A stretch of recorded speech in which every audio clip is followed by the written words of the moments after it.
More optional. Any discount.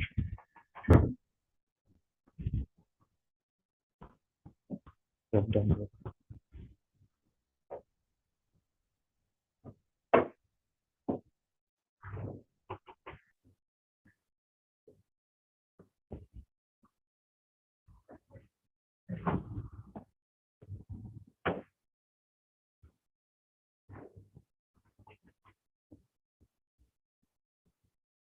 Bro, more option போகணுமா?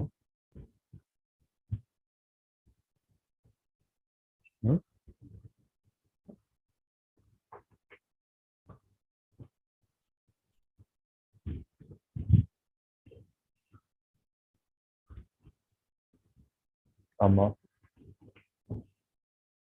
நான் play பண்ணுறலாம். அந்த நான் ப்ளே பண்ணவா இல்லை நீங்களே ப்ளே பண்ணிடுறீங்களா? Okay okay. ம்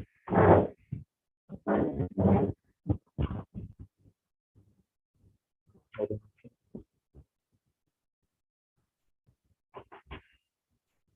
short okay.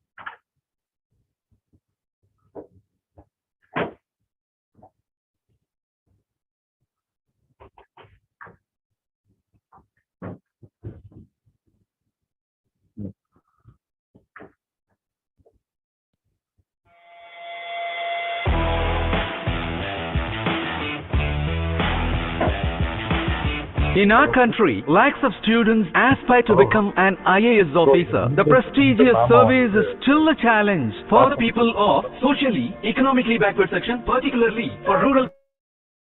To fulfill such aspirations, KingMakers IAS Academy was started in 2013 with the motto of "We teach, you reach" by Srimati Satyashri Bhuminathan.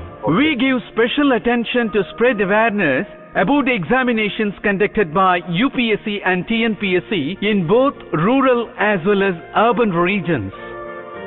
KingMakers IAS Academy is continuously climbing the ladder of success year by year.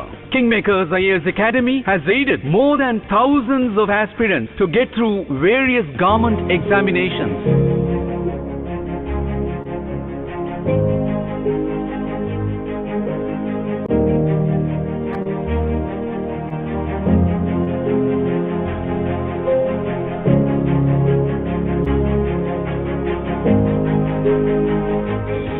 Our best achievement ever was facilitating and helping Ms. Enel Benozafine, India's first 100% visually challenged woman, to achieve her cherished goal of becoming an IFS officer. Many IAS, IPS, IRS, IFS officers are visiting as guest lecturers for mentorship and personality development, enriching the aspirants' preparations. To plan just a qualifying exam. So the faculties are very, very important. அந்த மாதிரி faculties கிடைக்கிறது அப்படிங்கிறது of being of help to others, come in. Otherwise, don't come in. IAS தேர்வில் IPS தேர்வில் வெற்றி பெற்று மிகச்சிறந்த ஒரு பணியாளராக வர முடியும். I should become an IPS officer. The new premises inaugurated by His Excellency former President of India, Shri Pranab Mukherjee. That this academy is going to train up, prepare the students coming from rural background. I wish the academy to be all successful.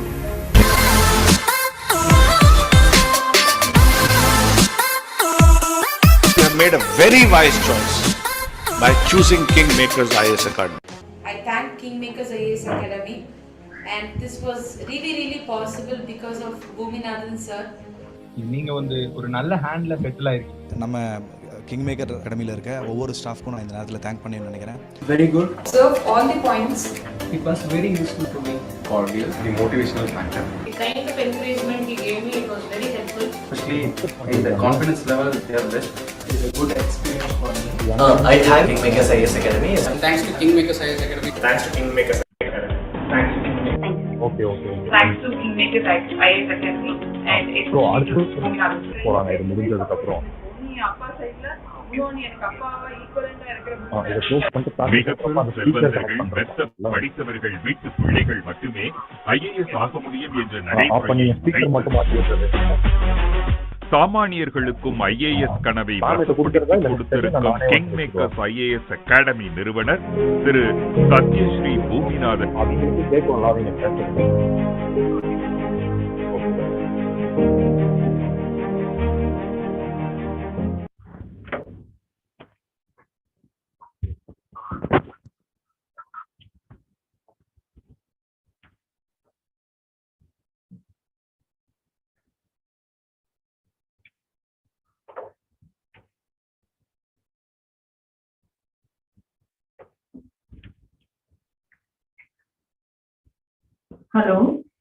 Hello, good morning. Good morning all students. How are you? Hello to all the. We are glad to have you here. So before commencing this session, I'd like to introduce myself. My name is Isha Malu and I am being here from past 10 years in this journey as an aspirant, as an administrator, mentor, faculty over here. But today my journey is not that important. Today I am going to give a special opportunity to you people. We have to welcome. There is one special chief guest of this session. We are here to welcome ma'am. We have with us Madhivadini ma'am, who is selected in UPSC CST as an Indian Foreign Service Officer. She has appeared in UPSC CST interview 4 times. Prior to joining the IFS services, she had been working as a manager in RBI. Her journey is a story of struggle, perseverance, patience, discipline, and dedication. Let us now welcome Ms. Madhivadini ma'am to join us for this inaugural speech of this session.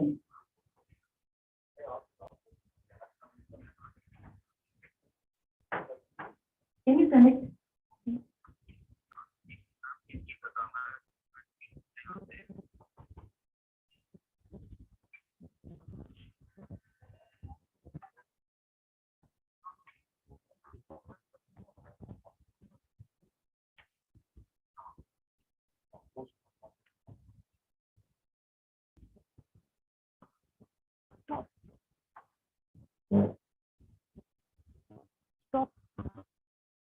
Stop screen sharing.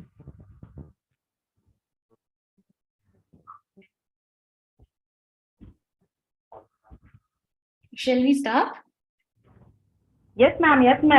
Welcome, ma'am. Welcome. So very good morning to all here. The students who are attending the session from online as well as the offline candidates. And thank you very much, Isha, for such a good introduction.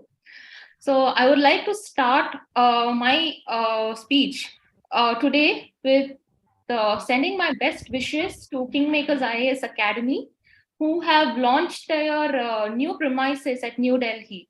So KingMakers is one of the premier civil service coaching institute based out of Chennai, and they have a decade of experience and they have produced more than 600 bureaucrats who are serving across our country today. And now they have also started their premises at New Delhi so that the academy can cater to a wide range of aspirants from all over the country and fulfill the aspirants' dreams and their aspirations to enter the prestigious civil service examination. And in such an inaugural function, the academy is also providing with one of the first ever in India. They are launching a 200 plus hours of free coaching across all the subjects which are there included in the civil service syllabus. And the lectures are going to be conducted for almost 12 weekends for 12 hours starting from your history, geography, economy, even your CSAT and comprehension. Because you all know that today CSAT is becoming a very tough paper, and qualifying the CSAT matters the most to get your gateway for the civil service mains examination. And I wish my very best and a successful journey for KingMakers for their inaugural program. And apart from this, from my understanding, such courses actually benefit a variety of aspirants. They not only are for the new aspirants who are starting their civil service preparation, but such classes would also help several people who have written their prelims examination once and who are going to appear again for the prelims in having a recap or a revision. And at times during such classes, when you have a quick revision classes, you might learn a lot of new things which you might not know, and they might come in handy somewhere in the course of your examination. So this is one of the best programs that I have ever come across, and this being launched from KingMakers platform, my alma mater, is a very proud thing for me today. And apart from the 12-hour sessions, the KingMakers IAS Academy was also very famous for their personality test development program, of which I have also been a beneficiary. The personality test program at KingMakers Academy is conducted by the serving as well as retired bureaucrats, including the former UPSC chairman, Shri T.P. Agarwal sir. So the kind of insights and the unique training methodology which is done at KingMakers Academy has enabled me and several of my colleagues to get good marks in the UPSC personality test and fulfill our dreams of entering the bureaucracy today. So apart from all these, since I understand that most of you who have joined here, you are going to start your preparation for civil services. Most of you should be just out of college or somewhat in your final academic year. So to give a small idea about the civil services, from my perspective, I felt that the civil service preparation, it is a lifestyle. You'll have to change or create or adapt a lifestyle to cater to your preparation and a career in the future. Civil services is not like every other competitive exam that is there in our country or outside. This is an examination that does not test your academic credentials. This exam tests your personality, your attitude, and your mental fortitude. So from the day one, if you want to enter this preparation and you have a strong dream to get into the service, start inculcating, start observing and understanding how other civil servants are. Today, you are all blessed with social media, so we can just Google or go on YouTube and see a lot. So start observing how each and every officer will behave, how they talk, and start making slow changes to your lifestyle. And since most of you are online students here, you would be preparing for this exam from your homes, because that is more comfortable today to prepare from our homes, right? And in such situation, my suggestion would be you have to have a very disciplined schedule. So always ensure you all have a very structured routine and you're very organized in your preparation. You're organized in your preparation so that you are able to focus and give your best in your very first attempt and you're able to make success. And to give a little bit of idea about how one should be while you're being an aspirant, how you should take care of yourself, I would suggest that ideally one can study for 6 hours a day to start with. You can start with your basic books, which would be suggested by the institute. The institute would provide you with a lot of very good resource materials, which are going to be prepared by by some of the best faculties of the country. So those materials would be the basic part of your preparation. And next, you can have a 6-hour schedule where you can split your day into 2 halves.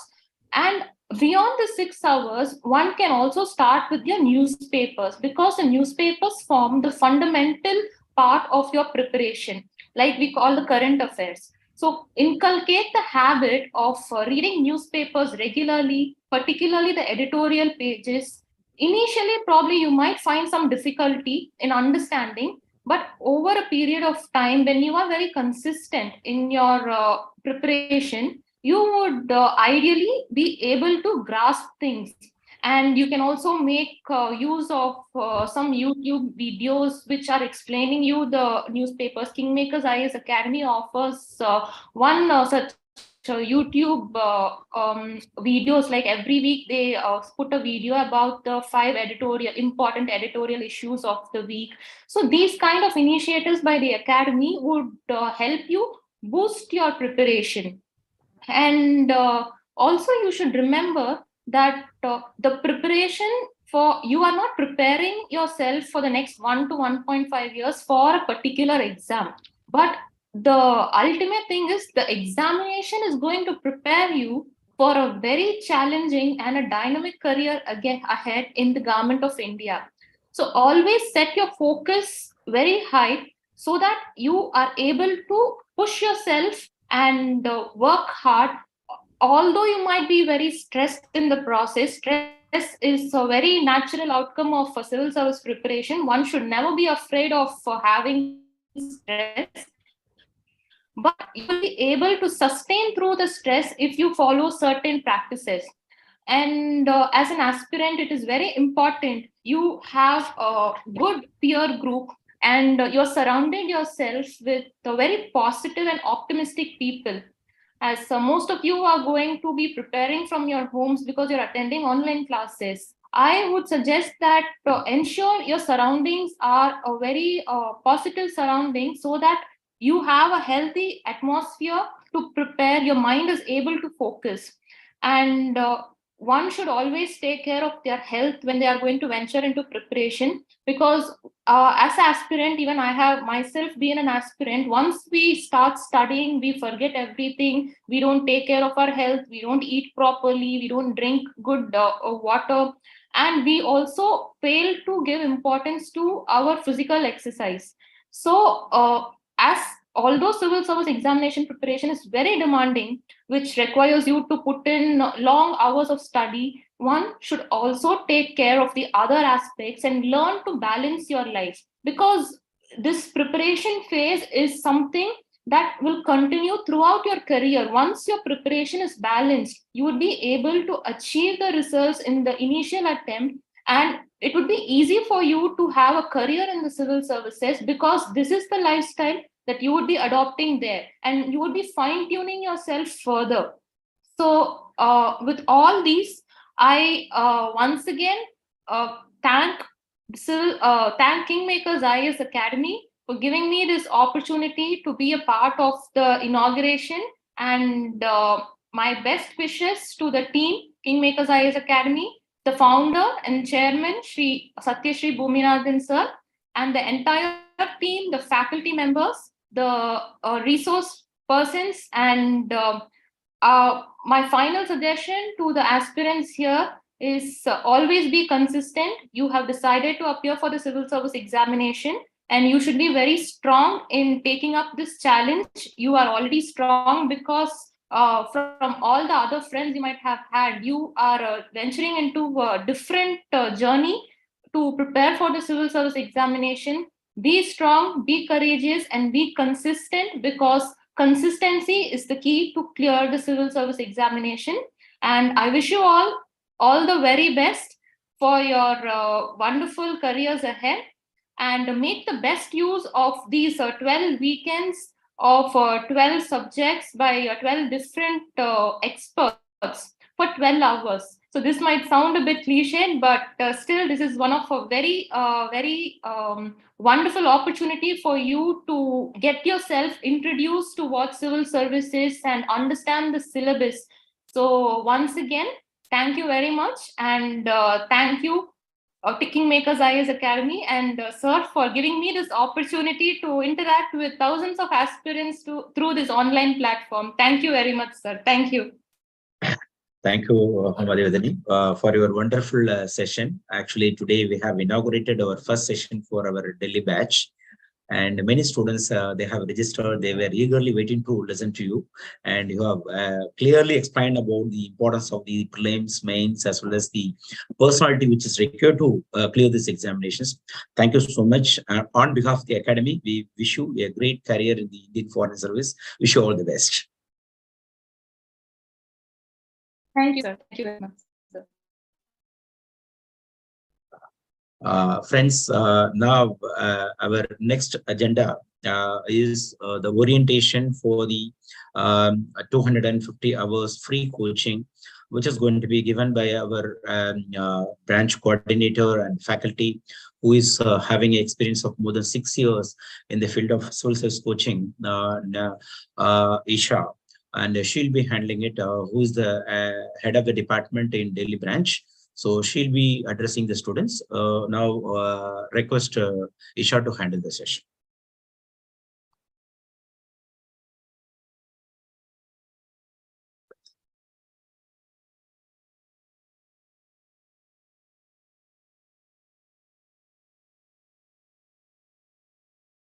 Isha, can you please unmute yourself?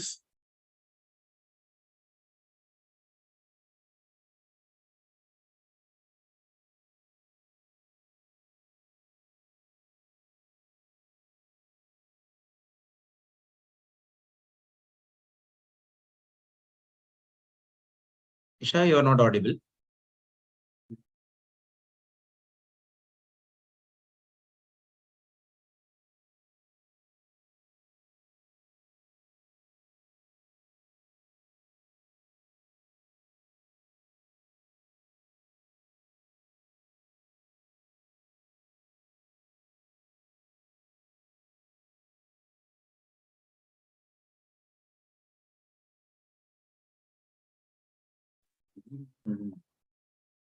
Friends, Isha will be joining very soon.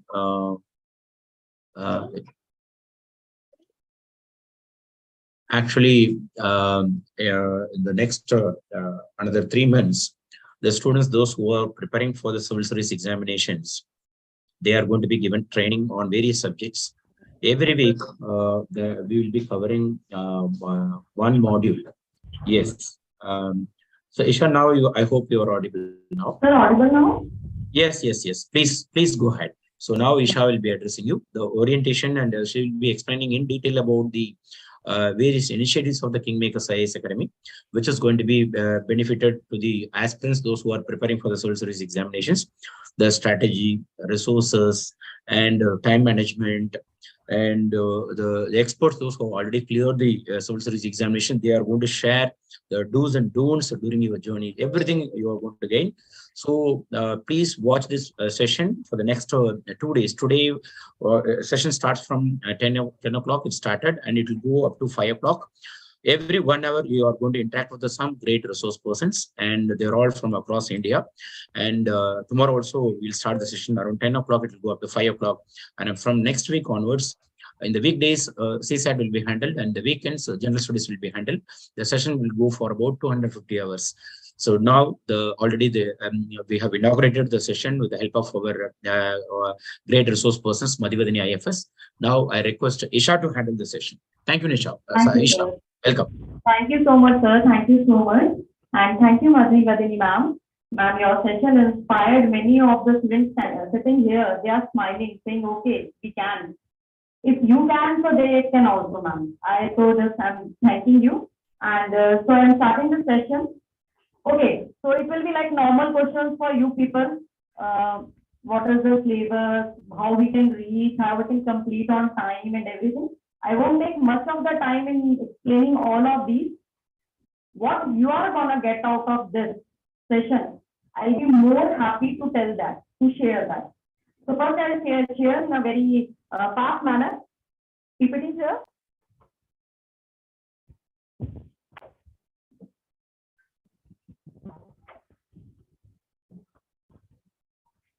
Okay, so you all know the syllabus, prelims and main syllabus. Prelims nowadays itself is a hurdle, and CSAT, you know how the trend is changing. Everyone knows that. Now they demand everything. UPSC demands comprehension, analytical ability, reasoning, everything you should be perfect. You can't go with only one thing prepared. You can't do this. And you know this is the qualifying paper. This is the only chance to get the your name in that holy PDF, that prelims results PDF. So CSAT, you have to prepare well nowadays. And for prelims, we are having a very good resource persons and everything. And now I think PPT is working. Let me explain you just for a few seconds. Okay, 2 stages are here. But the pen is not working. Okay.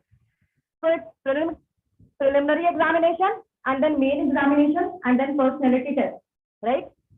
The age limit, you know, from 21 to 32, and it is like for category, yeah, relaxation is also there. 6 attempts for general category, everyone knows.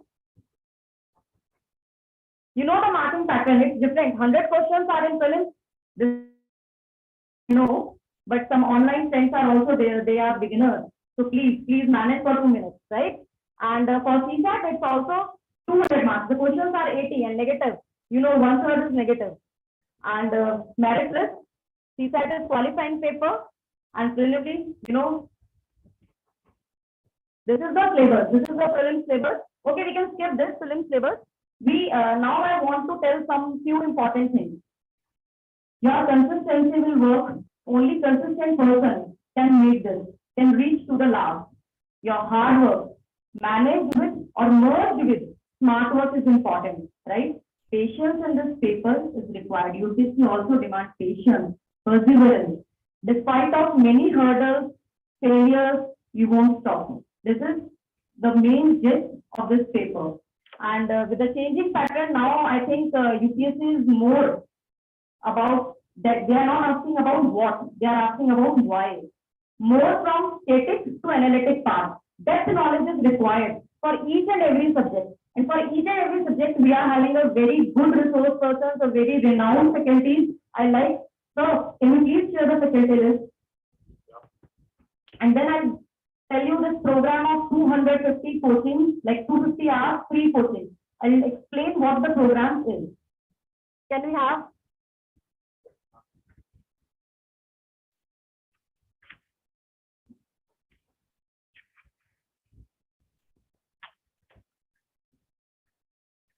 Yes.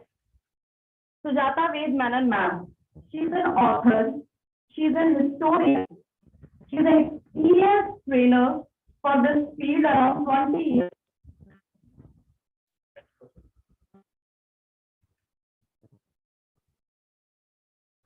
Her way of telling, you love history, you start loving history. Her way of teaching is something different. She won't tell the history in just, you know, to learn the facts and bug up. When you start learning with the Sujata ma'am, you won't forget history for the lifetime.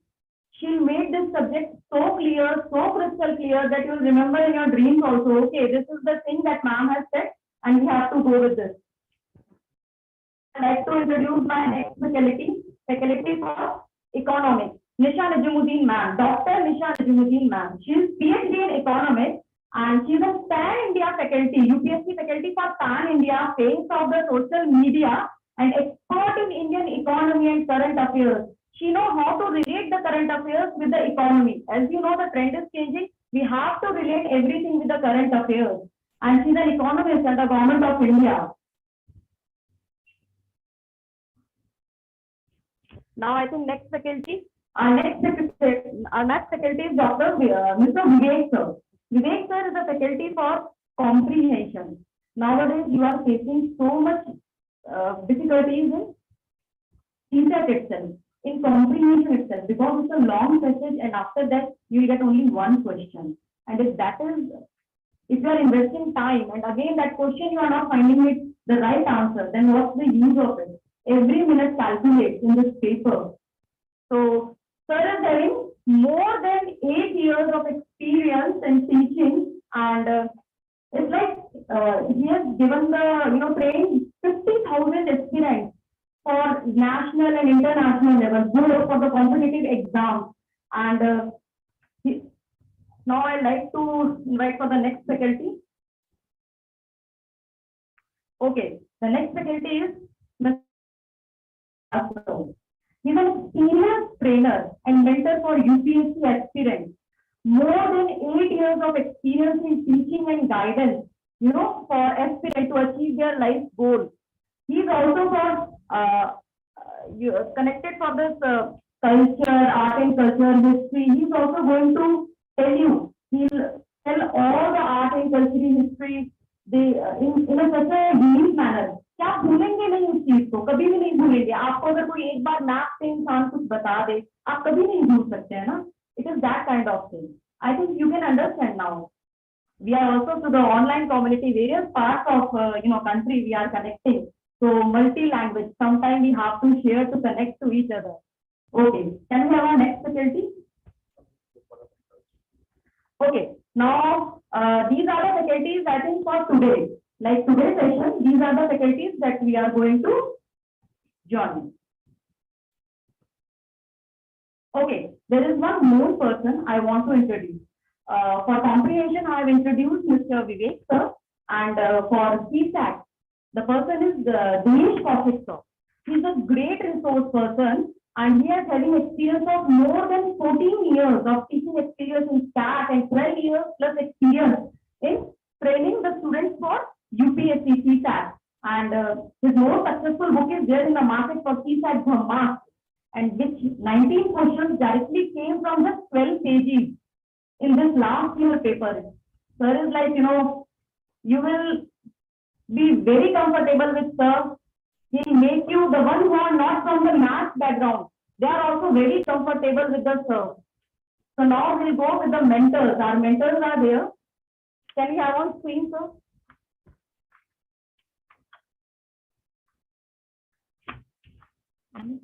Okay, now I'll tell. All the mentors that are associated with us, I'll write to take just few names, and I think slide is not working. So, Shri Vivek Hariharan sir, he's our mentor, he's retired IAS. Shri Sivasanan sir, he's also an IAS, retired IAS officer. Shri Balachandra sir, retired IAS officer. Shri R. Seeker, IRS sir, retired IRS. I think slide, our technical issue, something is there today, so please manage. But these are all our mentors, like Shri Jawahar sir, retired IAS, Jawahar sir, Shri KP Singh sir, IRS sir, retired, Shri Bahamati IAS ma'am, retired IAS ma'am, Shri Bahamati ma'am, Nanda Kumar sir, he is retired, he's I think currently working IRS only. So these are the mentors that you will associate with us. Whenever you associate, you will find these are the mentors who every day, like not every day, we are having sessions with him. You can directly interact with them. Now I would like to tell something. Our DP Agarwal sir. DP Agarwal sir is for our personality test guidance program. We are about to launch, and we have launched here in Delhi also. And Pan India we have launched for this personality test guidance program. And our UPSC former chairman sir, Shri DP Agarwal sir, will be handling these sessions here in Delhi itself. So can we change the slide? Now I like to, I need screen, I have to explain what is this 12-12-12 program. Okay, any doubts? Yeah, Isha ma'am, you can also explain about our various initiatives. Definitely, that will be very helpful for the students only. I'm working with this. I need some.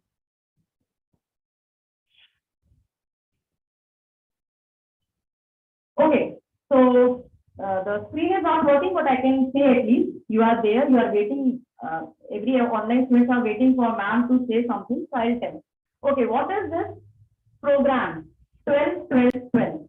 The program is, it is like 12 hours per week, continuously for 12 weeks. 12 subjects are going to be handled by 12 experts, across India. So you will get free coaching for this 250 plus hours. Every weekend, Saturday, Sunday, we are having class on particular one subject. We go like this, 12 subjects. After this session, you will be very clear about the strategies, the main areas, the gray areas, whatever the areas in the study material and your subject. Teachers gonna handle it very better way. So you don't have to be very, you don't have to be in problem after that. I request everyone to attend this session because this 12 is some session that everyone going to benefit out of it. Yes. Yes. It is a free session. It is a free session for all of us, and it is in both modes. Like it is in online also, it is in offline also. So you can join from anywhere.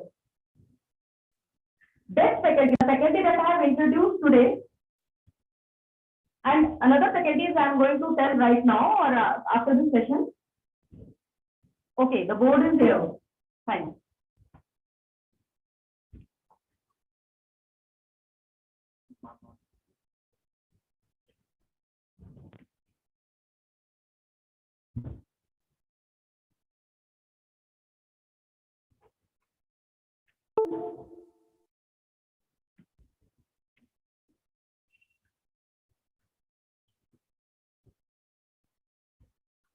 I think board is not working.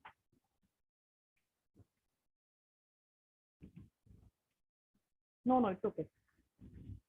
Fine, no issues. Sometimes some technical glitch happens. It's nothing to worry.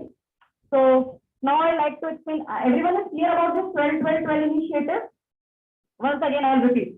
It is 12 hours per week, continuously for 12 weeks. 12 subjects are going to be handled by 12 experts across the India, pan-India. And you will get another one brownie point is there. You will get 12 tests free in this course. Your prelims test, first 12 tests, you are going to get it free. And this is free of cost in both the modes, online, offline. Comfortable? Okay. Now, you all know. For this, we have, after this, when we cross the stage of prelims we all know, we have one special test series and we have one program, PSLP, Prelims Strategic Learning Program. When we cross the stage of prelims, there comes the main hurdle. We need an in-depth knowledge of each and every subject, each and every part. We know, of course, syllabus is the key and it is the Bible for us, and we have to learn it. Yes, literally I am saying we have to learn it. Until or unless you don't learn, you won't be able to understand. You won't be able to connect. Okay, this topic is there. When we go for the newspaper session, newspaper reading, why newspaper is reading important? It is because we have to connect the current from the static. Then only we are going to get something out of it. Otherwise, if you are not prepared in static and you are reading just newspaper, it won't work. And if you are not reading newspaper and just going with the static, then it won't be beneficial for you. So दोनों तरीके से आपको करना होगा, newspaper भी और current relate करता है. For this we have a very special session in the good morning test. It's the name of GMT, and in the morning when you come to our offline batches and the online batches, you'll get a GMT test. It's a good morning test. It's a current affairs test. We are going to provide it for you. We will read the newspaper for you and we'll make some important questions, some important topics. We'll reflect that in that test. So you won't leave anything. It's like everything is on us. From beginning to the end, we are there with you this journey. We are there from the first till you get into the services. We all want, the KingMaker IAS family wants you to become a bureaucrat.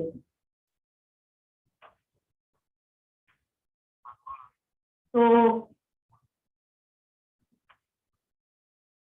this GMT, I have explained what is GMT. It is a very, very good start for us. Like morning itself, we are doing the current affairs. Yes, okay. Your current affair issue. Okay. We'll cover that. Don't worry. Now another thing. After when we cross the Prelims stage, this is answer writing. I think many of you are asking me before the session also, ma'am, how to prepare for this answers.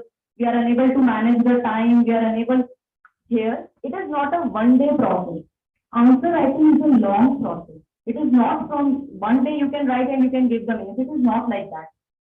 It is something strategically you have to prepare for answer writing. So we have one beautiful program. It is called as DAW, Daily Answer Writing Session. When you write answers daily, when you evaluate your answers daily, we are here to evaluate. We are here to mentor you. All experts are there in the KingMakers IAS family. We are associated with so many mentors, so many associates, so many experts are there. Then there will be no issue for you. Because at the end, you have to write an answer with an 8 minutes on time average, right? You have to write there. For that, we have to start practicing it from the first day. And I think now I have explained about the program, and now I want, so can you play the slide for us? You can just have a look. Some of the videos I am going to play here and the online platform of itself are achievers, can't you see this? Are achievers videos, Ishita Kishore ma'am videos. Click. Just a second. I've explained everything in, by saying, because that time slides are not working.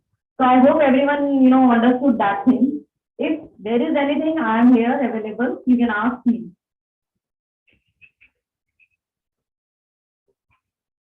Okay, again, sometime, Okay, any questions from here?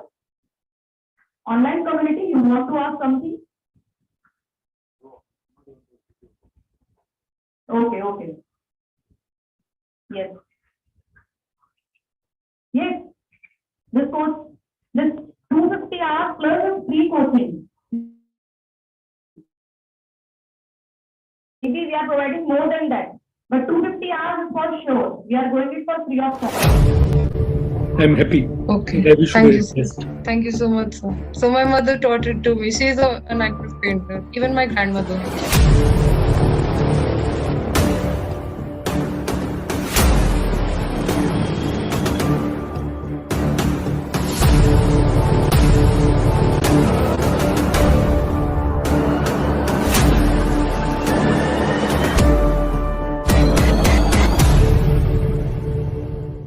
Good afternoon, sir. How are you?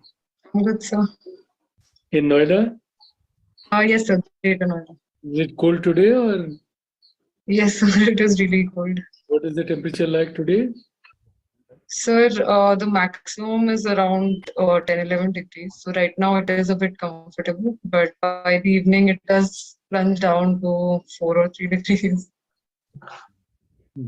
And how is the pollution is stayed in Noida? Which sector of Noida you live? Sir, I live in Greater Noida.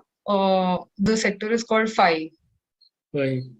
Is situation of pollution better there than Noida, or how do you think? Sir, it is just marginally better than Noida. You follow the weather? Yes, sir. The AQI. You follow them? Yes, sir. I regularly check it before stepping out. Good. Any reasons for lots of pollution in Noida and Delhi?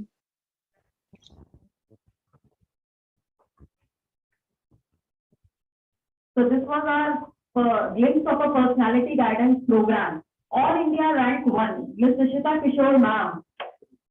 She has attended her mock session with our former chairman of UPSC, Sri D.P. Agarwal sir.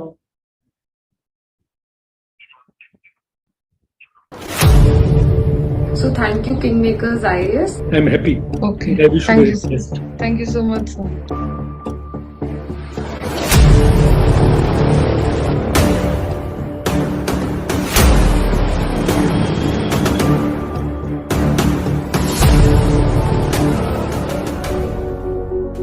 Hi, I would really like to thank Mr. D.P. Agarwal sir for helping me and guiding me in the interview stage. So thank you KingMakers IAS because these interactions were very helpful in finding the direction. Thank you KingMakers IAS.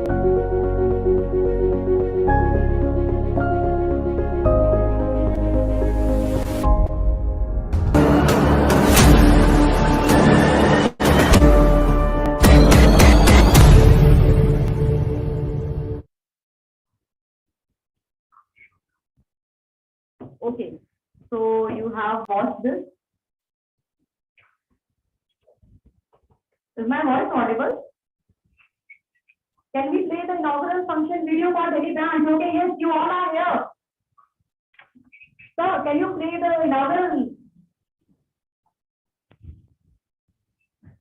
inaugural video of our Delhi branch?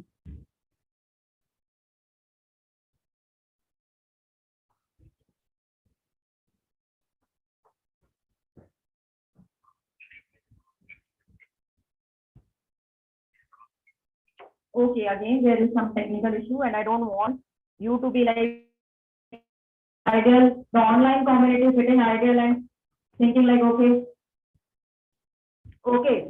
So this is again, we have got the poster for the 250 hours of free coaching and these are the faculties.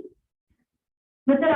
Ashutosh Gupta sir, Mrs. Vijeta ma'am, Ms. Vijeta ma'am, Ranganathan Konjala sir, Mr. Adil Beg, Dr. Nisha Nazumuddin, Mr. Ramesh Thoti, Mr. Vivek, Dr. Sujata Vedmanan, and Mr. Girdhar Poojar. I want you to play the. Okay. Again. Anyways, I think my voice is audible for the online students. Can anybody say that? Okay, ma'am, audible? Yes, Isha, you are audible. Okay. Thank you so much, sir. Thank you so much. So, can we at least play our achievers list or anything? Or the system is not working today? Okay.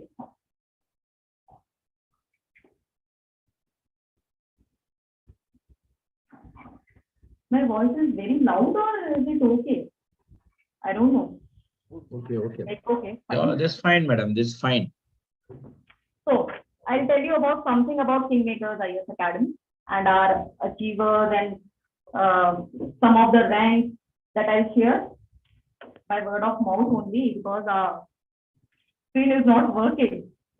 So, okay, this year, like in Personality Guidance Program 2022-2023, some of the rankers who scored very well marks in interview because of our session, I would like to take their names. One is All India rank 210, Mr. Akash Al. He scored 201 marks in interview. I think among it's a very good score. It's very hard to manage this kind of score. The another person is All India rank 76, Mr. Dabholkar, and he scored 195 marks in Personality Guidance Program. And the next is All India rank 293, Mr. Sai Krishna. He scored 193 marks. I think it's a list. How many lists I can say, I don't know. But these are the results. Some of the results from our Personality Guidance Program. And now I'll share something different. Our KingMakers IAS Academy motto.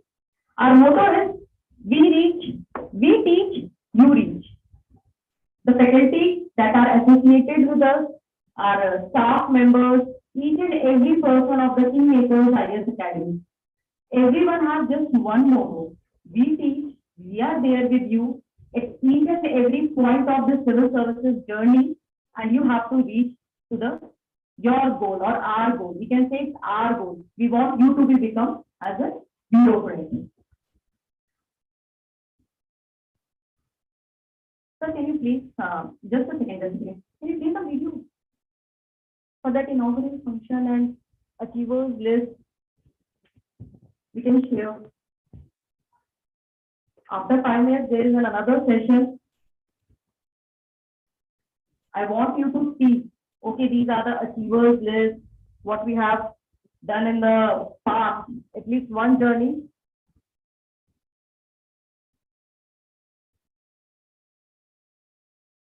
Inaugural function. This is, I think, there, if I don't know.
Hello? Hello?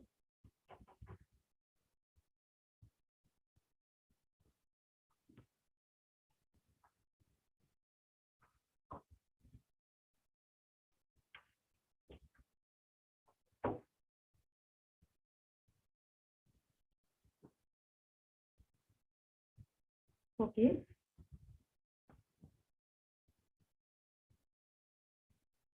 Okay, you are coming with some doubt. I'm here. I think we have a session with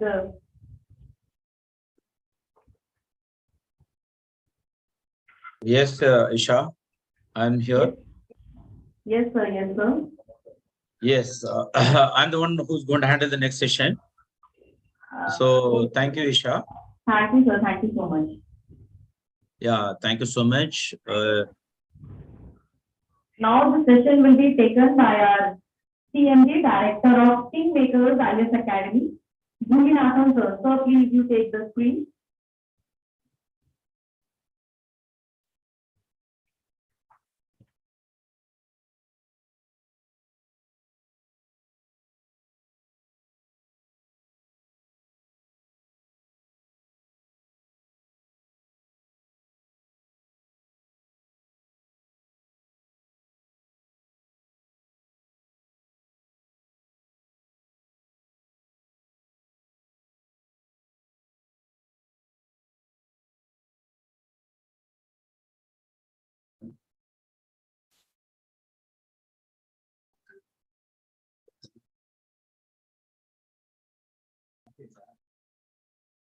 Friends, very nice, excellent inauguration by our Madhivadini IFS, and followed by that, we have uh, with us Isha, who has already given excellent input about various initiatives about KingMakers IAS Academy.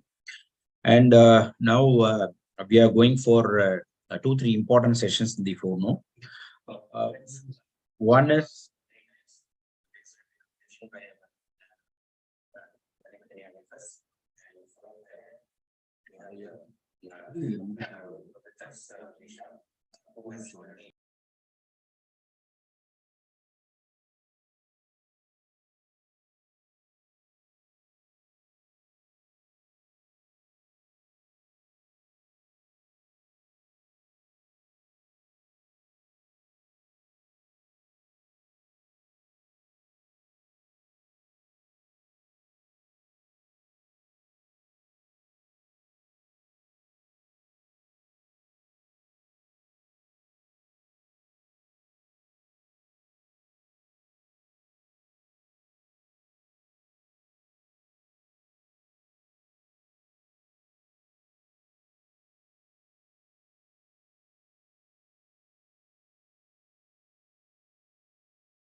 Okay. So now the next session is trend analysis and approach for UPSC CSE preliminary GS paper. And followed by that, we have Mr. Dinesh Kaushik, who is going to handle the CSAT, the approach for CSAT, how one can easily score minimum 33% marks. It's not only the minimum, even you can score even 50% plus in the CSAT. There is a possibility.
Friends, sorry, there is some technical issue. I hope I'm audible to everyone. Am I audible?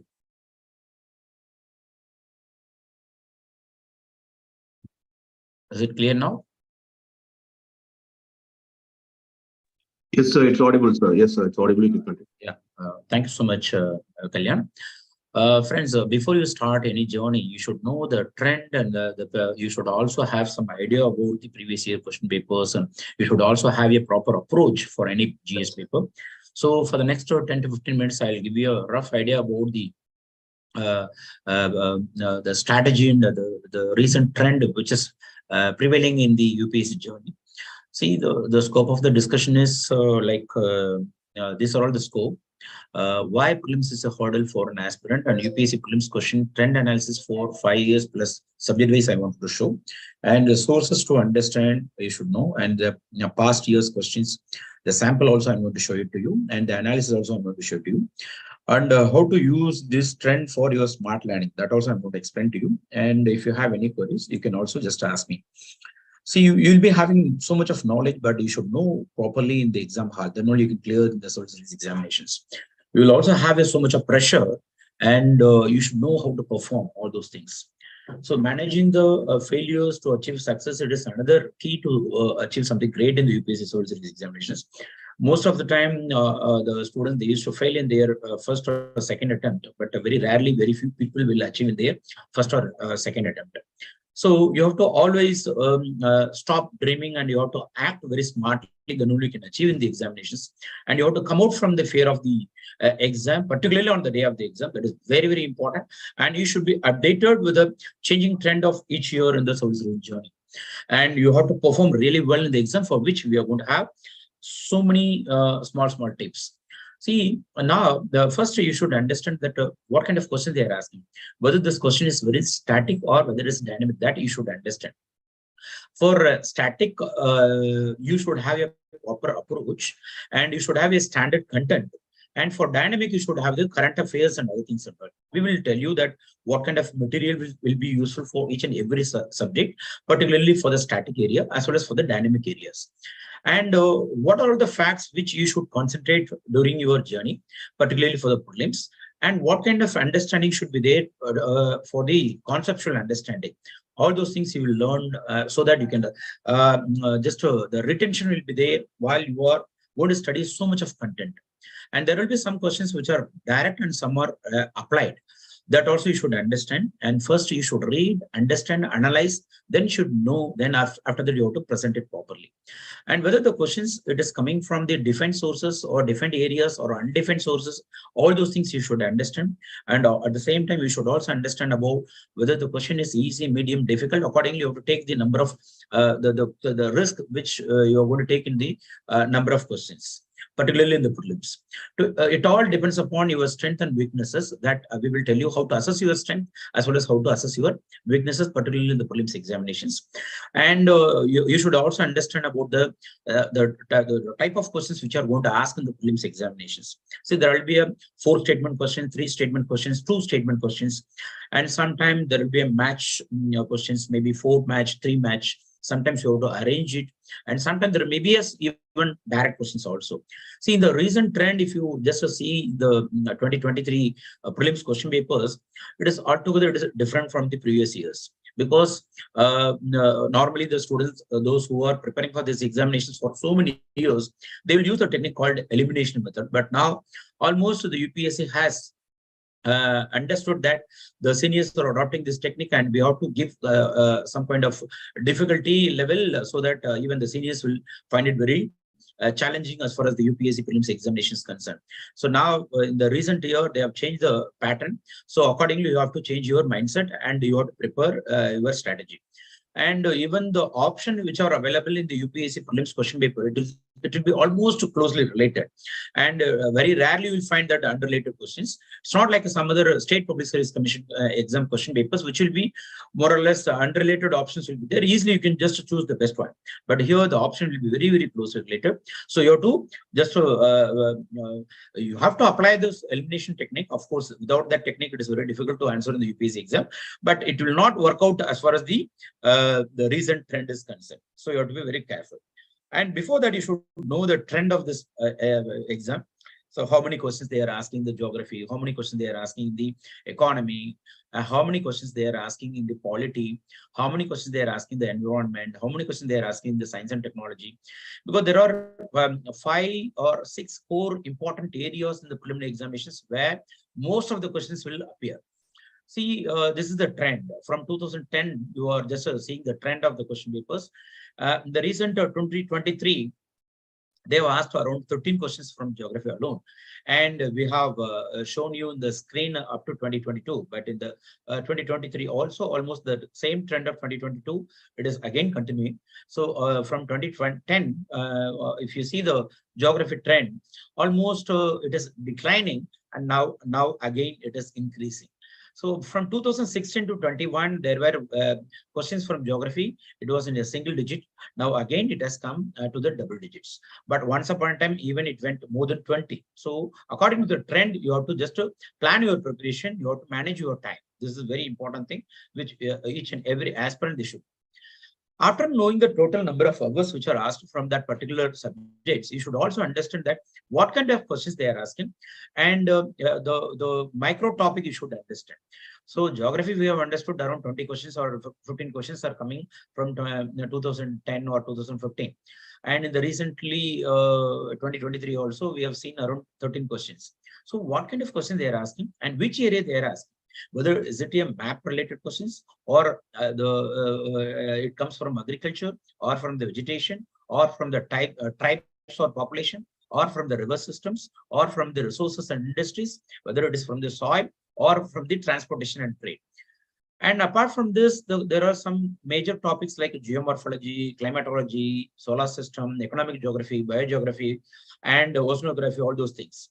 See, if you just see this trend, the climatology is the one area where most of the questions are asked in the last few years. And next to the climatology, the oceanography is the one where you should focus more your preparation. So these are the trend which will give you a rough idea. Even sometimes you have to give more priority for the map related questions, for which you should read the newspaper and you should be updated with the current affairs. And see, this is with respect to the geography. If you see the geography trend, around 24% of the question, it comes from the climatology, which one cannot neglect while they are preparing for the geography GS. So the next one is, as I mentioned earlier, the geography map also you cannot neglect it. And the least important area, again, you should know, so that you can just save you a lot of time while you are reading the geography for your GS preparation. So, my dear friends, then you should also know about the other subject that is called art and culture questions. The number of questions almost it will be very less in number, maybe 2-3 questions. Sometime only in 2018 it has gone up to the 6, but otherwise even to 2023 they have asked only very few questions. And so sometimes they may ask more number of questions also. And sometimes what we used to think, okay, this particular area they have not asked any questions, better we can neglect this area. So we will come to that kind of conclusion, which one should not come to that kind of conclusion. We do not know about UPSC. UPSC is the Unpredictable Service Commission. So maybe for the past 5 years they would not have asked any questions, but this year they may ask more number of questions. You should be ready for each and everything. But these are all the areas while you are reading the art and culture where you should give importance. Religion, of course, we can expect at least 1 or 2 questions from this particular area. But even sometimes, even the optional student, they are finding it very difficult to answer certain questions with respect to the Buddhism and Jainism. Particularly some kind of words which are not familiar to our aspirants, maybe it may be in Pali, or it may be in Prakrit language, or it may be in Sanskrit. That words may not be much familiar, particularly to the students of South India. So they will ask some kind of words, and they'll ask the meaning of that words, particularly with respect to the religions. And definitely we can expect 1 or 2 questions from this particular area. And festivals, of course. And we are celebrating so many festivals across India, and different seasons we will have so many festivals. The same festival will be celebrated across India, but in the different names. That also you should know. And paintings, of course, modern painting, sometimes even that will be useful for your personality test also. And in the medieval level painting and the contemporary painting, all those things is very, very important. And who are the very most popular painters in India, as well as in abroad, and as well as the music, architecture, literature. And see, particularly with respect to the art and the architecture, the medieval India is the area where you should focus more on that. Particularly during the period of Shah Jahan, there may be a more number of questions with respect to the art and architecture. With respect to the painting, Jahangir is one of the most famous painter. So during that time, he has just done so much for the particular domain. So many painters were there in his court. So we have told by so many authors that during his period that that particular sector, it reached the zenith of that particular domain. So these are the areas where one should understand, one should read it, one should focus it. The dance, culture, and the UNESCO heritages and other institutions, and sometimes the awards and recognition will be given for various people, those who have contributed in this particular domain. So though the number of questions are going to come very less, but you should know about this, because this will help you not only for your prelims, but also for your mains, because mains is the one area which will give you more comfort, because if you're going to neglect 1 or 2 questions in the art and culture area, definitely your score is going to be affected. So you have to be very careful. For your prelims, better you focus on art and culture. Sometimes it may not be useful for your prelims, but it will be useful for your mains, as well as even for the personality test. This year, one of our students called Muttarashi, though he's not from a history student, but he was asked so many questions with respect to the paintings one. So we do not know what kind of question they will ask. So we have to be very careful. So this is one important thing. And the number of questions which they ask normally in the history, the ancient India, they may ask maybe 2-3 questions, and in the medieval India, 4 to 5 questions. And in the modern India, normally they'll ask more number of questions. And nowadays, even the post-independent consolidation, you can expect more number of questions. So this is what it is happening. So these are all the areas where one should focus. The acts, administration, particularly administration means Mughals, Delhi Sultanate, and British administrations. And some of the important personalities we should remember. So these are the sources one should refer for the preparations. For each and every topic, already we have given you the resources, the books which one should refer for each and every subject we have given here. So please go through these textbooks, which will be really useful for your preparations. See, if you are going to attend our 250 hours coaching program for the next 3 months, I'm sure definitely you will know what to read, what not to read. And the experts, those who have given coaching for more than 10 years, 15 years, they are going to come, they are going to handle the classes. So for example, if someone is going to handle administration, I'm sure after attending this particular area, if any one question is going to come, I'm sure even 2-3 questions, if it is going to be asked, all those questions you will be comfortable and you will be able to solve for all those questions. So you will be able to cover almost all the important areas, and our faculties are having so much of experiences. So don't miss in attending all our free demo classes. And not demo classes, it's a free coaching program for the Target Prelims 2024. And trend of polity and governance questions. See, every year we are expecting again 12 to 15 questions, but even sometime it has gone up to 18 questions. But in the 2023, we were expecting 15, but it has gone even beyond that. So this is the trend of the Indian polity, but polity is the one area where most of the students, they'll be able to solve almost 90-80% of the questions will be correct. Maybe hardly 10 or 20% will go in the negative side. So you should not take a chance of neglecting this area. You should focus more on this, because this is the area where you can show some kind of equal these things performance. Because if you're going to commit some mistakes in polity, definitely you have to pay for it.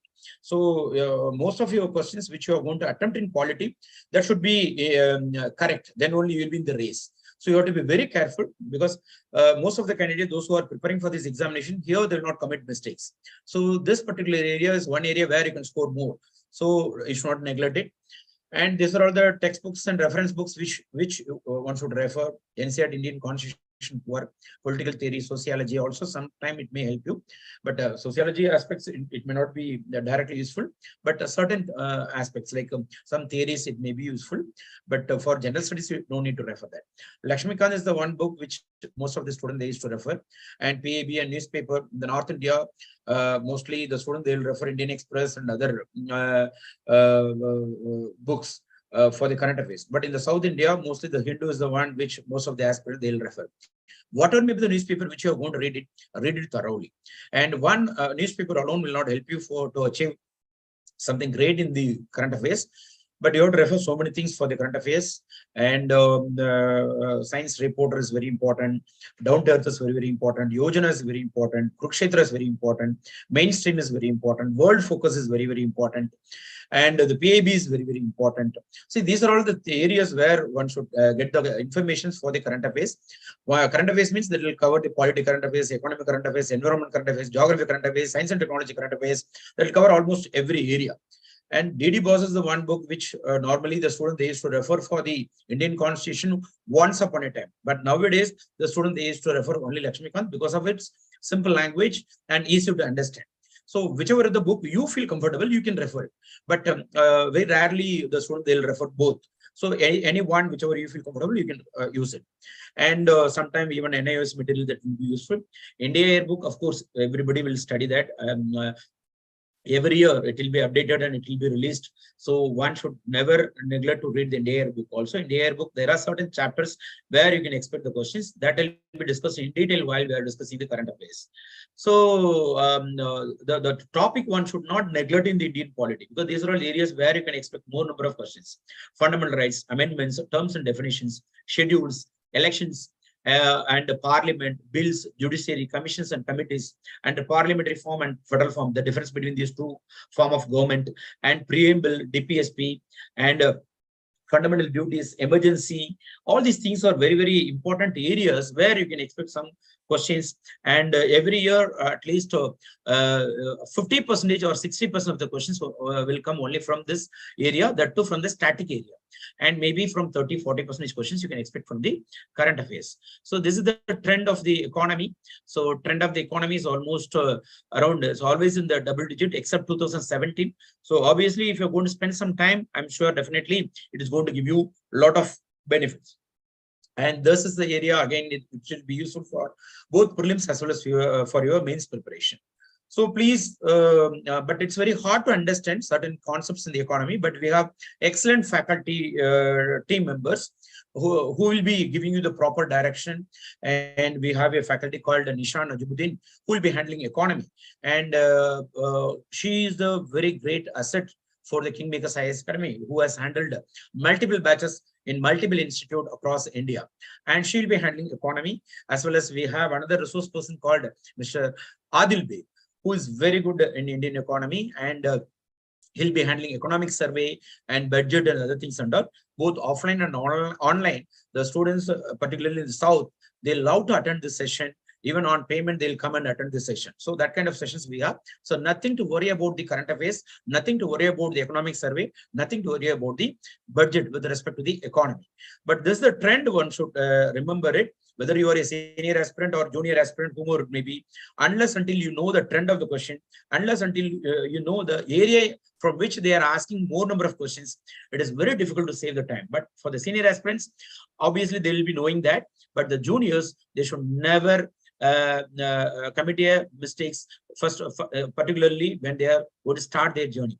See, there are multiple resources to refer, but one should restrict only with the limited resources. Then only you can save a lot of your time. See, NCERT is the one important textbooks. One should never neglect it. And NCERT you have to start from maybe 9th to 10th and +1, +2, and that will give you more concept clarity. And of course, your faculty, they'll be teaching you to take some notes from the newspaper and PIB and other areas.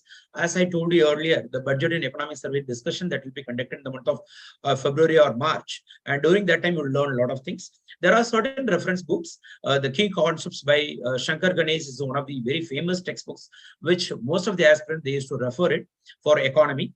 Ramesh Singh is, of course, that book is referred by most of the aspirants, those who have already achieved in the exam, but still, it is a very lengthy book. It's very difficult to remember so many facts and concepts. Sometimes it may be irrelevant to the exam also. But for economy, if you know the area from which they are asking the questions, you can also restrict in reading certain textbooks as well as reference textbooks. And some of the websites, I'm sure, definitely would refer, particularly the RBI websites will help you a lot to get some updates with respect to the recent committees, commissions, reports, and other things under. And government report is the one which one should never neglect it. And each and every department, they'll release a report. For example, Labor Bureau will release a report, and Agriculture Department will release a report, and the Department of Industries and Commerce, they will release a report. Finance Ministry, they'll release a report. So the Niti Aayog, they'll release a report. See, these are all the reports, one should never miss it. Then, of course, these are all the topics: the monetary policy, fiscal policy, and the banking sectors. These are all the important areas when where you can expect a more number of questions. Every year, at least, you can expect 4 or 5 questions from this particular area. So, short areas are there in the economy. Sometimes they may ask some static questions, but most of the time, they'll ask only the current affairs questions with respect to the economy.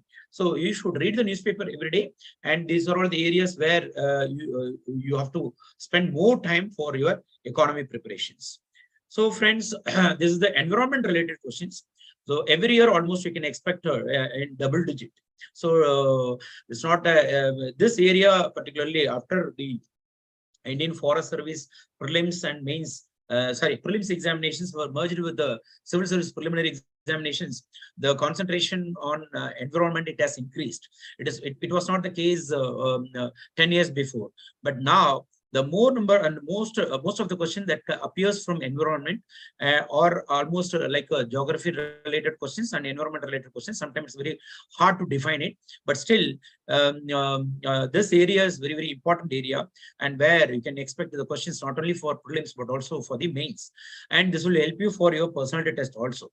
And in case if you're going to join as an Indian Forest Service officer, the knowledge which one is going to acquire during his journey of this preparation will help you a lot even after entering into the services.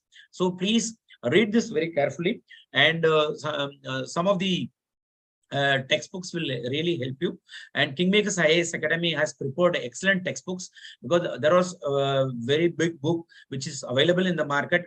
It's very hard to understand, hard to read, because you are left out with very limited number of days and months for your prelims. Hardly most of the aspirants, they used to prepare only for 12 months. Within 12 months, they have to prepare NCERT textbooks, all the reference textbooks. They have to attend the classes. They have to prepare for the optional subjects. They have to come for the CSAT classes. They have to read it. They have to revise it. They have to reproduce it. Then they have to rectify the mistakes. Then they have to write the exams. They have to appear for the exams. So you're left out with only limited number of time. So you should always have a very concise study materials for your preparations. For environment, KingMakers IAS Academy has come out with an excellent study material, which will be really useful. And it is an updated study material. I'm sure once if you're going to read this material, you will find that this is one of the best study material which is available for environment. So, my dear friends, these are all areas where you can expect most of the questions which will appear from environment and other areas. So, the current affairs, international initiatives, national acts, policies, programs, environmental issues, and national parks, wildlife sanctuaries, and some of the questions even it may come from fuels, gases, chemicals, and other pollutants, other things, and all, even forest survey related questions. See, these are all the reference books one should refer. So, friends, almost now we have covered all the important areas. And for science and technology, of course, today our resource persons, they will explain in detail. Now, our Nishan Najimuddin, she has joined to explain in detail about the approach for the Indian economy. And she is one of the best faculty who is available in our country. And now we are very happy that she is associated with the KingMakers IAS Academy. She, like Nishan Najimuddin, each and everyone who is going to handle the particular subject, they will explain the sources and areas on which one should focus on, how to manage the time, how to score better marks in that particular subject. So this program is almost for about 250 hours. 250 hours means, just imagine, I think no other academy in India, they have taken this kind of initiatives. I'm sure after attending all the 250 hours of coaching program, which is going to be organized by KingMakers IAS Academy with the help of one the best resource persons in our country, they will help you to score very good marks. Even you can clear in your first attempt, you can clear your prelims, mains, as well as your personality test. We have an excellent team for prelims. We have excellent team for the mains. We have got one of the best team for the personality test. Almost more than 15 senior bureaucrats, including our former UPSC chairman. There are 3 former UPSC members. They are associated with the KingMakers IAS Academy. They'll be helping you to reach up to the level of Labasna. So I'm sure they'll make you, our team will help you to enhance your knowledge, to enrich your potential and everything. So with these few words, I'm very glad that today we have got a wonderful team, and very happy to just interact with you all. And please attend all the sessions every week. For about 20 to 30 hours of classes are planned. Minimum 3 to 4 sessions will be on CSAT, and minimum 3 to 4 sessions will be on general studies. And today, our next session is going to be handled by Nishan Najimuddin, and followed by that, our Dinesh Kaushik will be handling CSAT. And in the afternoon, we have 3 best faculties in the country. Sujata Vaidmanan, who will be giving you the approach for history, and followed by that, Mr. Kundala sir, who is going to handle art and culture.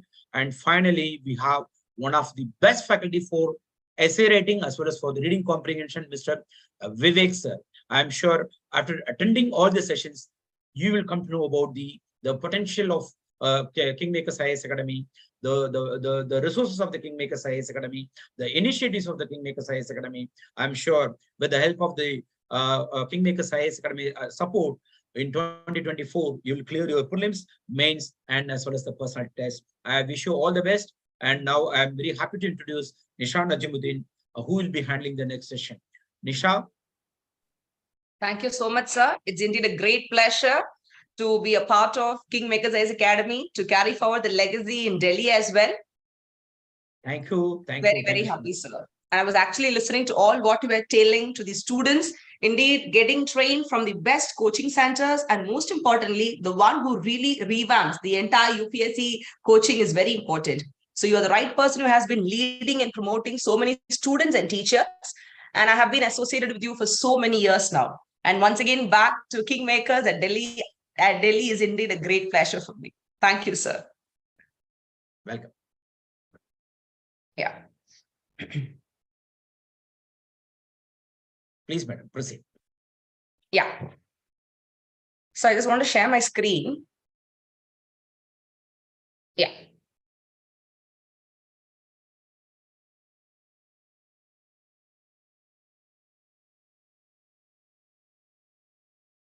Madam, now you are the host, madam, please. Okay.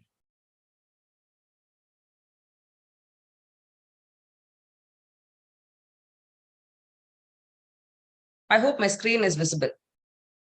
Yes, madam. Yes, sir.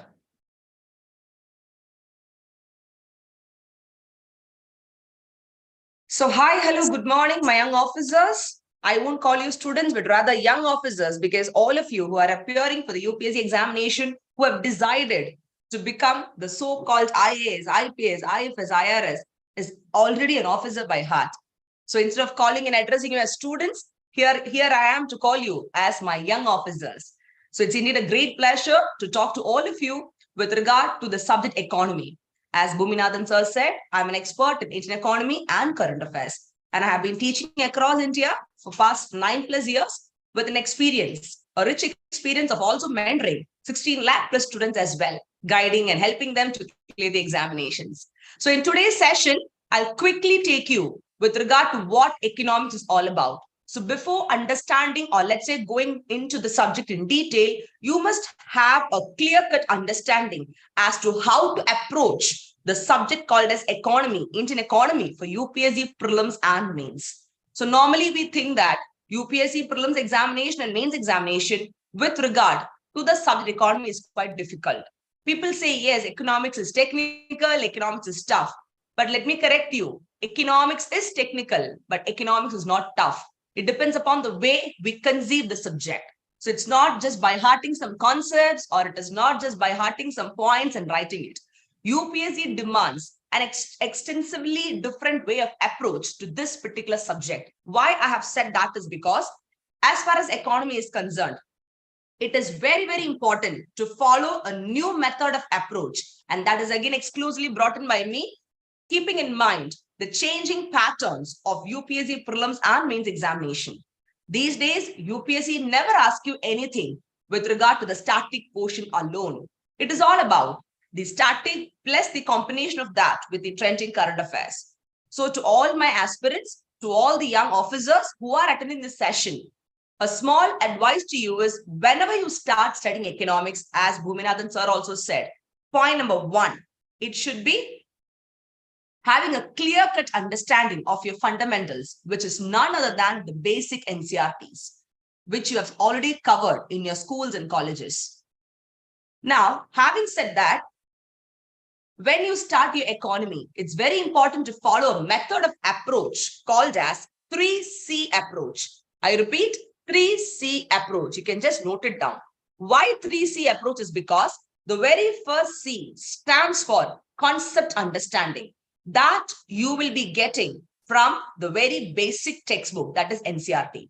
If you're finding difficulty in going through NCERTs, you can very well go with the state textbooks. But I also personally recommend a very easy textbook, a standard textbook to cover your basics to the point, and that is from ISC board, Indian School of Certificate Council of New Delhi. There is ISC economic textbook, a school textbook put forward by an author called as Frank and Andrews. You can actually go through that book also if you feel NCERT is kind of having too many examples, or let's say if you feel that is quite bothersome for you, because some students prefer a different way of approach as well.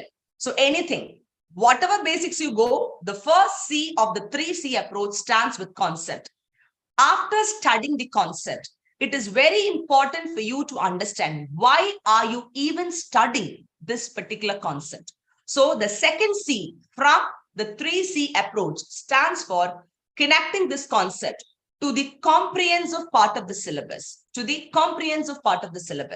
Let's say, for example, you will be studying about agriculture, you will be studying about inflation in your basic NCERTs. You know the concept? Now, why is that important? Because a major portion of that comes in your comprehensive part, both for prelims and mains. And now, after that, here comes the third C, which is the trending current affairs. Why I said trending current affairs is because normally people think that just by learning a concept and just by connecting it with any current affairs out there will help you. No, aisa nahi hai. It is something else. Wherein, let's say, for example, you are appearing for 2024 examination. So now, last 1 year current affairs. To make it more simple, if you are appearing for 2024 prelims examination, 2023 June to 2023 April would be ideal for you to cover the current affairs. But I will recommend or suggest to start from 2023, the month of January as a whole. So what you can do is Jan, Feb, March, April, and May. A quick revision of, let's say, the current affairs of that particular month in the form of MCQs, multiple choice question, top 100 MCQs for the month of Jan, Feb, March, April, with a 360-degree coverage. You can follow that. And then the highlights of every month's current affairs in detail from June you can start. June 2023 you can start for your 2024 prelims examination. Now, this is the way you have to keep your current affairs preparation in mind. And now these current affairs pertaining or related to what you are studying with the concept has to be connected. So now this 3C method of approach called as concept plus comprehensive part plus trending current affairs will definitely help you people to make sure that you are having a clear-cut understanding of the subject economy. And it is all about the exam-oriented preparation. It's not about you studying concepts. You are not here to get your PhDs. Rather, you're here to clear your examination. So what is that particular way? What is that particular way for you to clear the examination? That makes a lot of sense. So now, this 3C approach, along with the method of interlinkaging. So you will be thinking, what is this interlinkaging? So previously, when you study one particular concept, we study that and we leave it like that. But abhi to aisa nahi hai. It's not like that. You have to interlink them with the related concepts. So what happens? There is no need for you to keep by hearting the concepts or let's say the topics. Rather, you keep interlinkaging them from 1, 2, 3 like that. So a quick revision of everything happens. I'll give a small example to you. I hope everybody is well aware about the concept inflation. What is inflation? Which is happening in and around us, right? When there is a price rise, when the price of commodities slowly and gradually increases. In economics, technically we call it as inflation. When the price of tomato increased 2-3 months back from 20 rupees, it became 130 rupees. What is that called as? Price rise or inflation in economics. When the price of petrol shoots up or increases, what is that called? Inflation. So now, when there is a continuous or a persistent rise in general price level, in economics, we call that as inflation. Something is increasing, something is inflating. Now, this is what you will study in your NCERT. This is done. And now this is called as the concept of the 3C method, which I told you. Now, how do you connect with the next C, that is comprehensive part? If you see a syllabus, inflation is a very important topic of discussion. You cannot leave it. So what are the micro detailing topics that comes under that, which is important for you? You have to go through. And now connecting it with the current affairs. What is the current rate of inflation? What is happening in our country, India? Why such fluctuation? What is a targeted level of inflation? Like this, you will study with regard to current affairs perspective. Having said that, how can you connect this with the method of interlinkaging? Now, inflation, we studied. What is the impact of inflation? If prices keep on increasing, what happens? Automatically, you will not be able to bear the price rise because India consists of who all? It consists of people who literally is not of the rich category. Every category of people, majority is the poor population. So now when the price increases, definitely it has an impact on that population also. So let's say, for example, the issue of unemployment, which is a very, very big social issue. When people are not employed, will you get income? No, there is no income. When there is no income and there is inflation called as price rise in the economy for all the commodities, will you be able to purchase the commodities? No. So what happens? Your living standard decreases. When your living standard decreases, you end up in poverty. When you end up in poverty, what happens? The factor called hunger is coming. Again, that is shooting up the global hunger index, the rank of a country, India. When all this is coming up, again, what happens? Altogether, the per capita income of a person decreases. The country's GDP, gross domestic product, get affected. At the end of the day, growth and development will also be in a question mark. So this is called as method of interengaging. Starting from inflation, connecting to unemployment, to income, to poverty, to hunger, to GDP. So, and to growth, economic growth. This is how at a stretch you are supposed to do the method of interengaging, no matter economics, whatever other subject you study, be it your polity, be it your history, be it your governance, be it your art and culture, be it your science and tech, whatever it is. Is it clear? So this is how you should actually do the method of interengaging. And this will definitely help you. This will definitely help you to greater extent. I hope it is very clear for you people, because before starting with economics or before starting with the topic, it is very important for you to know a proper strategy or an approach, how to make your preparation more simplified.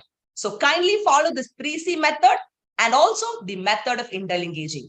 Believe me, my young officers, this will definitely help you to keep your preparation at its best. Now, having said that, back to economy. Point number 1, of course, the fundamentals, NCERT. So how do you study NCERT? You will study NCERT by reading this textbook or by hearting it? No. Let me give a small example to you. People start with class 11, class 12 NCERT. People tend to ignore class 9 and 10 of economy NCERT. But I will tell you to start from the scratch itself. Start from class 9, 10, then 11 and 12. Why? Because that gives you a proper base. Not everybody is from economics background. So understanding it from the scratch will help you. To make it more simplified, let me tell you something. If you open your class 9 Indian economy, NCERT, chapter 1, the chapter is called as what? The story of village Palampur. So now you can just check it. It has around 16 to 19 pages. So now this 16 to 19 pages, no need of spending half an hour or 1 hour for it. Chodo, leave it.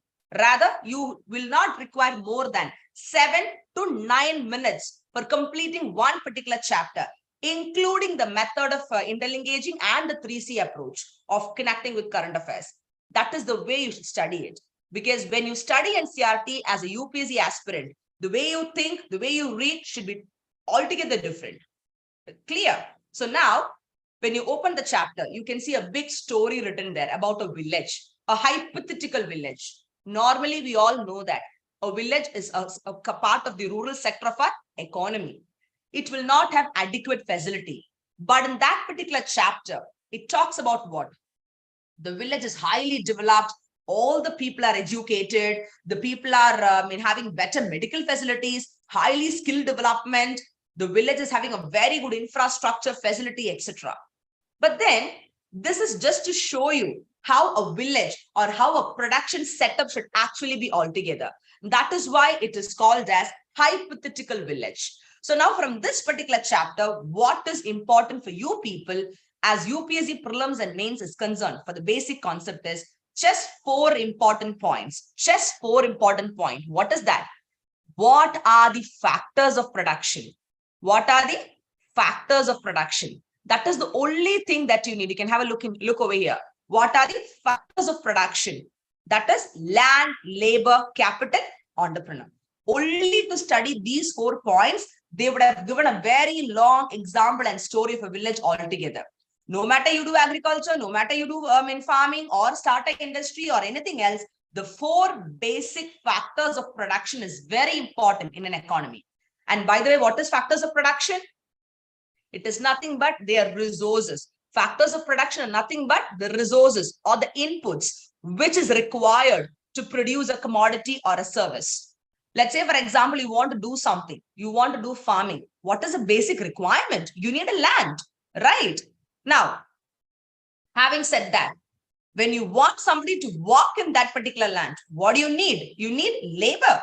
So now factors of production is nothing but it is an economic term or concept which makes you understand that they are the most important resources or the input that is required to produce a one particular final product or good in the economy. So there are 4 important factors of production: land, labor, capital, entrepreneur. So now each of these factors of production will get a factor income.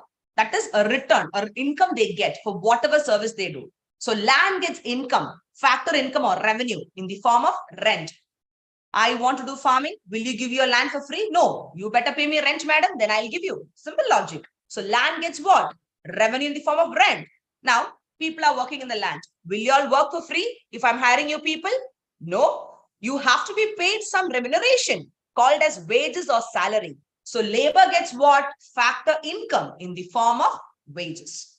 Now, though you have a land, though you have labor, to carry forward the activity, the farming or the business or any other activity, the basic requirement is money. In economics, in certain perspective, we call money as capital. So capital is not actually the capital of a state. Over here, under factors of production, it is important to understand that the meaning of capital is what? It is money here. So where will you get money? Will anybody give you money for free? Definitely no. Don't even think in your dreams. Even, your relatives will not give you free today because it's so valuable. So now, what can be done? If you see capital, when you go to a bank or you go to anybody, people will give you money, but they will charge you interest. So capital or money, which is a factor of production, what do they get?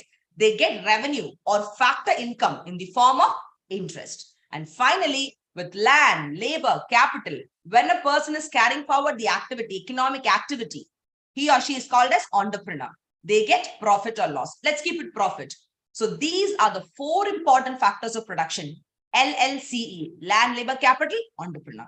And the revenue or the factor income is land, rent, labor, wages, capital, interest, entrepreneur, profit. Bas, ho gayi. You're done with class 9, chapter 1 of economy and CRT.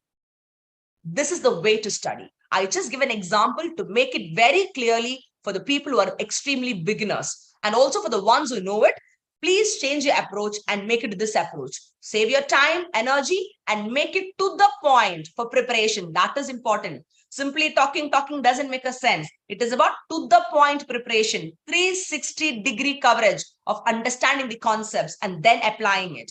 Is it clear, my students? Having said that, why this is important? In this particular chapter, you can see the emphasis on the primary or the most important sector of the economy, that is agriculture. We all know that agriculture is indeed a very important sector for all of us, right? Yes, even today, if you see, agriculture is a sector where, majority of people are dependent. Previously, 60-70% of people was dependent on agriculture. Today, nearly 50%, 50, approximately 40, 49, 48% is dependent. Now, when majority of people are dependent on agriculture, the output or the contribution that they should give to the country's output, the country's output is actually GDP, gross domestic product.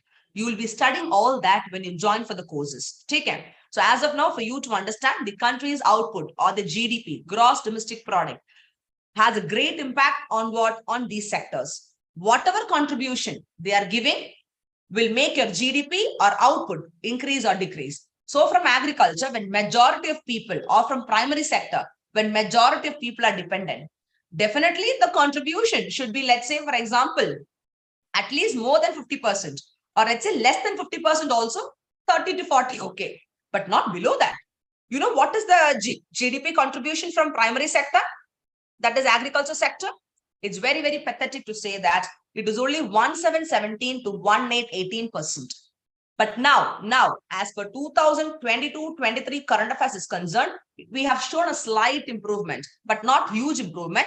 Even though majority of people are dependent, I can tell you that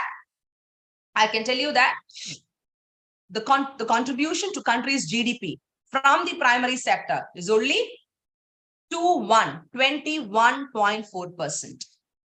Yes, we have improved to more than 20%, but still a lot more is to be done. So now this has a huge impact on understanding or calculating the country's output or growth, called as gross domestic product. Is it clear? So now this is the reason why you study this first chapter. And then again, you saw we studied the concept from NCERT, the importance of that in the comprehensive part of the syllabus, the second C of 3C approach, agriculture related, and now the trending current affairs. What is the percentage of that with regard to the country's GDP or growth? So this is how you will study. Is it very clear, my students? Crystal clear?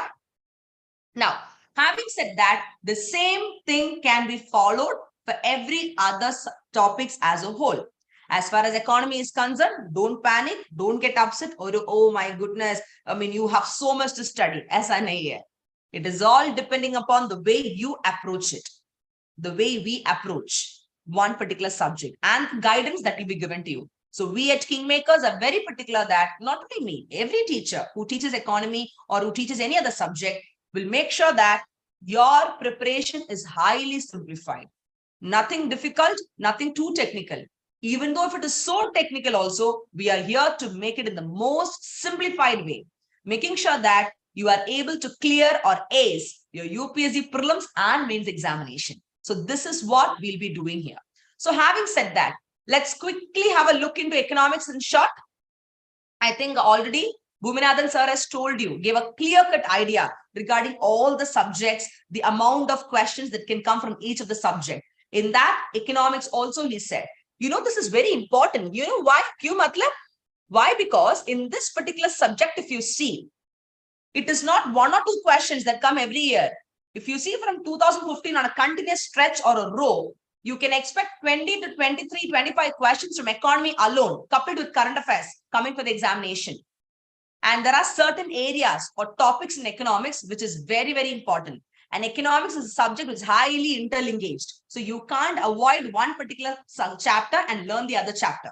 That is again the beautiful thing about economics. So you can't escape just like that. Having said that, if you see, there is something called as money and banking, which all of you would have heard about. So now the concepts on that, the analysis of that, the applications of those concepts with the trending current affairs, you tend to get more number of questions repeatedly from that particular area. 60 to 70% of prelims question from economy is mostly from this area, highly interlinked to this particular area. So you cannot at any cost miss studying money and banking coupled along with inflation. So now this is the most important thing in economics. Is it clear? Now, having said that, now let's quickly go into a quick introduction to economics, because you should also know what is economics, right? Having said all this, it's very important to know what economics is all about. So you will be telling me economics is production, consumption, distribution, is it? So what is economics? I think I can't see your chats. I will try.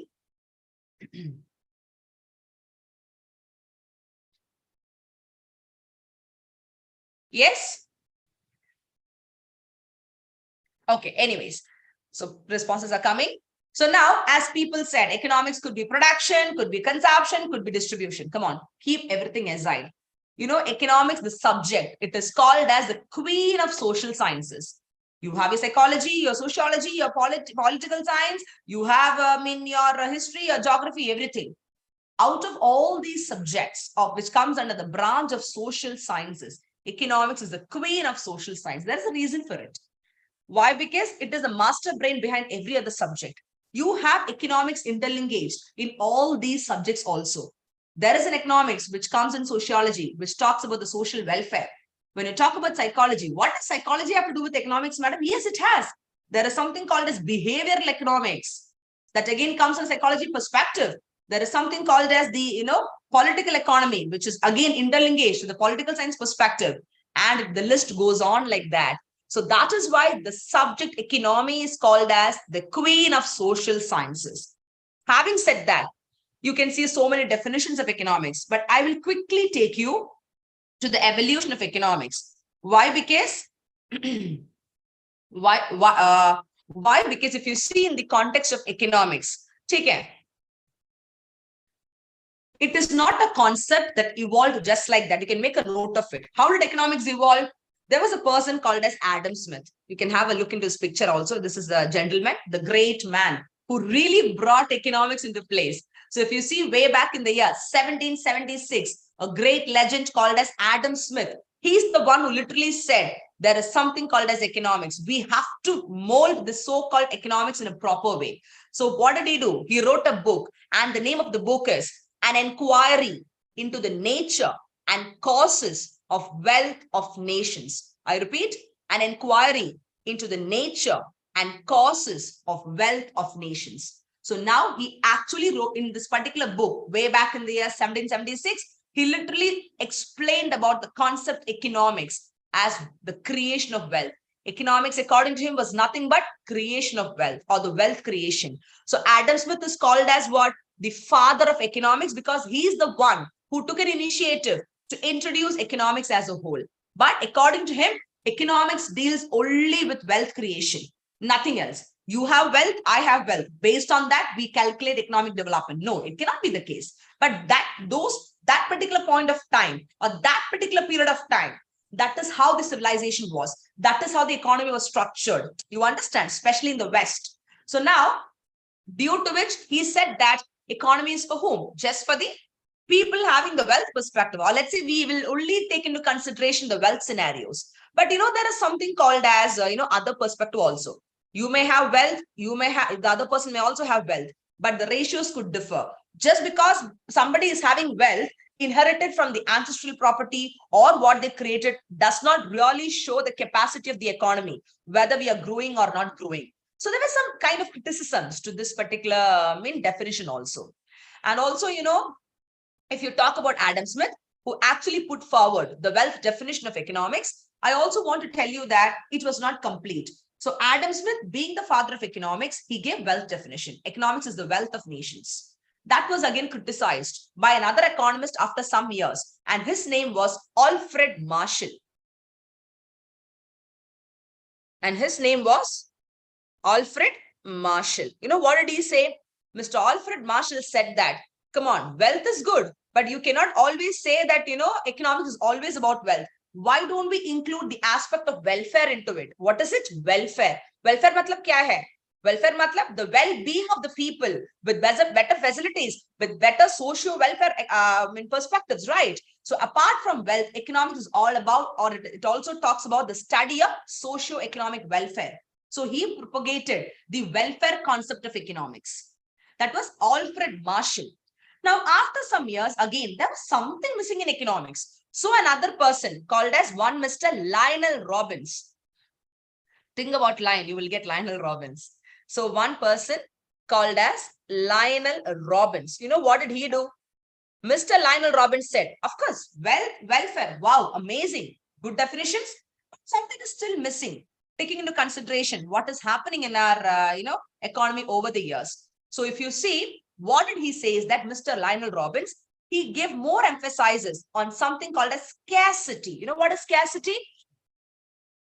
See, in economics, scarcity means limitation. We don't say the word limited or limitation in economics. We tend to use the word scarce or scarcity. So hereafter, when you want to say something is limited or scarce in economic terms, you can use it scarce or scarcity. Okay. So Lionel Robbins propagated the scarcity definition of economics. What is that? The limited definition. And what happened, in that particular definition, he said that wealth is there, welfare is there. But what is happening? Chalo, let's take the case of our country, India. So much of population, one of the highly populated country we are, right? So now, though population is a good thing also, are we able to provide food for the growing population? That is a very important thing to be discussed. Am I right? Yes. So now the resources to satisfy the growing population is limited, or it is scarce in quantity. So something has to be done. So the government cannot say, listen, we have only limited resource. Let's say, for example, there are 10 people and there is only 3 kg of rice. Can you provide this 3 kg of rice for this 10 people for 2 days, 3 times, very, very holistically? No, completely no. It is not satisfying, right? So now you think from the country perspective. So now the government cannot say no to it. they have to do something to feed the larger population, no matter the resource is scarce or limited. So what do? Now, in the scarcity definition put forward by Mr. Lionel Robbins, you know what did he say? He said that how to make limited or scarce resource at the maximum level. No matter the resource is scarce, there is something called as maximum utilization of the limited resources. To put it in economic terms, maximum is called as optimum. What is it? Optimum.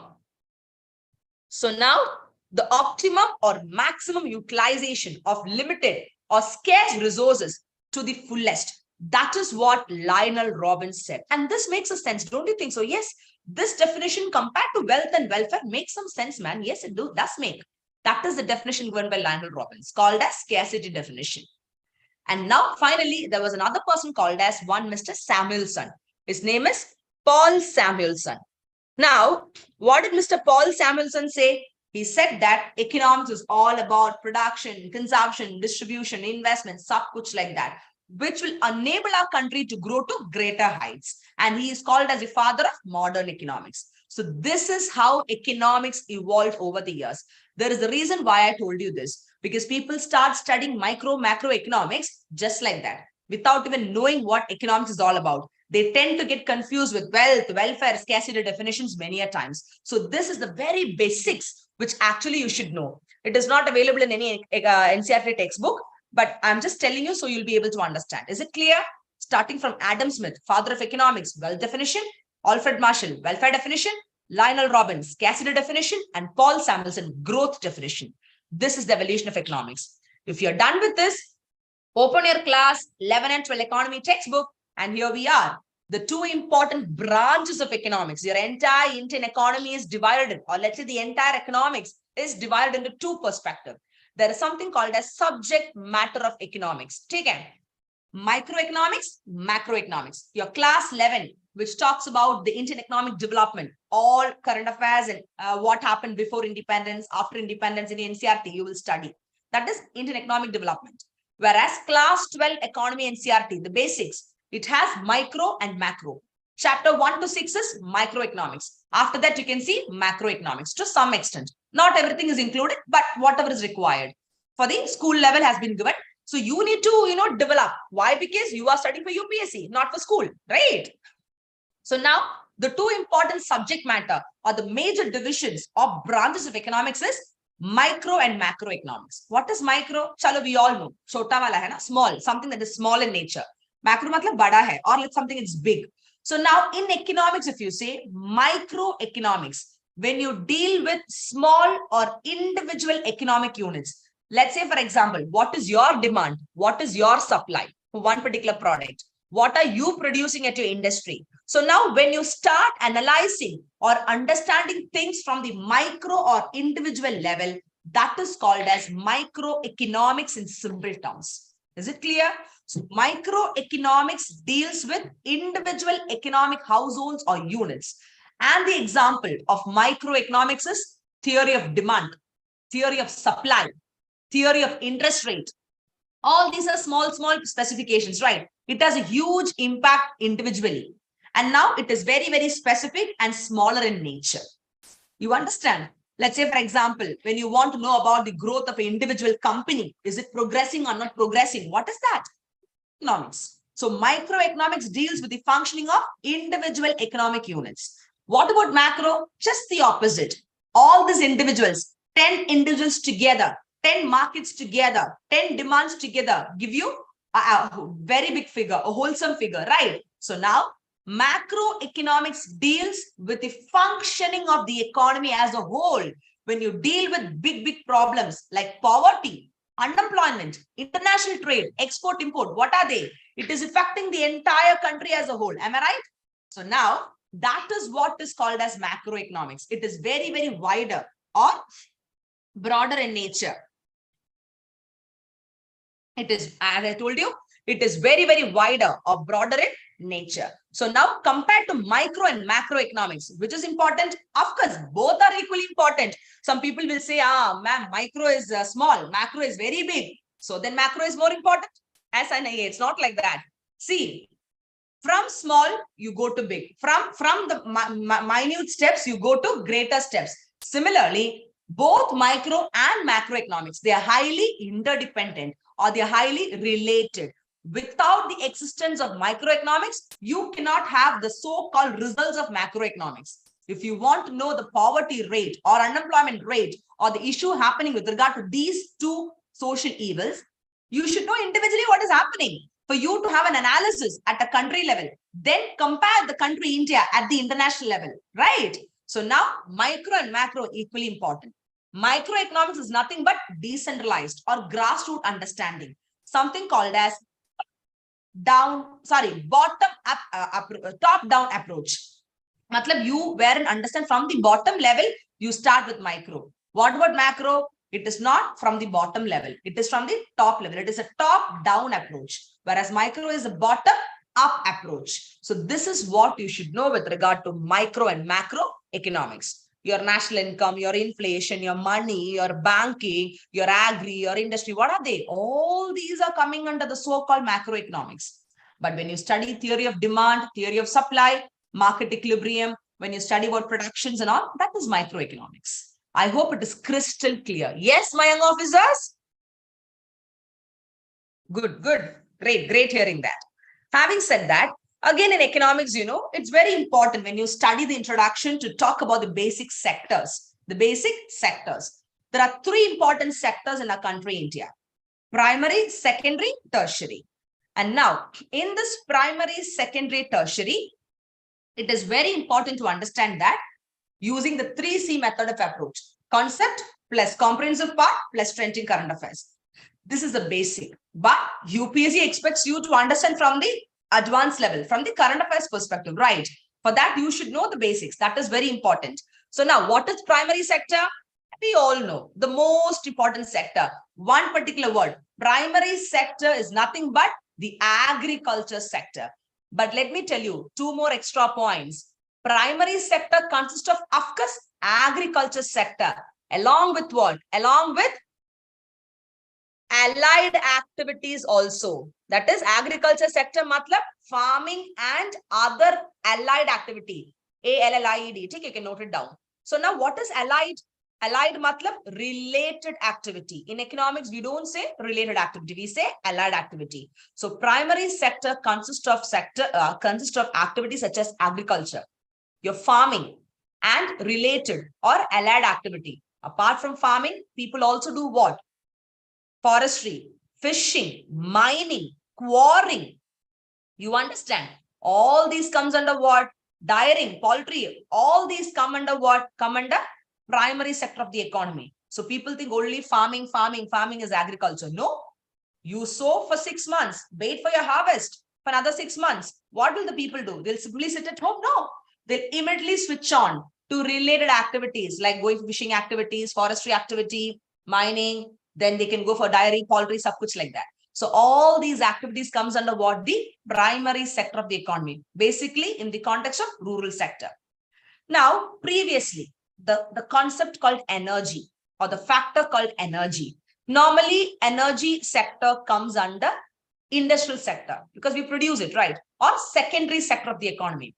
But it is important to note that extraction or getting energy at the initial stage, that is extraction of energy. Energy extraction comes under primary sector of the economy. It is very, very important. In many textbooks, it is given wrongly also. Energy extraction, they given in secondary sector. It is wrong. Energy extraction comes under primary sector of the economy. Okay?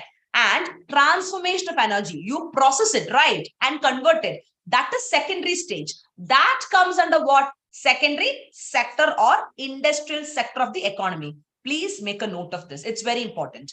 Now, having said that, what is the next sector? Primary is done. Next is what? Your secondary sector.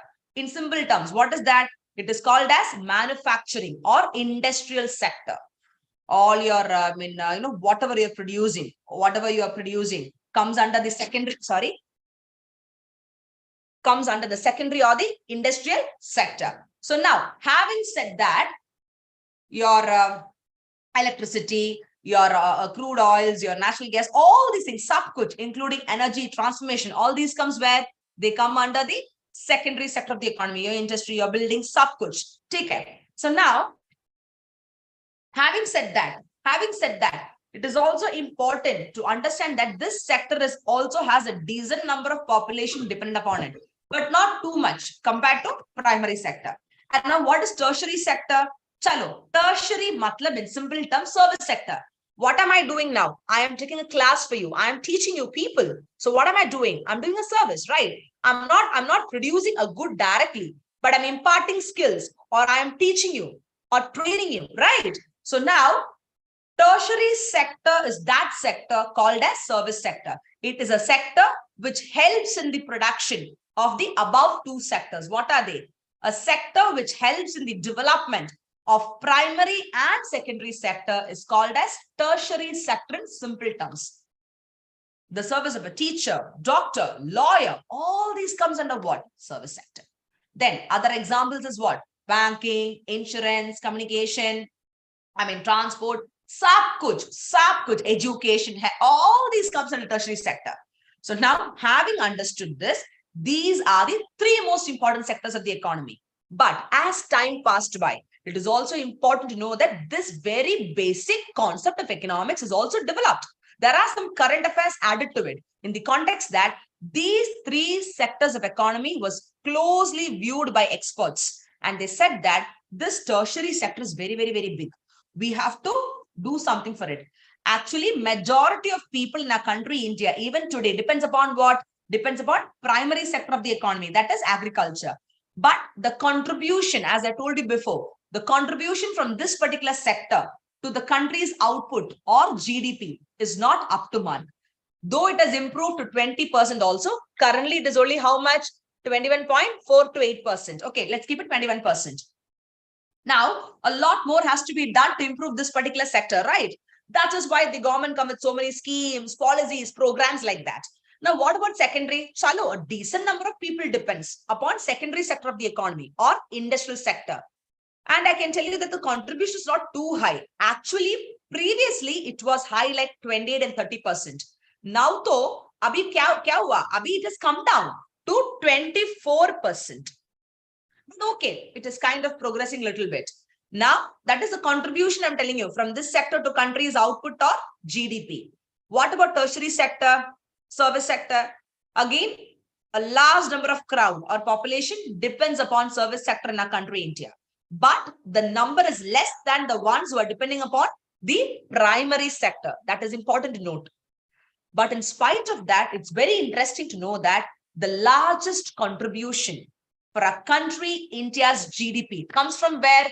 Comes from the tertiary or the service sector of the economy. Is it clear? Why? Because more than 50% of the contribution comes from service sector. Approximately 53% as of 2022-23 data. But where can you see majority of people depending? Majority of people are depending upon agriculture, but the contribution should be from that. But what is happening? The highest contribution is from the tertiary or service sector. And you know what is the reason for that? See, when you want to grow and develop, mostly investments called as FDI. Again, the next method of interlinkaging. So from tertiary, we went to FDI. What is FDI? Foreign direct investment. That is the amount of money that a country, India, receives from another country for any development activity. And if we are giving to some other country, it goes as the FDI, foreign direct investments of that particular country. Okay. So now most of investments or FDI used to come to a country, India, to this sector called as tertiary. Because the booming sector in service or tertiary sector, there is your IT and software. That is information technology and software. So majority of investments started coming in that. That is one of the reasons why, again, more than 50% of contribution from service sector from service sector is going to a country's GDP, making it the highest contribution. Is it clear? So now these are the most important sectors of the economy. The concept we saw, the activities we saw, and the current affairs also we saw. What are the percentage contribution of these sectors to the country's output or GDP? This is the way you should study it, other than by hearting what is primary, secondary, tertiary. That is for your school level or college level. But for UPSC, the sector plus The concept plus connecting them with the trend in current affairs and its application, because that is what UPSC expects from you. Now, to add more to this, I told you about tertiary sector. But these days, because tertiary sector is so big, it's kind of booming like anything. What did the experts do? They divided the tertiary sector into two classifications. It is not available in your NCRTs, so you can just make a note of it. Take care. Currently, tertiary sector is classified or subdivided into two sectors. What are they? One is quaternary sector. Other is quinary sector. Very simple. So many activities are there. So let's say, for example, your education, your research and development, your IT, your management, your innovation department, all these are quite big. Hannah. So now, to give more emphasis and focus on certain sectors like R&D, research and development, they said that we have to categorize them under another sector called as quaternary sector. It is also coming under tertiary sector or service sector. Just one subdivision to give important focus to these areas, because R&D, research and development, is very, very, very important these days. You cannot think of development without R&D. That requires huge focus and huge importance. Then management, administration activity, distributions, then innovation, all these activities are coming under quaternary sector. Your IT, information technology related as well. Now, the next is called as quinary sector. All the activities, again, like education. Education is too big again, right? What all schemes and policies are put forward by a country, India and government to improve it even today. Why? Because again, the next trending related concept of current affairs. Why? Because if you talk about education, called as literacy rate. What is it? Literacy rate. In economics, we call it like that. Okay?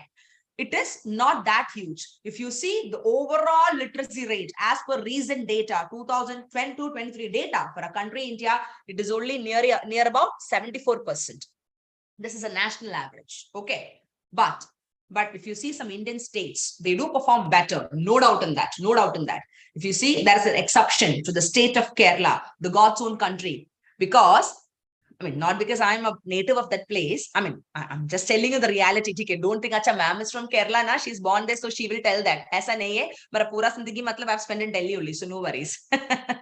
If you see, the overall literacy rate is 74%. But then if you see, with regard to Indian states, the state of Kerala ranked number 1 with regard to literacy. It is even crossing the national average, because national level only 74% is India's literacy rate. But you know what is Kerala's literacy rate? It is more than 90%.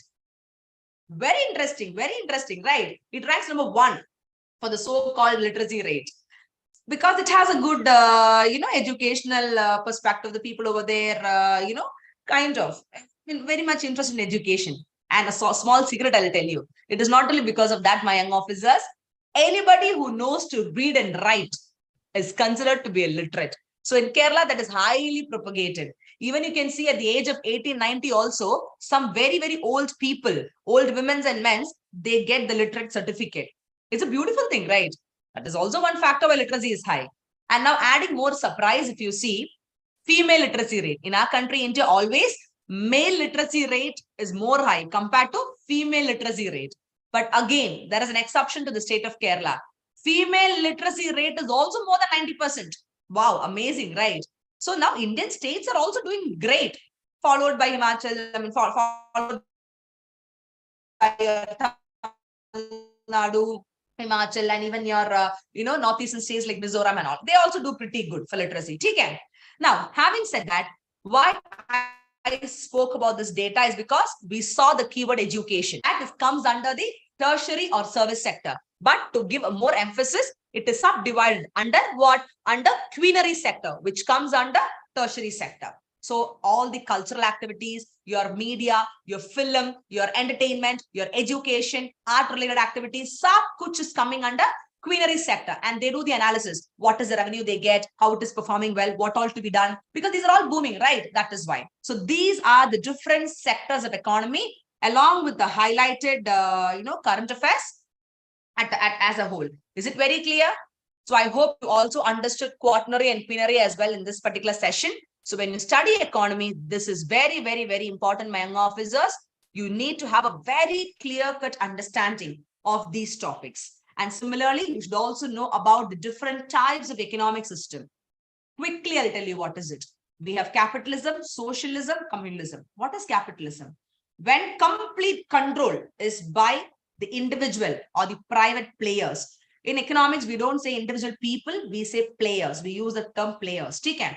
So when the government is having no or very less control, there is very less intervention by the government in the economic activity or decision, whereas majority of the decisions or majority of the activities controlled by the private sectors or individual players, that kind of economic system is called as capitalist economies. You would have heard US. What is US? America, right? They are a capitalist economy where the government intervention is not that much. So this is the real meaning of capitalism. But if you see currently, capitalism has another dimension also. You cannot completely say that government does not take care. The government do interfere currently in the capitalist economy to some extent, not completely, but they do have a say. They do have a look into what it is. But as for the real definition of the different types of economic system in our country, in entire globe, I can tell you that capitalism does not propagate government interference. It is called as a free market economy. What is it? Free market economy. In economics, there is something called as laissez-faire. Laissez-faire matlab, it is a French word put forward by Adam Smith again. Laissez-faire matlab, free market economy. Less of government intervention. That's it, nothing else. Is it clear? And the example for that is US. Now, next is socialism, just the opposite of capitalism, wherein you have majority of the economic decisions and activities of production, consumption, other things controlled by the government. But in socialistic or socialism, I can tell you that private people also can make some decisions. It is not like they're completely ignored. In capitalism also, only little of interference. Similarly, here in socialism, majority of the control goes with the government, but individuals are also giving some space to take decisions. Okay. Whereas communalism, oh my goodness. Communalism is just something like a command economy. Somebody will tell you or dictate you should do it, where no private individuals or players can have a choice in the economic decision making as to what to produce, what to distribute, what industry to start, nothing. Completely it goes under the hands of government, command economy. And we all know the example of communist economy, right? China, as all of us know. And as far as our country, India is concerned, we are not a capitalist nor a communist economy. Rather, we have both public and private sector coexisting together. So that is why we are called as a mixed economy. And today, if you see, right from independence time, PPP, from the plannings, first 5-year plans, the concept of public-private partnership is propagated. Even today, if you see in many sectors, public-private participation is of utmost importance, because lack of necessary funds or money with the government, we need to incorporate with the private individuals also under the so-called model that is PPP, public-private partnership. So that is why we are called as mixed economy, and we are kind of democratic again. So then, such kind of capitalism and communalism doesn't work with us. Is it clear? So these are the different types of economic system, just for you to know. And this PPP is also important. Why? Because you will study many things pertaining to PPP when you come for, your mains classes. Is it clear? The PCM batch when you come. So I hope it is crystal clear for you people. Any doubt, any queries that you have? And when you study economics, my young officers, please keep 2 things in mind. You have to study using the so-called 3C approach. There is no way in which you can avoid the 3C approach. It is very important to follow that. And these are the very basic things that you should actually understand when you study economics. Is it clear? Any doubts, any queries? Quick, fatafat you can ask me. 30 seconds I'll give you, because the next faculty, Kaushik sir, is waiting. Another very eminent faculty is there to come and tell you more about another subject as well. Yes. So I hope the session was quite refreshing for you people to have a quick look into the strategy of economics and also understanding how to study from the scratch, connecting it with current affairs, and also a look into the basic concepts in the UPSC manner. Yeah. Thank you so much, and Jai Hind. Yeah, thank you, Nisha. The session was really very interesting and informative, and you have made the economics as simple as possible. I'm sure you have created the interest. The students, those who have attended, they are all eagerly waiting to listen to you for the rest of the module. So thank you so much for your association. And now we have the another important resource person. And now I request you to change the host, please. Thank you, sir. Yeah, thank you so much, Nisha. Thank you. I request the team member to just change the host from Nisha ma'am to Dinesh Kaushik.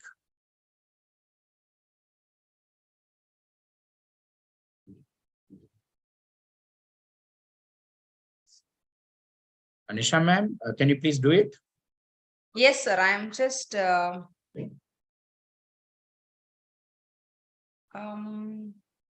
host.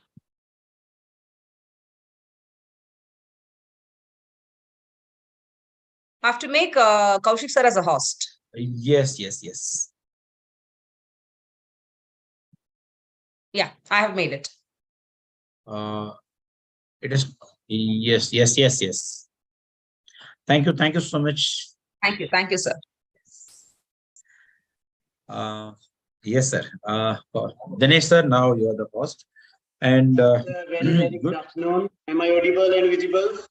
Yes, you are audible and visible, and students are eagerly waiting to listen to you, and we are all eagerly waiting to listen to you. I'm very happy to introduce one of the best resource person for the CSAT, the person who is handling classes for almost 14 plus years, the one who has predicted more than 19 plus questions, which has reflected from a single book.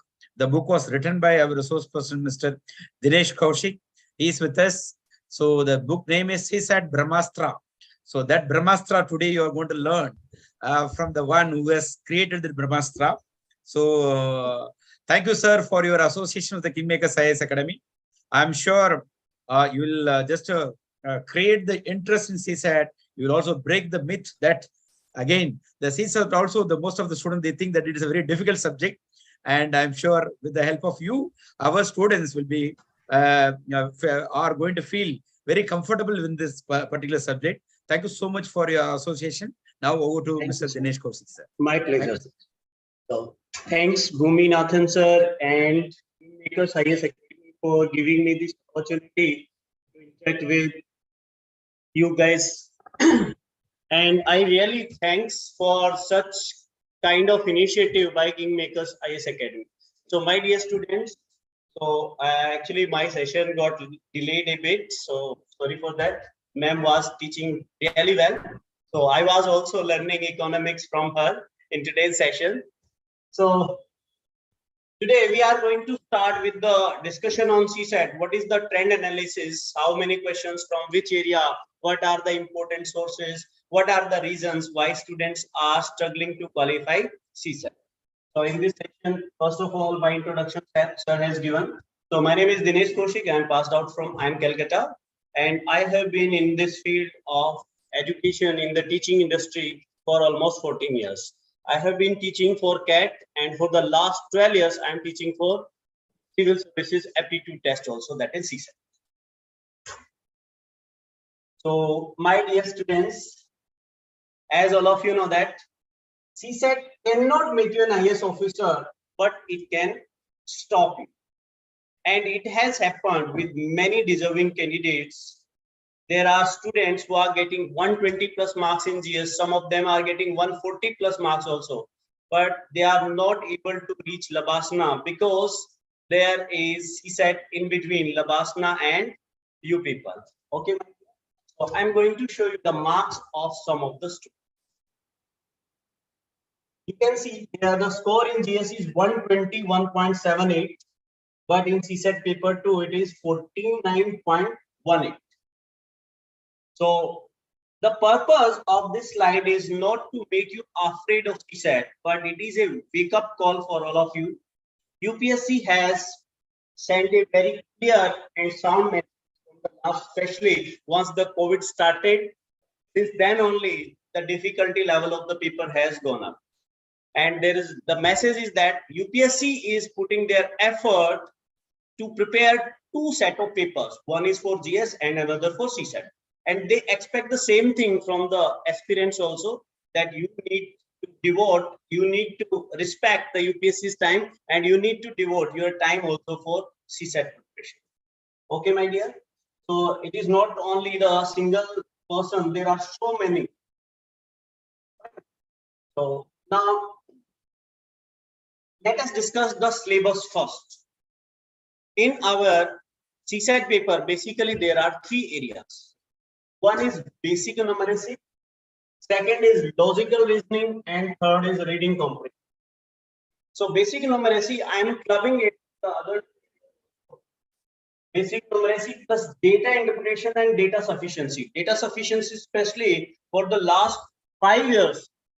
From the last 5 years, UPSC started asking questions on data sufficiency. So these are the topics that we are going to cover in our course. During the course of interaction, we are going to cover these topics: chain rule, time, work and pipe, and allegations, number system, LCM, HCF, simple equations. My dear, simple equations, I personally feel that it is the backbone of basic numeracy. But unfortunately, most of the books available in the market, they do not have simple equation as chapter also. Okay, so these are the topics. I hope you guys can are the 20 topics of basic numeracy plus 10. There will be 16 topics from logical reasoning and reading comprehension also. Basically, there are 5 areas on which UPSC is asking the question. That is, what is the crux of the passage? What is the assumption, statement, conclusion, inference, strengthening, weakening the argument, something like that. So let us see the trend analysis. Yes, are written in manner 2011, 2000, like that. First area, basic numeracy plus DI plus S. Second is general mental ability, or I can say logical reasoning. And third is reading comprehension. So one request to the admin, will I be able to see the comments from the students also, so that I can ask some of the questions?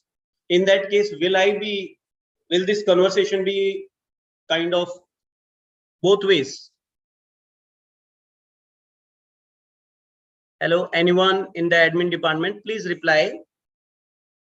Can I see the comments? Okay. Students will not be able to answer my queries. So it means we have to, for today, it's gonna be a one-way session.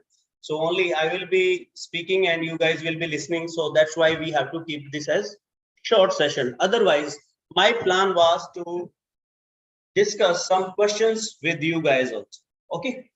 So let us see the analysis. Basic numeracy plus DI plus DS. These are the number of questions asked from this area. Logical reasoning, this is the pattern, and reading comprehension.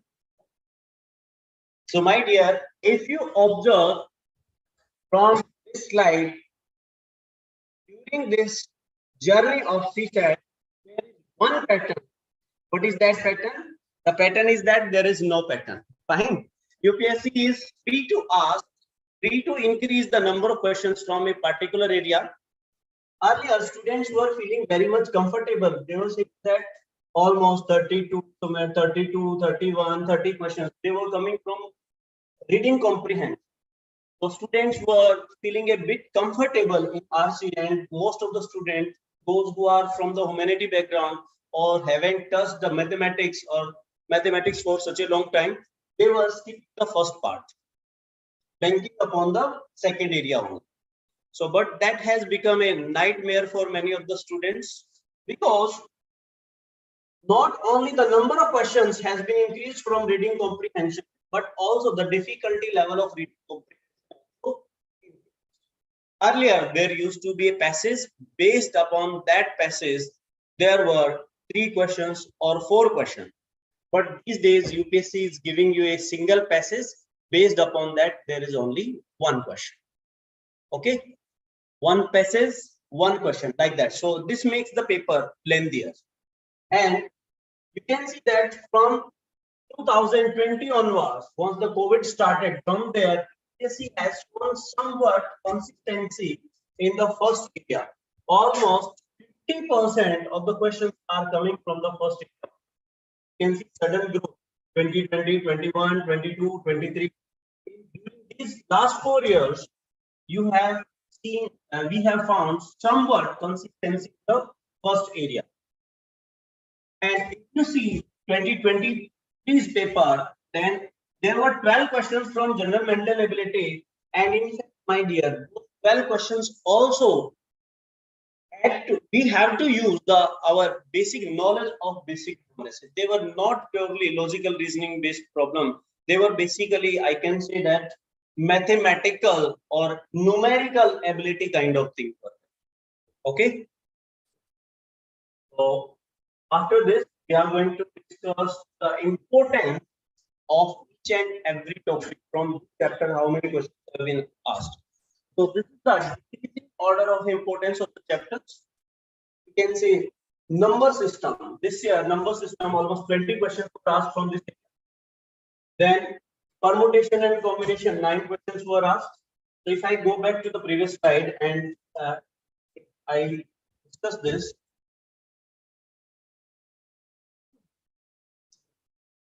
then we can see that this year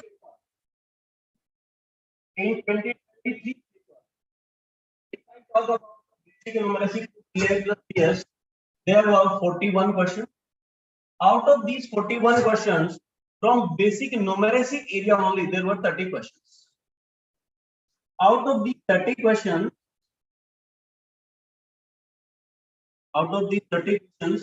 approximately 20 questions came from number system. Why I'm saying approximately? Because there was one question which could be included in permutation combination, and it could have been using the concept of number system. So I'm counting that question in the number system. So there were 9 questions. 9 questions were from permutation and combination. So one question is doubly counted. So don't count this as 29. It will be 28 questions because one question doubly counted. Then there was one question from time and work, and one question from simple and compound interest. Simple and compound interest. So we can say that majority of the questions were coming from number system and permutation combination. Only these two chapters covered 90% of the syllabus. Fine. So now looking at this slide, if we talk about the top 6 areas, top 6 chapters from basic numeracy, then I can say number system is at the highest priority. Then after number system, we can say that permutation and combination is the highest priority area. Then permutation and combinations, then percentages, simple equations, average mixtures, and allegations. So my dear, are the 5 most important chapters from basic numeracy. Got it? Now after that, you can see that data sufficiency. I told you in the beginning also, from the last 5 years, I started asking the question from data sufficiency, but consistently they are asking questions from this. Okay. So whenever we are starting our preparation, anyway, we are going to start the batch very soon. So depending upon the importance of the chapter, we have to put the time according. Fine. So those chapters which are very frequently asked, which have very high importance or high yielding areas, we have to devote more time. Anyway, we cannot leave the other areas also, because who knows, next year you can see the questions from those areas which are not that much asked. So in the next slide, I am going to show you those topics which are not that frequently asked. Complete these 2 slides, complete our syllabus. This is the decreasing order of importance of the topics, and this is the, I say, this simple interest from simple interest. We got a question total only from this. Okay. I hope till here I'm clear. So now I have to. Now this is very difficult. I will not be able to interact with you. Otherwise, I would have been. How will I get to know that you guys are getting whatever I'm teaching you or not? So in that case, let me discuss a small concept with you guys. And in the concept of from number system on, number of digits in a given number. So that is the question. Now the question is that n is a number, and this number is found by writing first 20 natural numbers back to back. First 20 numbers back to back. Then the resulting number will have how many digits? That is the question. N is equal to 1, 2, 3, 4, 5, 6, 7, 8, 9, 10, 11, 12, 13, 14, 15, 16, 17, 18, 19. We have to find this number has how many digits. So let us count. 1, 2, 3, 4, 5, 6, 7, 8, 9. Then 10, 11, 12, 13, 14, 15, 17, 18, 19, 20, 21, 22, 23, 24, 25, 26, 27, 28, 29, 30, and 30. So this number has 31 digits. But examiner may ask bigger number. In that case, it will not be feasible for us to write the entire number and then count the numbers in this. So for that, we need to have some shortcuts. So our number 20 is a 2-digit number. So it means when we are reaching 20, we must have crossed all the single-digit numbers. 20 is a 2-digit number. So break it into two parts: single-digit numbers and double-digit numbers. Single-digit and double-digit numbers. So out of these 20 numbers, that first 9 numbers, they are of single digit. Out of 20, 9 numbers are of single digit. Rest how many are left? 11 numbers are left. So there are 9 numbers of single digit and they are followed by 11 numbers of double digit. What is the total number? 9 numbers of single digit, they will give you 9 digits. And 11 numbers of double digit, they will give you 11 into 2, 20. So total number of digits will be 9 in 9 plus 22. That is coming out to 30. This is having 31. I hope if there is a problem, we have written first 20 natural numbers back to back, and we have to find this number has how many digits. Out of 20, there are 9 numbers of single digit and the remaining 11 numbers are of double digit. So 9 numbers will give you 9 digits and 11 numbers of double digit will give you 22 digits. Total number of digits will be 9 plus 22, that is 30. Okay. Now is the voice fine? Actually, today I am taking the class studio. Now is it fine?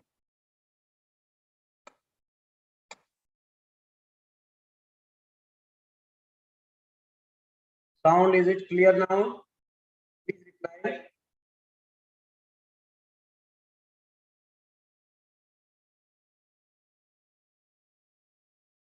Hello.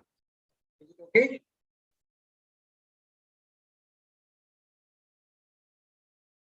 Edwin, please reply. Am I clear? Yes, sir. It's clear now. It's clear. Okay, clear. Fine. Now, let us write another number. Instead of 20, had it been supposed 85 digit number, 85 numbers. So, note down a problem and practice yourself. For every question, I am giving you approximately 60 seconds. Assuming that you guys are practicing, although I will not be able to see your answer, But once I stop dictating the question, after 60 seconds, I will start discussing. So let the question be like that. Get the number n. This number is formed by writing first 85 natural numbers back to back. We have to write the counting till 85. This number will have how many digits? Please try it yourself. We have written 85 natural numbers back to back. The resulting number will have how many digits? So, while attending this session, please carry a paper and pen with you. Assume that you are sitting in the offline class.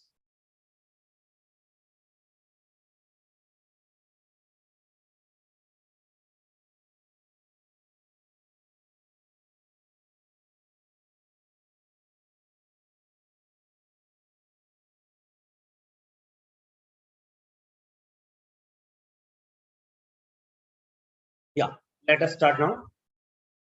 So in this case, the number was having 85 numbers. 85 is a two-digit number, so it means we must have completed all the single-digit numbers and double-digit numbers. So out of 85, first 9 numbers will be double-digit. So from 85, if you remove these 9, you are left with 76 more numbers. 9 numbers of single digit will give you 9 digits, and 76 numbers of double digit will give you how much? 2 into 76, that is 152 digits. We are getting 9 digits from the first 9 numbers and 152 digits from the remaining 76 two-digit numbers. So if we add it to how many digits we are getting 161 digits. This number is 100. Assuming it is clear. If this is clear, then please note down one more problem. A typist was typing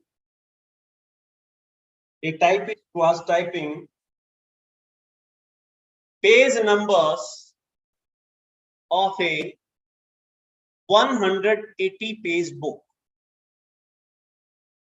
A typist was typing the page numbers of a 180 page book.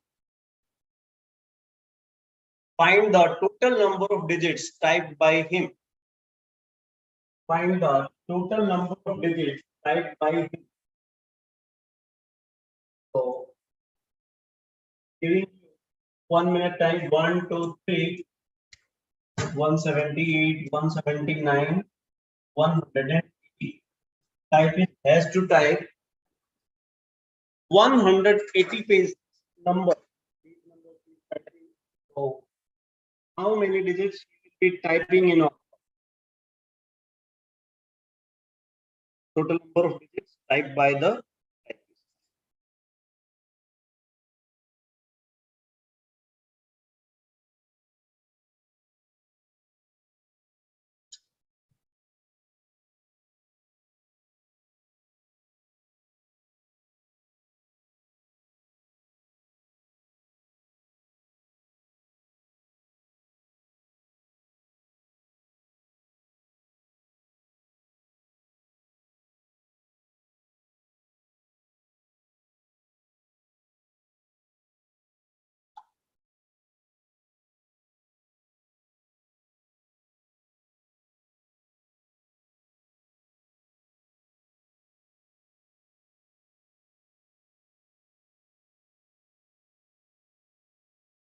Okay, should I start? Let us start now. Now, if you observe carefully, 180 is a 3-digit number. If this is a 3-digit number,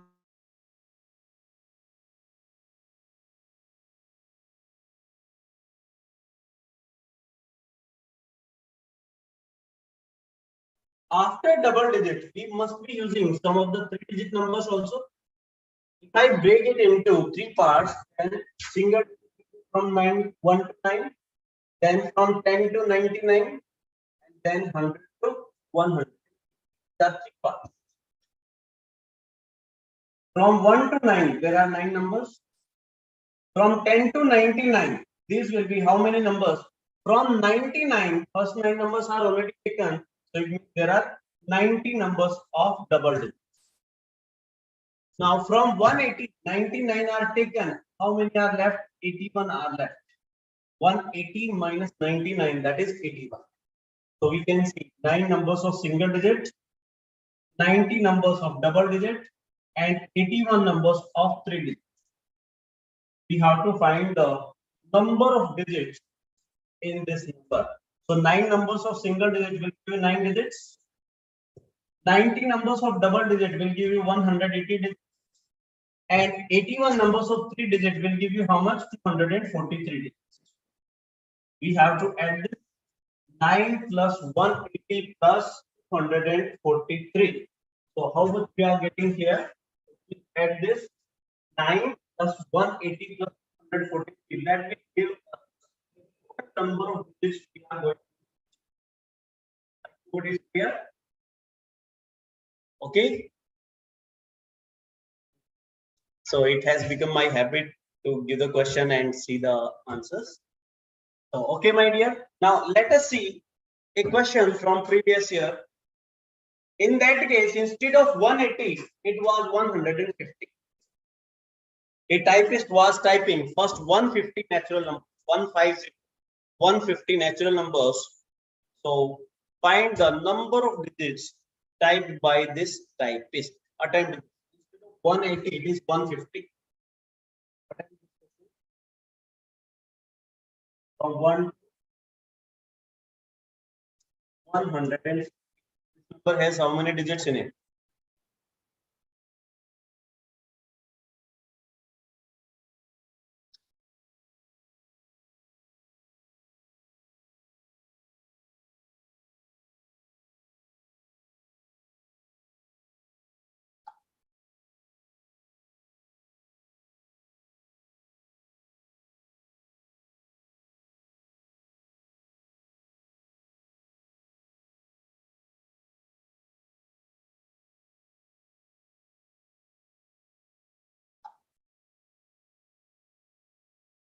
So another 20 seconds.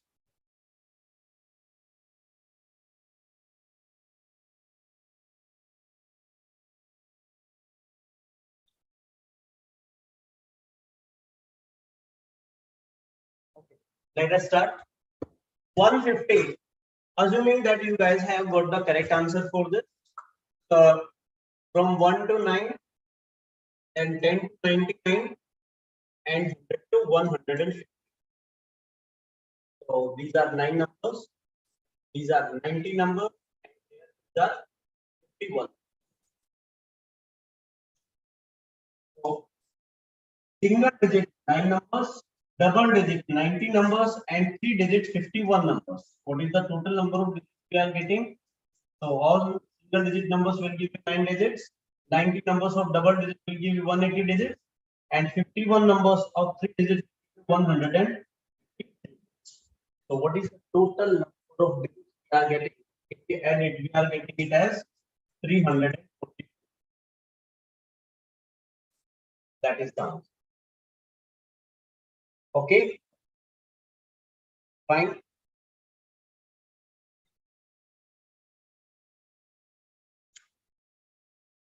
Now let us discuss one more small concept here. Based upon that, there was a question this year's paper also. If you multiply 11 with 11, 11 into 11, your answer will be 121. If you multiply 111 with 111, then your answer will be 1, 2, 3, 2, 1. If you multiply 4 times 1 with 4 times 1, then your answer will be 1, 2, 3, 4, 3, 2, 1, like that. Okay, so now this question was that there is a 9-digit number whose all the digits are 1. There is a 9-digit number whose all digits are 1. When the number is multiplied by itself,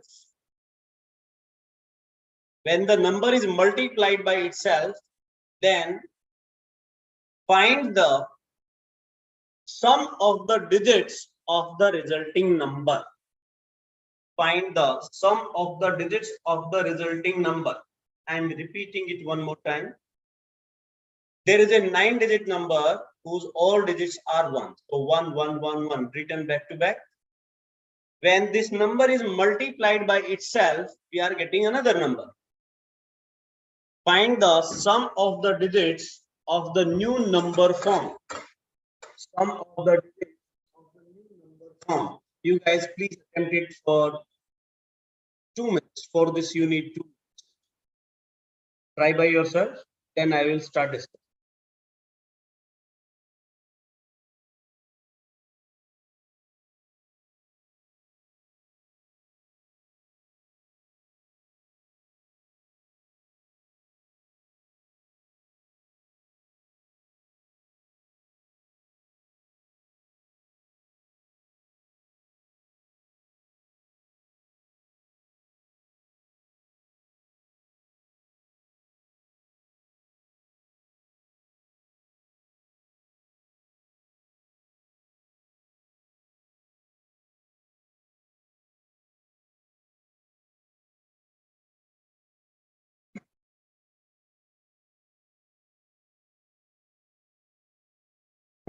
My dear students, I hope you guys have tried it.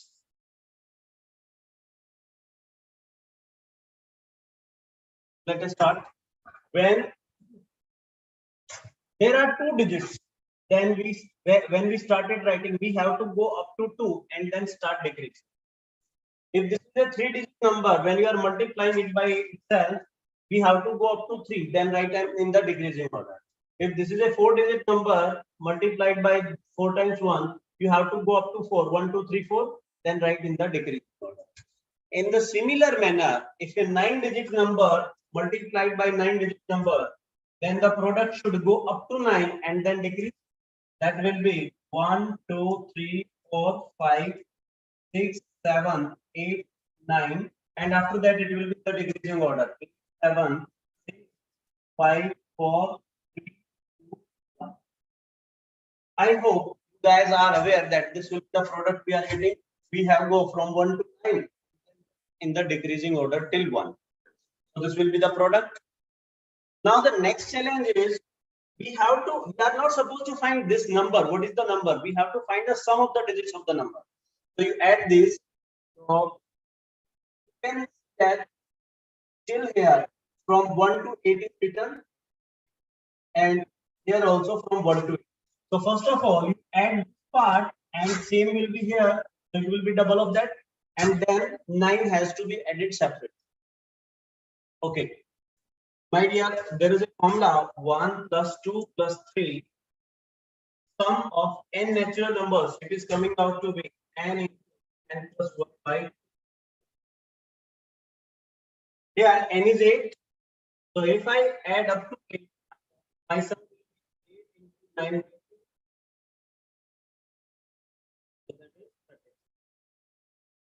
It means sum of this part is 36 and this part is same 36. Plus, we haven't yet considered this 9. So this 9 will also be there. Sum 36 plus 36, 72. 72 plus 9, that will be. That is 80. So with so many concepts, you have to. There was a 9-digit number whose all digits were 9, 9, 1, 1, 1. Then again there were 1, 1, 1, 1 9 times. Multiplied this, then you are getting the answer as this. We have to find sum of the digits. So many, although the number of questions from basic numeracy were 30, but every question this was using a multiple concept. So with the help of these 30 questions, UPSC checked your almost 50 to 70 concepts, mind. 50 to 70 concepts they used. There were questions with the multiple concepts. Now, let us do short.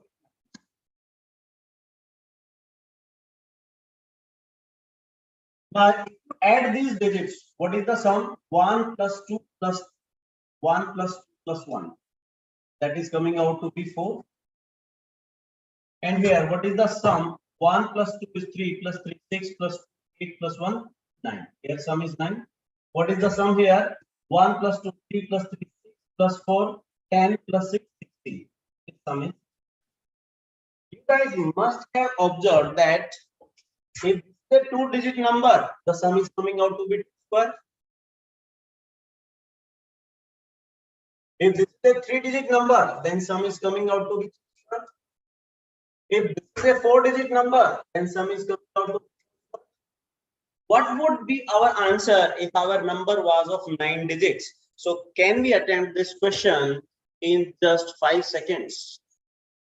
It will take less than 5 seconds. My dear, if the number was having 9 ones in it, then upon multiplication, sum of the digits will be 9 square. That will be 1. I hope it is clear. So,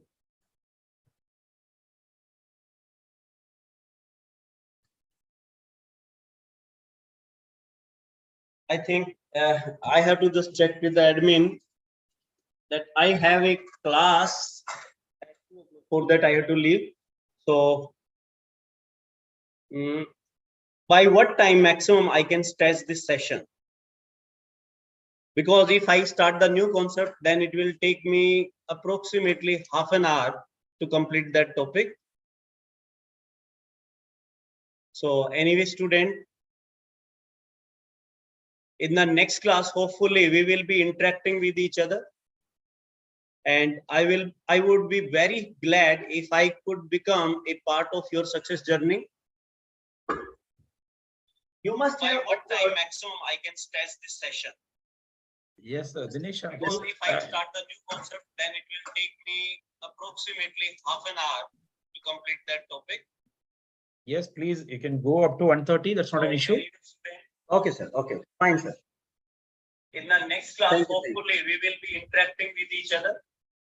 And I would be very glad based upon that there were 2 questions asked this year. So I'm going to take that concept also. That concept is factor-based problem. Factor-based problem. So there is a number n.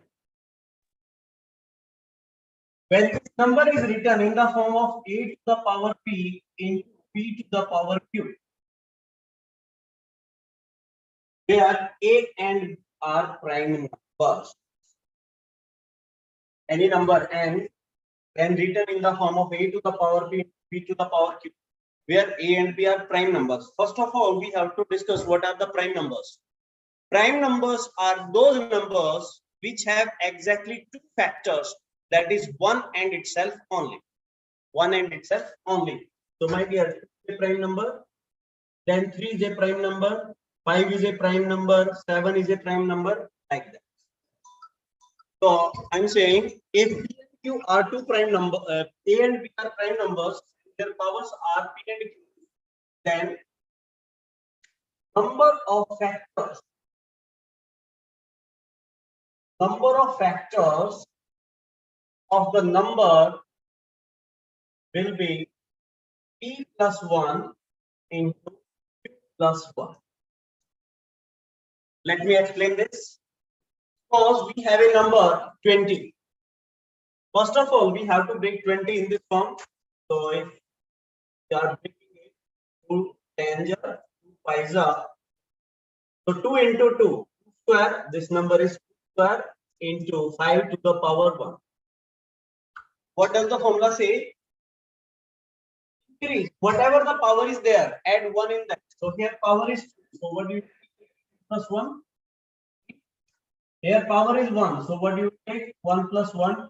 So how many factors we are having? 3 into 2. There will be 6 factors. 20 has 6 factors. Let us count those factors. Which are those factors?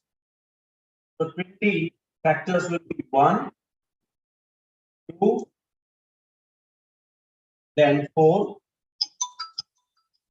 then 5, then 10, and 20. So how many factors? 1, 2, 3, 4, 5, 6. There are 6 factors. Got it? Suppose there is another number. If the number is 2 to the power 5 into 3 to the power 2 into 5 to the power 4. So we have to find the number of factors of this number. Here power is 5. So add 1 in that. 5 plus 1 is. Here power is 2. So add 1 in that. Here power is 4. So add 1 in that. What we are getting? 6 into 3, 5. That is coming out to be 90. This number has 90 factors. My dear, UPSC is not going to give you a number. They are not going to check your calculation. But in UPSC, what will happen? You will never, not never. So you will face difficulty in finding what we have to find. Okay. So to determine that, what we have to determine it itself, understanding the question itself is a problem. Fine. So attempt one question. I'm taking a simple number 120. 120 has how many factors? Find the number of factors of 120. Try this. Find the number of factors of 120.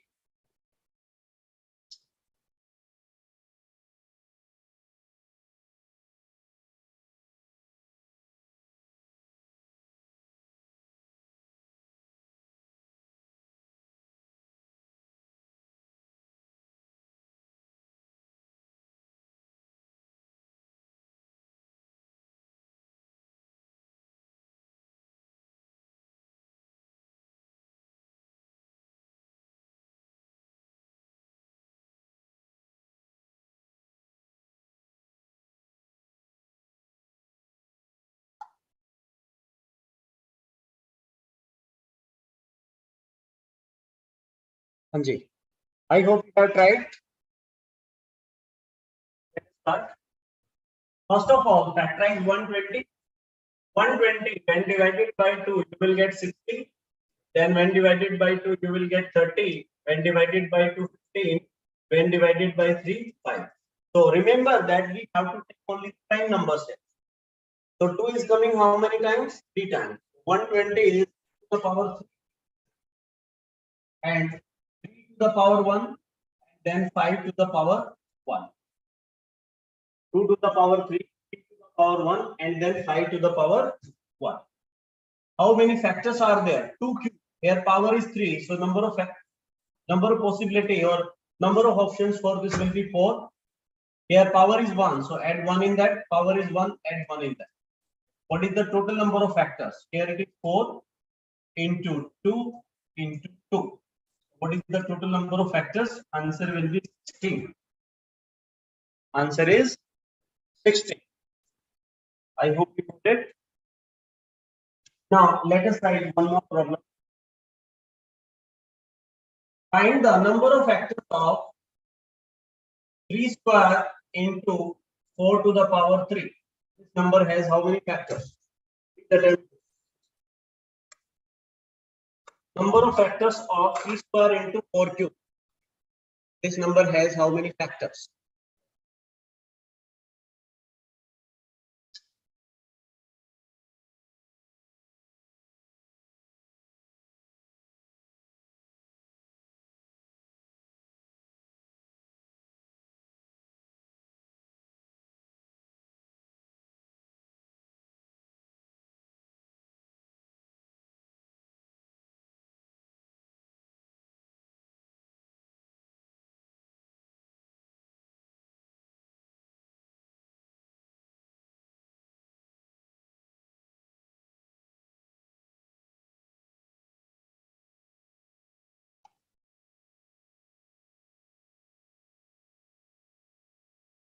Anji, I hope you have tried. So how many of you got 12 answers? I hope, I'm sure that some of you, many of you will be getting the answer as 12. So 2 power is 2, 2 plus 1 is 3, and power is 3. So you will get 3 plus 1, 4. 3 into 4 is equal to 12. But my dear, that will be no answer here. Because what did I say? These has to be prime number. 4 is not prime number. So instead of that, it has to be broken into the prime factor. So 4 can be written as 2 to the power 2 or to the power 3. So my dear, 4 is written like this.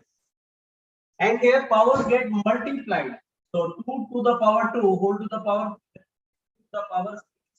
So first of all, we have to replace 2 to the power 3 as 2 to the power 6. So it will be 3 square into 2 to the power 3. How many possibilities? Power is 2. So plus 1, 3. And for 2 to the power 6, how many possibilities? 6 plus 1, 7. So 3, 7. Answer will be 21. Number will have 21 factors, not 12. I hope it is clear. Fine. Okay. Note down one more problem. For how many positive integer values of x? For how many positive integer values of x n is equal to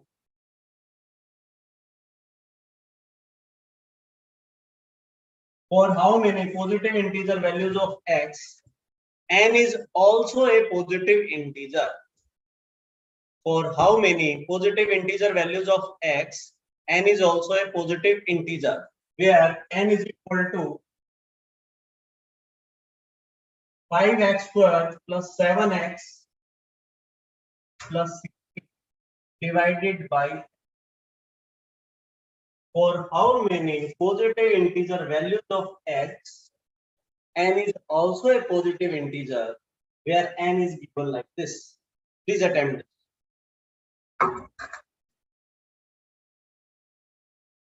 For how many positive integer values of x n is also a positive integer, where n is given to us.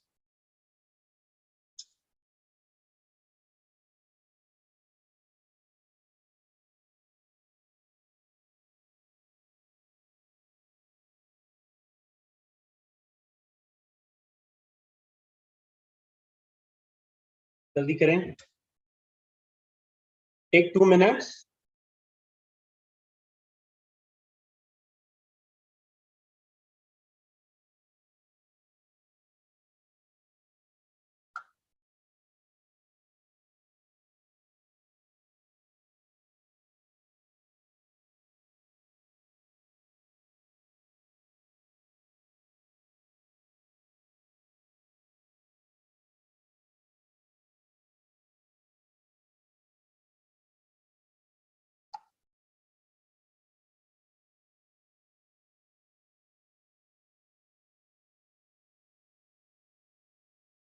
Anji, I hope you have tried. My dear, 5x square. This x is in the division of all these parts. So it will be 5x square upon x plus 7x upon x plus 60 upon x. This entire part has to be a positive integer. My dear, can I cancel out this? So it will become 5x. This will become 7. And this will be 60 upon x. If x is a positive integer, then 5 times of x will be positive integer. 7 is also a positive integer. So for the entire part to be integer, this has to be an integer. How can I get 60 upon x as positive integer? This is possible only if it is divisible by x.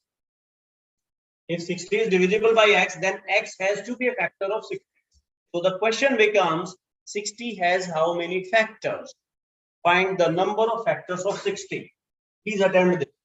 I'm repeating one more time. 5x square plus 7x plus 60 divided by x. So this x is the division of each and every term. So it will become 5x square upon x plus 7x upon x plus 60 upon x. This will give you 5x plus 7 plus 60 upon x. If x is a positive integer, 5x will be positive integer. 7 itself is a positive integer. So their sum will be positive integer. Remaining part must also be a positive integer. How can I get this as positive integer?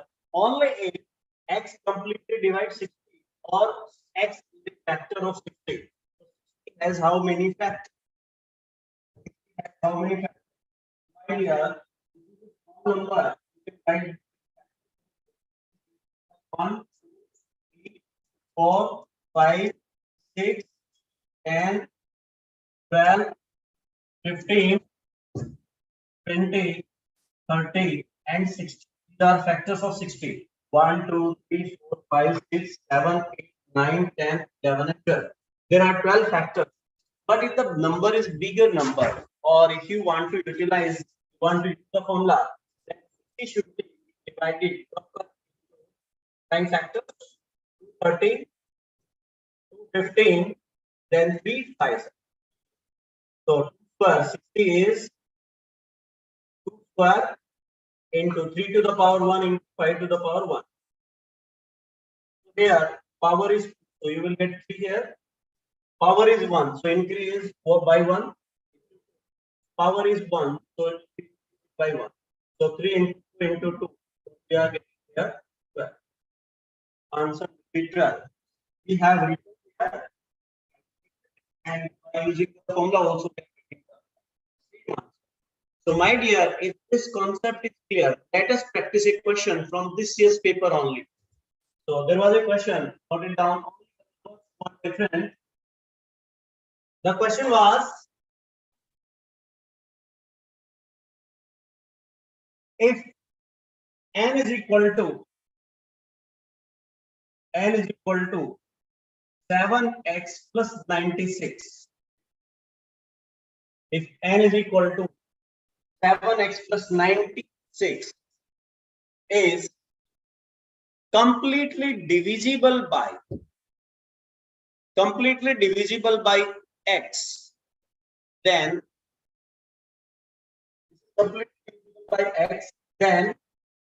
x can take how many positive integer values?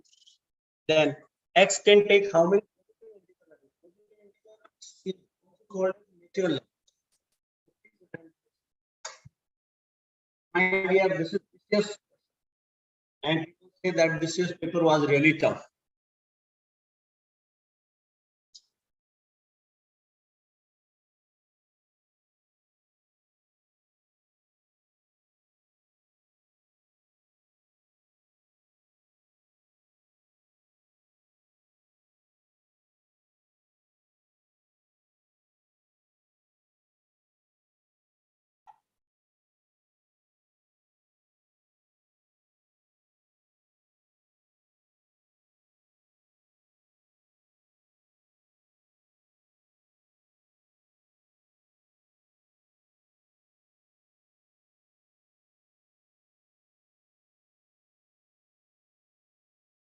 Anji, I hope you have tried, and you got to know that here, if you divide by 6, you will get 7 96 by x. 7 is a positive integer. 96 by x also must be a positive integer. Then only the entire thing will become a positive. So here the question is, 96 has how many factors? So first of all, break 96 the prime factors. So 248, 224, then 12, 6, 2, 3. So 2 is coming how many times? 5 times. So 96 is to the power 5 power 1. We have to find the number of factors of this number. So 2 to the power 5, here power is 5. So what we are getting, 5 plus 1, 6. Here power is 1, so 1 plus 1 is 2. So what will be the answer? 6 into 2, that is 12. My dear students, I hope you guys are comfortable till now. For those who did not understand, I'm repeating it one more time. 7x plus 96 divided by x. So if you divide by x, you will get 7 plus 96 by x. 7 is a positive integer. 96 by x has to be positive integer. So this is possible if x is a factor of 96. So 96 factorized, we got 2 to the power 5 into 2 to the power 1. So power is 5, so we are getting 6 possibilities here. Power is 1, we are getting 2 possibilities here. So 6 into 2, 12. We are getting 12 factors. So in this way, whatever we are going to cover in our modules, the teaching pedagogy will be same. I'm going to discuss the concept. After that, we will be discussing the PYQs in the classroom itself. Okay, my dear. So let me ask the director sir and the other people whether some other session is with you guys or not. So Yes. I'm audible, Dinesh? Yes, sir. I'm audible. Yes, very excellent session. I'm sure definitely our students would have benefited because of this wonderful session. And you have made it, CSAT is not a very difficult subject anyone can learn. Only thing is the best resource person is required, like you. So thank you so much. And the students will be eagerly waiting to listen to you for the rest of the sessions.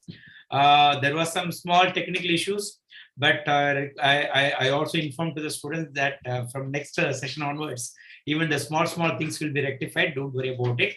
And wish you all the best. But other than that, the way you have taken the session, it was so beautiful and it was very clearly convincing. Thank you. Yeah, thank you so much. And the students, our sir is having another important session in the afternoon. Every day is very busy with so many other sessions. So thank you so much, Dinesh sir, for your great association with the KingMakers IAS Academy. Yes, sir. I also feel privileged, sir. Yeah, thank you. Thank you so much. Thank you. Thank you, sir. Yeah, students, now we will be having a small break for about another 30 minutes. In between, we will be just playing some videos which contains the information related with the KingMakers IAS Academies for the last 10 years, how we were able to deliver the session, what was the feedback from the students for each and every initiative, like KingMakers Prelims Test Series, KingMakers Personality Test, KingMakers Mains Test Series, and KingMakers MSLP 1000 Plus. There are so many programs which were conducted in KingMakers IAS Academy in Chennai, Madurai, Coimbatore, Trichy, and as well as the personality test guidance program across India, which was highly appreciated by most of the aspirants. Now we are going to play some of the testimonials, including the Ishita Kishore topper, All India topper this year, 2023. What she felt after attending the KingMakers IAS Academy personality test. Please watch all the videos for about 30 minutes. Then again, we will be resuming our class around 2 o'clock. One important resource person who is in the field for more than 20 years. And she has taught in most popular institute across India, particularly in Delhi. And she was one of the key player in bringing out the best institute in Delhi. And now we are very happy that she is also going to handle classes in KingMakers IAS Academy. That is Sujata White Manan. She was also a professor in the Delhi University. Now she'll be joining around 2 o'clock. Till the time, let us watch some of the videos. I hope the sessions are going really good and you're all enjoying it. Yes, I do understand this is an online session. We are also inviting you to the offline session. We have inaugurated our office in Delhi. Very soon, you are also going to see our KingMakers IAS Academy branches across India, almost in all the major locations. Our next branch we are going to inaugurate in Bangalore, followed by that in Hyderabad, and after that in Lucknow and in Pune and Trivandrum. Even we are also looking for some other important location like Mumbai and Calcutta.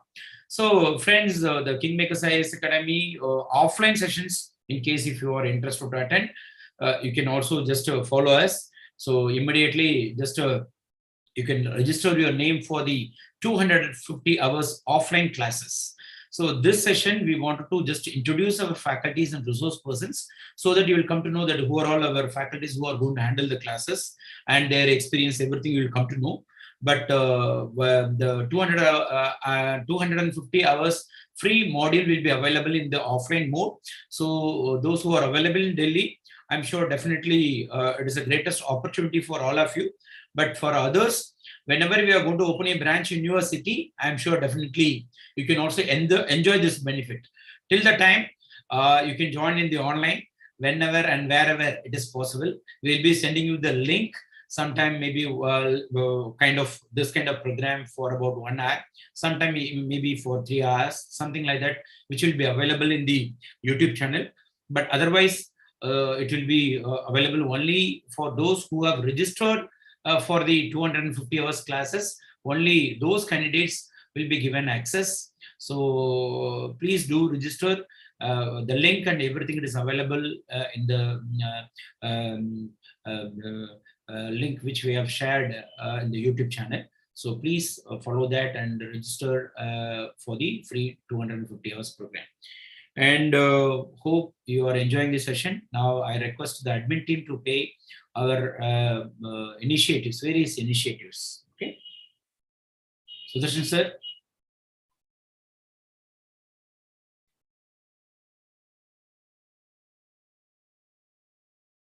Good.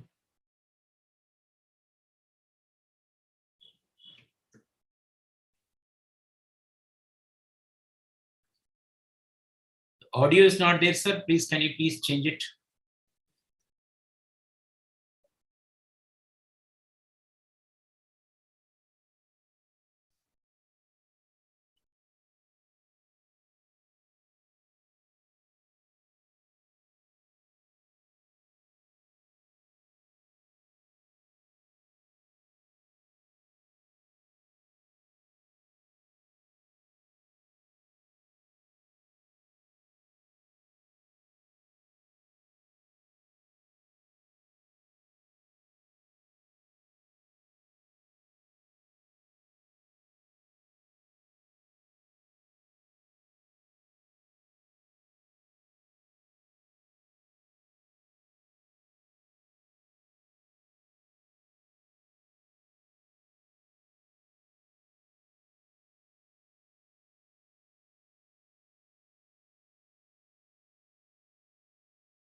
The aspirants' preparations.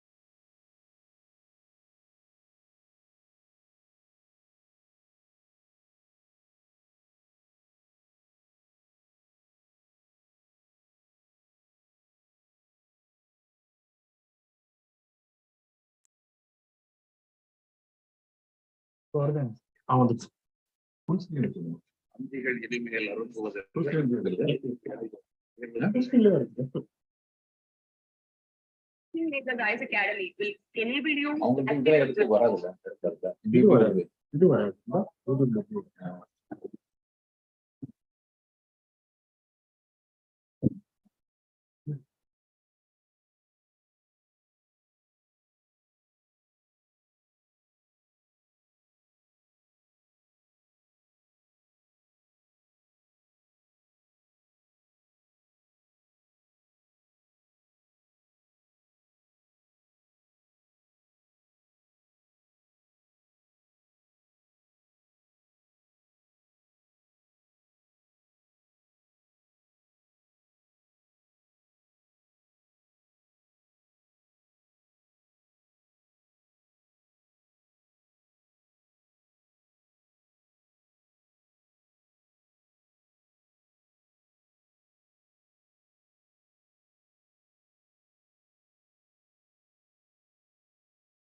society thrives under certain conditions. You will find some level of corruption everywhere. The only thing is, when it is at the lowest level and hits the average person, it is very hard. For people who are motivating them, and KingMaker is one of the prime source for them. I wish KingMaker is a young students a bright future. Thank you. You are teaching them knowledge and skills. What are you doing about values? Are you doing anything?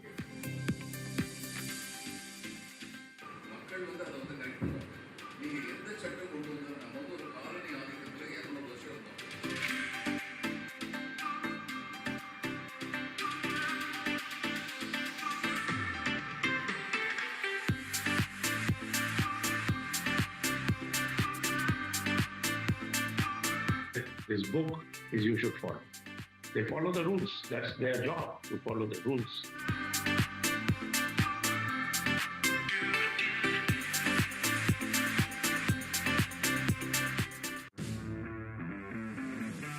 யாருக்கு கல்வி தகுதியோட எது தேவையோ அதை தேட ஆரம்பிச்சு அதை நோக்கி பயணிக்கிறது தான் aspiration.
This place because I'm able to achieve today and I'm seated here as the first IFS officer of our country. So this was possible, and this was really possible because of Bhuminathan sir, and I consider sir as part of my family, because he advised me, he guided me at every step, and he was really supportive to me. I thank his family as well. I thank KingMakers IAS Academy. நீங்க வந்து ஒரு நல்ல ஹேண்ட்ல settle ஆயிருக்கீங்க, அது மட்டும் பார்த்துக்கோங்க. And இங்க இருக்கிற ஃபேக்கல்டிஸ்க்கு வந்து நீங்க ஃபேக்கல்டிஸை வந்து நல்லா யூஸ் பண்ணிக்கோங்க. அதே மாதிரி ஒரு புக்ஸ் வந்து என்ன ஒரு சப்ஜெக்ட்டுக்கு ஒரு புக் படிச்சா போதும். ஒரு புக்கை வந்து நீங்க ஒரு 10 புக்கை ஒரு டைம் ரீட் பண்றதுக்கும் ஒரு புக்கை 10 டைம் ரீட் பண்றதுக்கும் வித்தியாசம் நிறைய இருக்கு. ஸோ அது ஃபேக்கல்டிஸ் ஹெல்ப் எடுத்துட்டு நீங்க ஒரு புக்கை வந்து 10 தடவை ரீட் பண்ணீங்கன்னா உங்களுக்கு ஃபைனலா அந்த டென்ஷன் குறையும். அந்த அட்மாஸ்பியர்ல படிச்சதே பாதி மறந்துடும். ஸோ அந்த திருப்பி படிக்கிறப்போ you will have some clarity on the subjects. So UPSC test concepts and not mere facts. Sometimes இப்போ facts போச்சு, பட் இருந்தாலும் வந்து கான்செப்ட் தான் ரொம்ப முக்கியம். மெயின்ஸ்ல அது ரொம்ப யூஸ் ஆகும். ஸோ KingMakers IAS Academy வந்து இதுக்கு நல்லா உங்களுக்கு ஹெல்ப் பண்ணும். ஸோ நீங்க நல்லா யூட்டிலைஸ் பண்ணிக்கோங்க.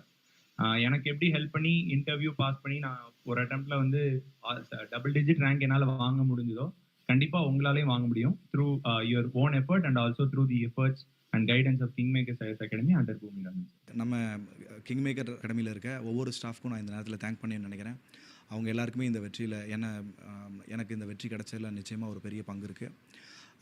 ஸ்டாஃப்ஸ் இல்லாமல் நான் இந்த KingMakers அகாடமியுடைய ஒவ்வொரு மாணவர்களுக்குமே தேங்க் பண்ணணும்னு நினைக்கிறேன். ஏன்னா நானும் நிறைய கிளாஸஸ் அவங்களுக்கு எடுத்திருக்கேன். ஸோ என்னையை நானே மோல்ட் பண்ணிக்கிறதுக்கு முக்கியமான காரணமாக இருந்தவங்க இந்த மாணவர்கள் தான்.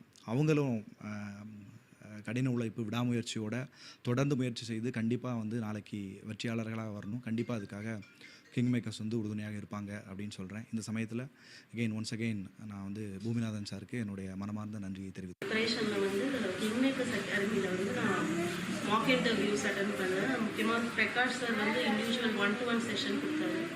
அது ரொம்ப என்கரேஜிங்காக நிறைய டிப்ஸ் கொடுத்தாரு. அவரோட இன்புட்ஸ் வந்து எனக்கு ரொம்ப ஹெல்ப்ஃபுல்லாக இருந்தது இன்டர்வியூக்கு. இன்னொன்று என்னென்னா அவர் கொடுத்த பாசிட்டிவ் அவுட்புட் வந்து எனக்கு ரொம்ப இன்ஸ்பைரிங்காக இருந்தது. ஸோ அதனால் அந்த 2 நாள் இன்டர்வியூ கொஞ்சம் கான்ஃபிடென்ட்டாக ஃபேஸ் பண்ண முடிஞ்சது. So thanks. ஹாய் எவ்ரிபடி, என்னோட பேர் விஜயலக்ஷ்மி. நான் இந்த வருஷம் நடந்த யூபிஎஸ்சி எக்ஸாமினேஷனில் 791 ரேங்க் வாங்கியிருக்கேன். நான் தான் எங்கள் டிஸ்ட்ரிக்டில் வந்து first women candidate to get through this examination.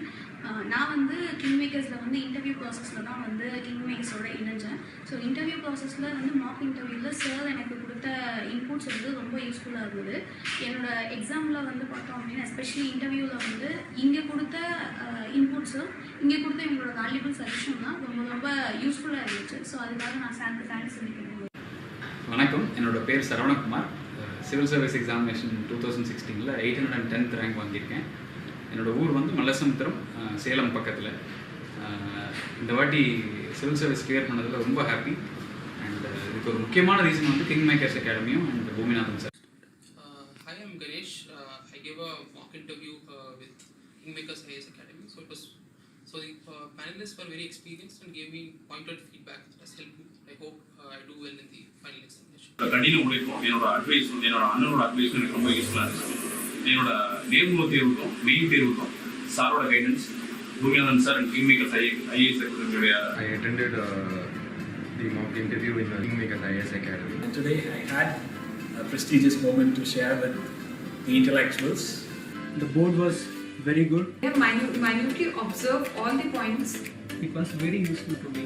And the board was very cordial. The motivational factor. The kind of encouragement he gave me, it was very helpful. Especially in the confidence level, they are best. The mock interview is quite different from that is being offered in other institutes. It is a good experience for me. An improvement for scope learning culture. Really possible because of Bhuminathan sir. I thank KingMakers IAS Academy. I hope this will eventually help me perform better in the actual interview. And thank you for KingMakers. Thanks to KingMakers. Thanks to KingMakers. Thanks to KingMakers. Thanks to KingMakers. Thanks to KingMakers IAS Academy. Thanks to KingMakers. Thanks to KingMakers. Thanks to KingMakers IAS Academy. Thank KingMakers Academy. Thanks to KingMakers IAS Academy. Thanks to KingMakers Academy. Thanks to KingMakers. Thank you so much. Thank you. ரெண்டு சைடுலயுமே support இருந்துச்சு. ஒன்னு என் அப்பா சைடுல, இன்னொன்னு எனக்கு அப்பாவா ஈக்குவலண்டா இருக்கிற Boominathan sir. என்ன ஒரு நல்ல சிற்பமா இன்னைக்கு நான் வந்திருக்கிறதுக்கு காரணம் முக்கியமான ரோல் பூமிநாதன் சாருக்கு கண்டிப்பா உண்டு. Thanks to KingMakers IAS Academy and especially to Bhuminathan sir. Now, the KingMakers IAS Academy, which is spread over 20,000 square feet with state-of-art infrastructure and facilities with serene atmosphere, providing stimulating environment to students.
DGP Mouri அவர்களை பொன்னாடை பொருத்தி கௌரவம் செய்கிறோம்.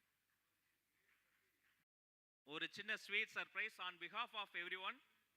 நம்ம எல்லார் சார்பில் நம்முடைய ஃபவுண்டருக்கு இப்பொழுது பொன்னாடை பொருத்தி சிறப்பு செய்கிறார்கள். Good evening to everybody. எல்லாருக்கும் அவர் தான் சால்வை போத்துட்டு இருந்தார்.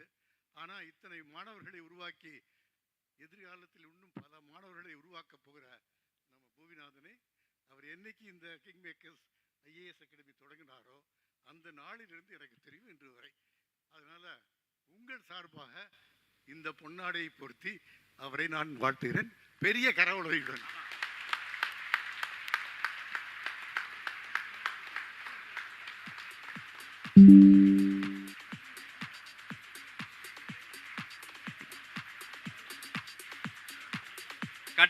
கற்றவரே காமுறுவர் அப்படின்னு சொல்லுவாங்க. அதற்கேற்ப இந்த இனிய தருணத்தை புகைப்படமாகவும் பதிவு செய்து கொள்கிறோம்.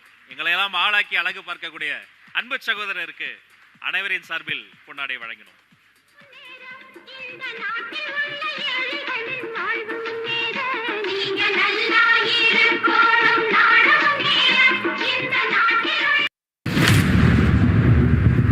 I'm a student of RM IAS Academy. நான் வந்து பைஜூஸ்ல படிக்கிறேன். Some officers IAS Academy.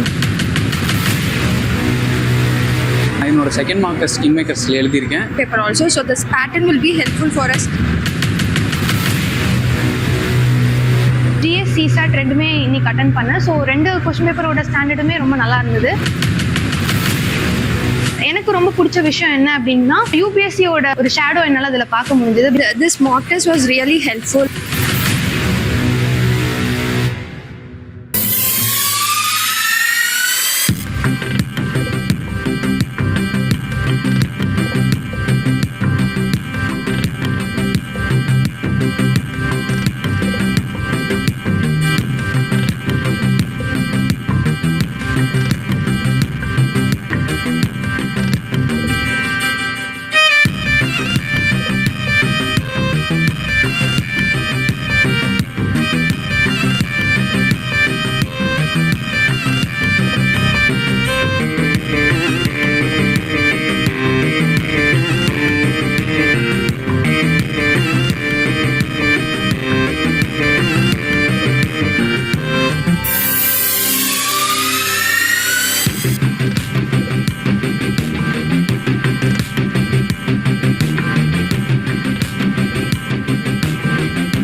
That this academy is going to train up, prepare the students, boys and girls, coming from rural background, coming from lower stratum of the society.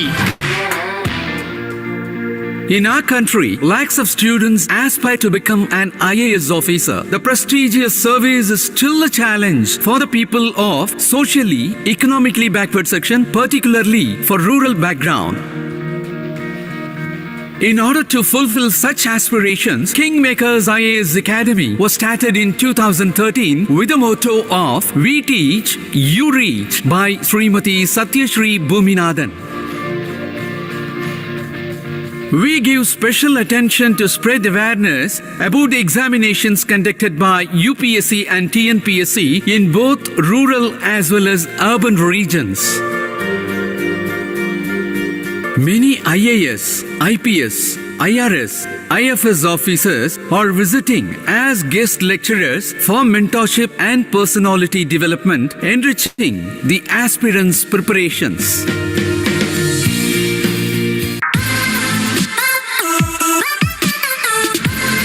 KingMakers IAS Academy குழுமத்தின் சார்பாக வருக வருக வருக என வரவேற்பதில் மிக்க மகிழ்ச்சி அடைகின்றேன்.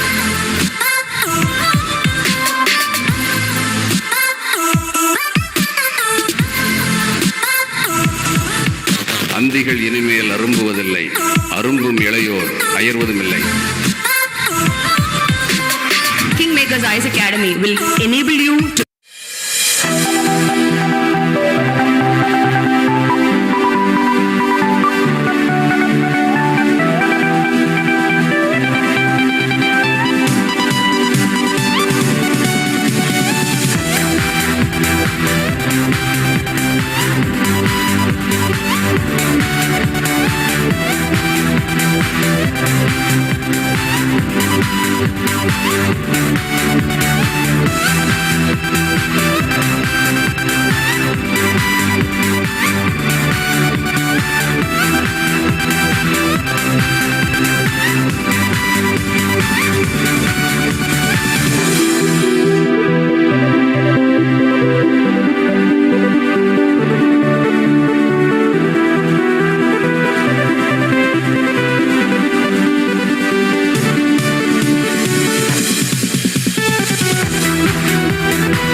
KingMakers IAS Academy is celebrating its 10th year anniversary now. We have coached around 1,400 children, those who are finally qualified for the personality test. ஒரு கிளாஸில் வந்து எல்லா ஸ்டூடெண்ட்டுமே இந்த ஃபஸ்ட்டு ஸ்டூடெண்ட்டாக வர முடியாது, பட் எல்லா ஸ்டூடெண்ட்டுமே வெல் டிசிப்ளின்டு ஸ்டூடெண்ட்டாக இருக்க முடியும். நீங்கள் பவருடைய நிறைய நெகட்டிவ்ஸை பார்க்க வந்து பட் நம்ம திருப்பி பவருக்குள்ள போகும்போது அந்த ஒரு பாசிட்டிவ் கான்ட்ரிபியூஷன் கொடுக்கணும். மெட்டீரியல்ஸ் வந்து என்னன்னா அந்த பாத்தில் அத்தனை முறை நடக்கணும். இதில் வந்து நான் 2 வாட்டி படிச்சுட்டேன், 3 வாட்டி படிச்சுட்டேன் அப்படின்லாம் சொல்லிட்டு இருப்பாங்க. அப்படி கிடையாது. உங்கள் தேடலுக்கு முடிவே இருக்கக்கூடாது. All the future officers, I have confidence on you. உங்களை நீங்க நடத்திக்க போறீங்க அப்படின்ற ஒரு டெஸ்ட் தான் இந்த Prelims Mains interview. Please remain focused on like that you have to run the race and you have to run it yourself. ஃப்ரெண்டுடைய டாக்டரை இங்கே தான் படிக்கணும்னு சொல்லி நான் இன்சிஸ்ட் பண்ணி நான் ரெக்கமெண்ட் பண்ணி நான் இங்கே சேர்த்தேன். Become a leader, become a communicator, and be the change that you want to bring about in society.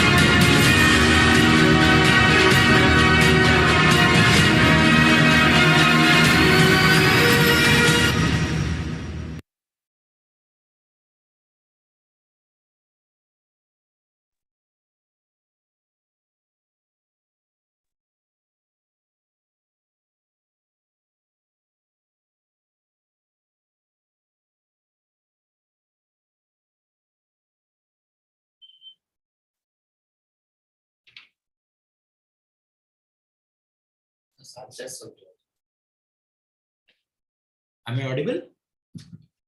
Yes. Yes, sir, it's audible. Yes. Hi, very good afternoon. Welcome to the second session. Forenoon session already we have completed. In the forenoon session, the session was inaugurated by our student who became as an Indian Foreign Service Officer, Madhibadani IFS. And followed by that, Isha was giving the excellent orientation. And I gave some of the tips for prelims. Then followed by that, Nishan Najimuddin, she was giving excellent orientation for the approach for the Indian economy. And followed by Nishan Najimuddin, Dinesh Kaushik, one of the very famous resource person for CSAT in Delhi. He completed the session. And now in the afternoon, we are going to have 3 important sessions. One is on the most of the students, they used to find it little difficult to understand some important keywords as well as even the facts, even the logic behind certain sequence, all those things, they'll be finding it very difficult. But once if you have understood the basic things, I'm sure definitely it will create some kind of real interest in the subject. So we have the first session on Indian history, approach for Indian history. The second one is the approach for the geography and art and culture. Sorry, it's not a geography, it's art and culture. And third one is going to be the approach for essay writing as well as comprehension. So the first session in the afternoon is going to be handled by one of the leading resource person who is having more than 20 years of experience in teaching. That is Sujatha Vaidmanan. Welcome, madam. On behalf of the KingMakers IAS Academy, I welcome you. And I'm very happy to introduce madam. She is one of the richest resource person, and she's a scholar. She was a professor in the most reputed institute and the university. She has written so many textbooks, which is very useful for the aspirants community, which was released by the GKB publisher. I request all the students to refer those textbooks. She's very good in handling the Indian history, particularly in the world history and modern history. So today I have requested madam to start the introduction class and approach for the Indian history. And followed by that, madam will be giving you the complete modules during which you will be learning the almost the prelims strategy, main strategy and everything. So now for the next one, you're going to learn some of the important tips to learn Indian history, the resources one should refer, the approach from where you should start, and the weightage in the prelims as well as the mains. All those things you are going to learn from such a wonderful resource person. On behalf of the Academy, on behalf of you, I take this opportunity to welcome once again Dr. Sujatha Vaidmanan. Welcome, madam. Thank you. Thank you for inviting me here, and good afternoon to everybody. It's a pleasure to be in this academy. It is already making a name all India level, and I am really thrilled to like teach students here. And for again, thank you for this introduction. So I guess everybody has present after the break. Yes, madam. Yes, madam. Yes, madam. Yes, madam. Please, madam. Okay. All participants are here, or shall we wait for some time? No problem, madam. Actually, they are watching in the YouTube, madam. So here only the admin people are available in the here the admin. Sure. So I have a small presentations for aspirants. I guess many will be beginners, preparing for the exam first time, and mainly history. So I have a presentation so that they don't feel first of all bored, and at the same time I can also in a organized way I can tell them what is history as an optional for UPSC, how to prepare books and such things. So shall I share my screen? So yes, madam. Yes, madam. Yes, madam. Let me try to share the screen. So yes, so this is the presentation. Yeah. So can you see this? Is it seen? Madam. Yes, madam. Right. So this is about approach to how to prepare history for UPSC. See, the preparation for history for UPSC is slightly different.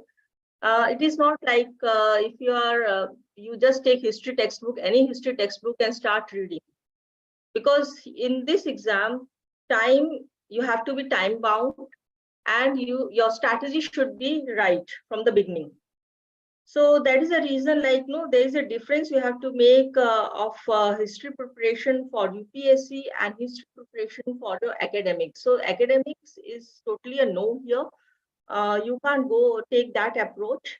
Even if you have graduated in history, still your approach should be different, right? Now for the beginners, there is one problem of choosing your optional. So whether to take history or not. The main issue that everybody feels, one second. Right. So one of the issue that before choosing a history or just thinking of history subject, the two issues that everybody has in their mind is that it's too lengthy and there's too much of data, too much of content. So that is that is the main issue, or that is a point they want to they are confused whether to take history or not.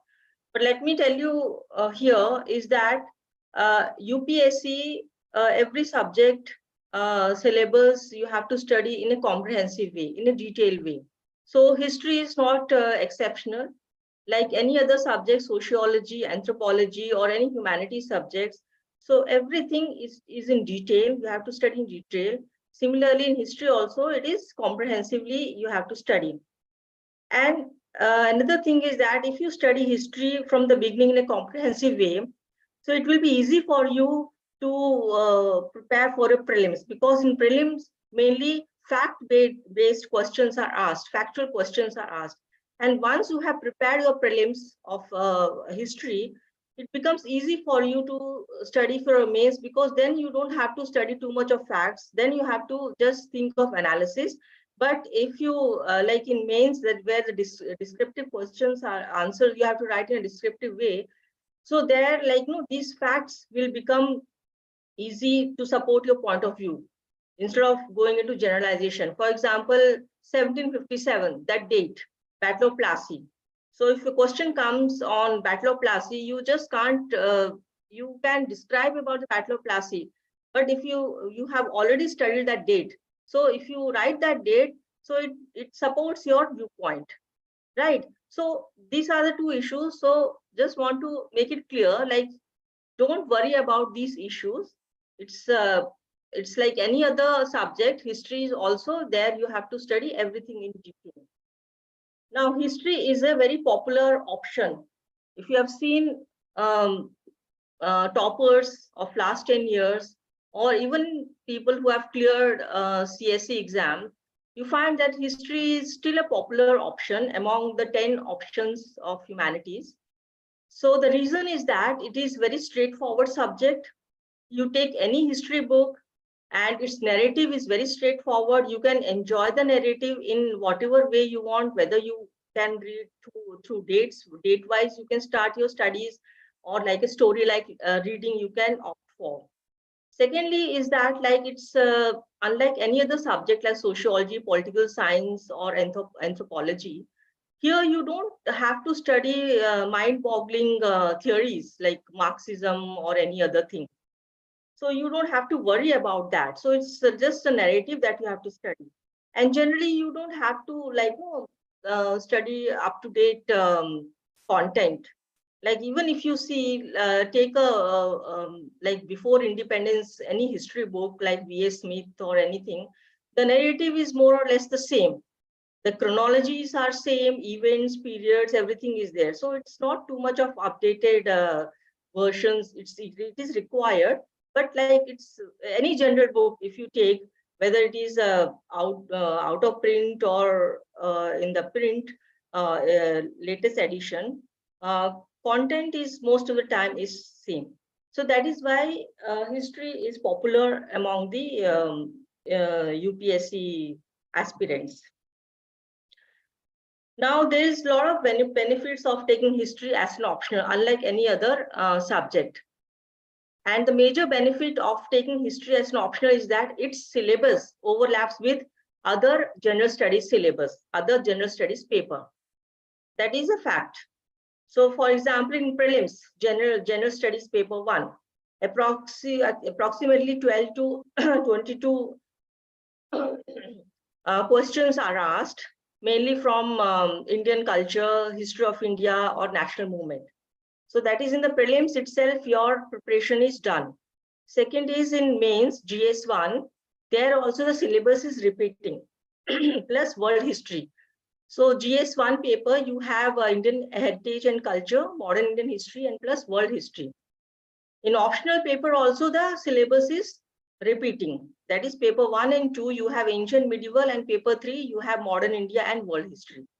So now you can see like 90% of the history preparation is covered in prelims itself. Only 10 to 20, that is world history, is remaining, and other like analysis based reading. So that is only required in mains. So that is the benefit of taking history. Like you can see like in prelims you have history, GS1, mains you have an optional, that the same entire, the syllabus almost is same. So that is why history is beneficial. You can opt for history because it's from the beginning your preparation is done and its syllabus overlaps with the other GS paper. So this is the history syllabus you have for UPSC, like Indian history. In prelims and mains, you have to study ancient, medieval, modern, and Indian art and heritage. In only in mains, you have an extra paper, that is world history. It's a comparatively small syllabus, that is from 15th century, 20th century, but still you have to understand or read the basics of world history. So this is the advantage of taking history as a subject optional. Now there are some tips for preparing the history. You have your own tips, but these are the general standard tips. If you follow this way, you can complete your history syllabus or history reading in 4 months. So the first thing is that don't go with very complicated or bulky books. Go start with your readings with simple textbooks, simple basic books, any simple books. Generally, it is NCERT books that is recommended, but you can start with any simple basic book, whichever in your own language, if you are writing in your own language. And then complete your one reading of entire history syllabus. After your first reading is over of basic books, then only you switch to advanced level books. And then second point is that you prepare according to the weightage given to the topics. So generally modern Indian history is having more weightage than the ancient and medieval. And ancient and medieval also focus only on art, culture, architecture, philosophy, heritage. The political history and economic history. Economic history also is questions are asked, but generally the weightage is less. It's mainly on art and heritage. So this is one tip you can go for. The second is that you can start with an integrated approach, in a sense like you can select any topic of history, and then one's main topic of history, and then once you have selected any main topic, then the other topics automatically get covered, because in history every general content is interlinked and interconnected. Like example, 1857 revolt, so 19th century. So if you take a 1857 revolt, so once you prepare, that is a major topic. So along with that, the entire 19th century Indian history or major topics get covered. Understand?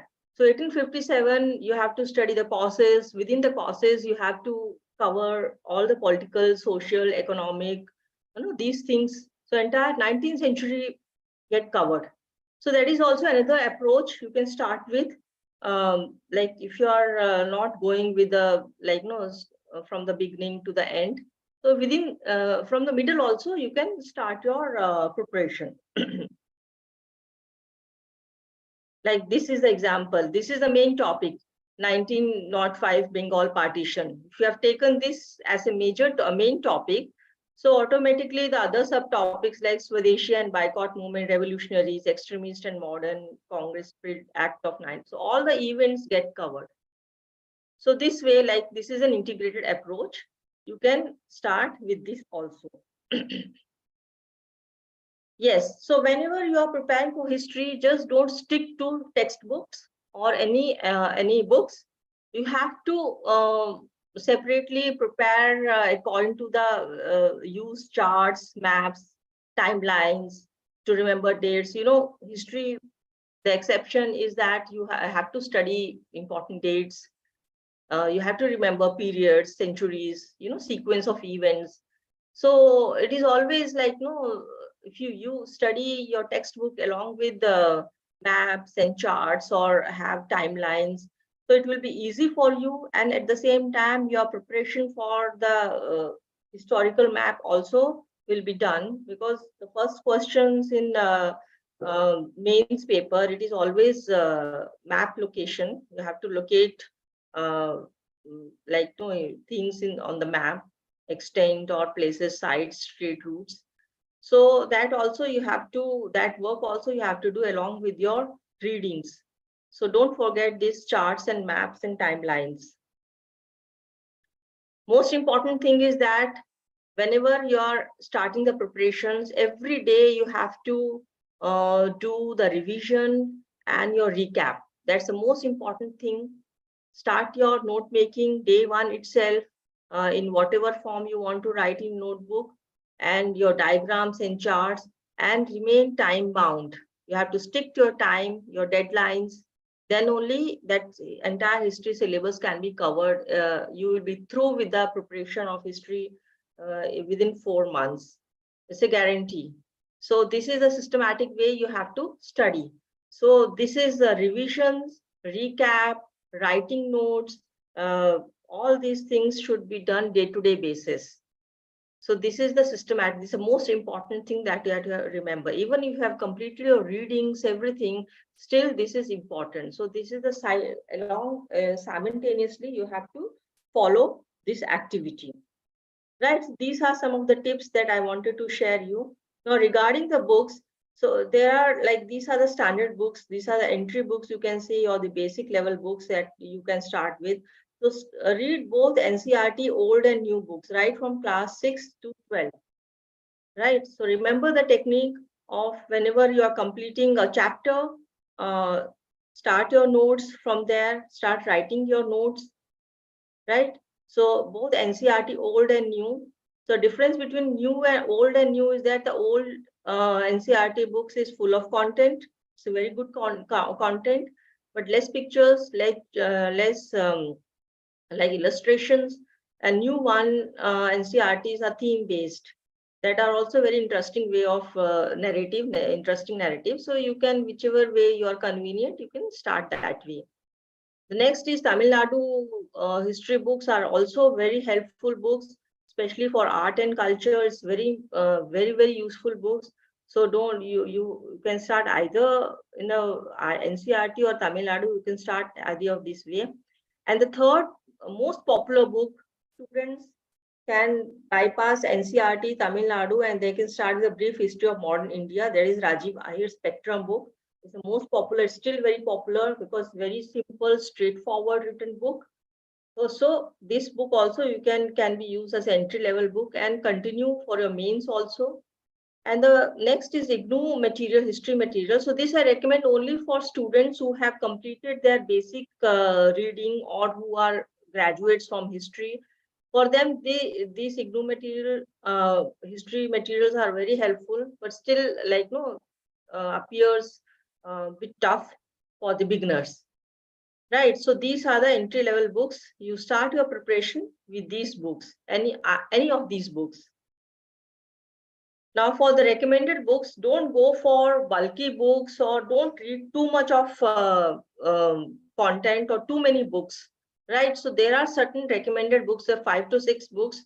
If your basic studies completed, so for the advanced, if you want to, for your mains, if you want to study, so like history of ancient and early medieval from Stone Age to 12th century by Professor Upendra Singh is very helpful. Your entire history, ancient and medieval history is covered in a very systematic way. This book is written in a very simple language. This book is written. So you can either opt for this book or you can start from R.S. Sharma's Ancient India Past. And like R.S. Sharma, Satish Chandra and Vipan Chandra, these authors you will be reading in your NCERT books, Ancient India, Medieval India and Modern India. So for the advanced, you can advanced studies like India's Struggle for Independence by Vipan Chandra is a very helpful book where in-depth reading of India's freedom struggle is given. Similarly, Satish Chandra's Medieval India, 1,000 years of Indian history is covered in Satish Chandra. Similarly, R.S. Sharma's Ancient India Past is also very helpful. Or you can skip these books and you can stick on to any other book which you find it very helpful. For example, Shekhar Bandyopadhyay's From Plassey to Partition is also a very useful book.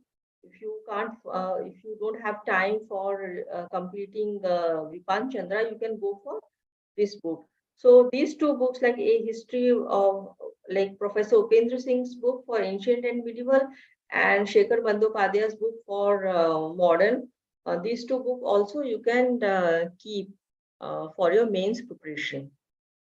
Next, very important books for Indian art and culture is Nitin Singhania. It's a very, very useful book, very interesting book for Indian art and culture. This book you can refer. Of course, for world history, the only standard book available is Norman Lowe's book, Mastering World History. You can also refer Arjun Dev's book. So, for world history, you can mainly you can study notes from your academy or your lectures. That is that much is, I think, sufficient. So these are the recommended books from my side, and also everybody they recommend these books. So don't go for many books for your studies, because since you will be not having that much of time. You have already through with your syllabus of Indian history and world mainly Indian history in your prelims. So only very less time is available for your mains. So go for select 2 or 3 books, not bulky book. In a very the language should be very easy and straightforward. So that way you can cover your mains syllabus. These are some of my books. Like for example, this concise history of modern India is still a popular book. It's like a spectrum book in a very easy way, in a very concise way. Every topic is covered. You can check online whether it's available, hard copy is available. Otherwise, the PDF version is still there.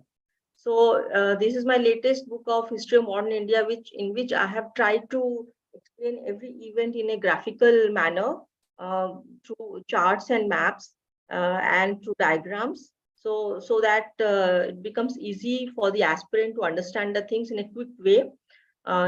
This is the medieval India. Here, every topic I have covered in a very small way, but in a very simple way. This world history, so is the new edition I'll be working on.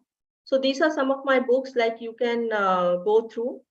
So like, no, this is what I wanted to share with you for students.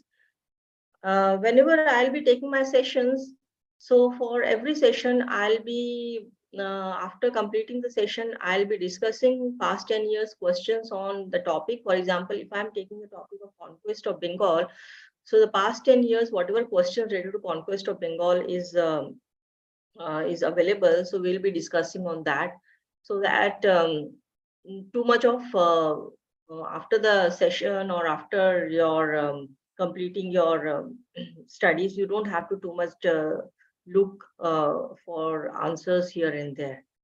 Right. So this is what I wanted to share with you. Madam, some more information, just they wanted to know what kind of strategy one should adopt for history for prelims exam. With respect to the prelims, what kind of reference Yes. refer, and what could be the strategy, and what should be the approach for history? See, for prelims, generally facts-based questions are asked. That has been the convention all these years. It could be analysis also, but facts, data-based questions are generally asked. So what I suggest is that after try to gather as much as data as possible, as much as facts possible. So chronology study is very important for you. Like if you see my book, Concise History of India, or the latest book of modern India, so at the end of that, there's an appendix of chronology, right from the beginning, where all the events are date-wise, it is covered. So try to remember the dates first. So in a chronology way, right from like for example, modern India, so Vasco da Gama, coming of the Vasco da Gama, the date, that event and the date. So that way you should start your prelims exam preparation. So once your reading is done, one basic reading of Indian history is done, then focus on the sequence of chronology or the dates, sequence of events. Like first, first is like we have to study the how the Europeans, which European company came first, and where they established their ports and headquarters. That way, that sequence, that is what I mean by sequence. So sequence, chronology or sequence of events or the charts is very important. You can't miss any facts. So fact-based study is very important, right? So for prelims, so you have to study anything under the sun in history. Too much of description, you don't have to focus here right now in prelims. That is for late. For example, if you're national movement, if you're studying, so you don't have to focus too much on analysis of that, Gandhian analysis, Gandhian philosophy and all. But the fact within the philosophy, that you have to focus on, right? So that is what I recommend, that fact-based history study is important at prelims, because finally too much of factual questions are asked in a twisted form, in a tricky form, but it is a fact-based questions. Whether should they approach separately for whether do they have any separate approach for ancient, medieval, or modern, something like that, or any combined approach, or what kind of resources they should refer? That is for ancient and medieval? Yes, madam. Right.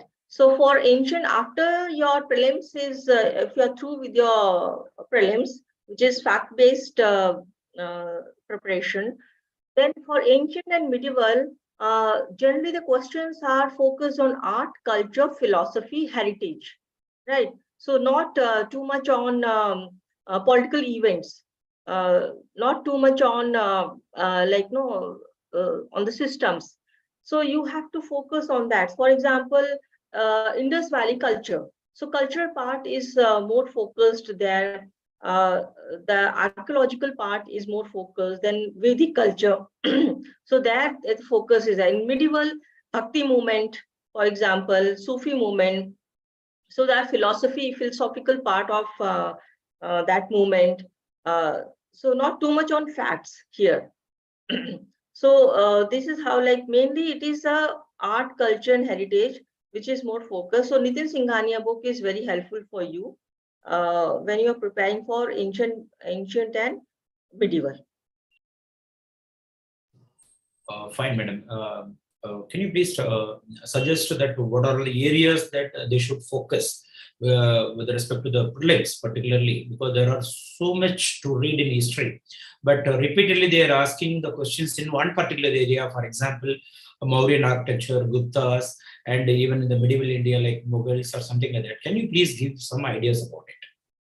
Yes. So as I said, ancient and medieval, you have to just focus on art and culture and heritage, archaeology.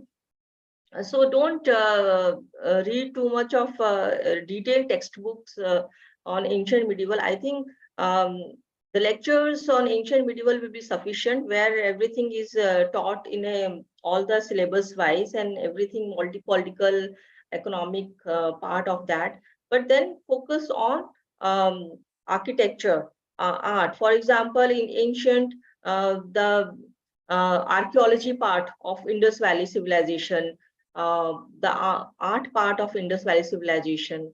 So that has to be focused, but not the the political economic aspect of Indus Valley civilization. For example, where they traded or the maritime stations, all these things that you can study, but focus will be on archaeology part of Indus Valley civilization, or on the artifacts or the art form of civilization. Similarly, in Vedic period, the philosophical focus should be more.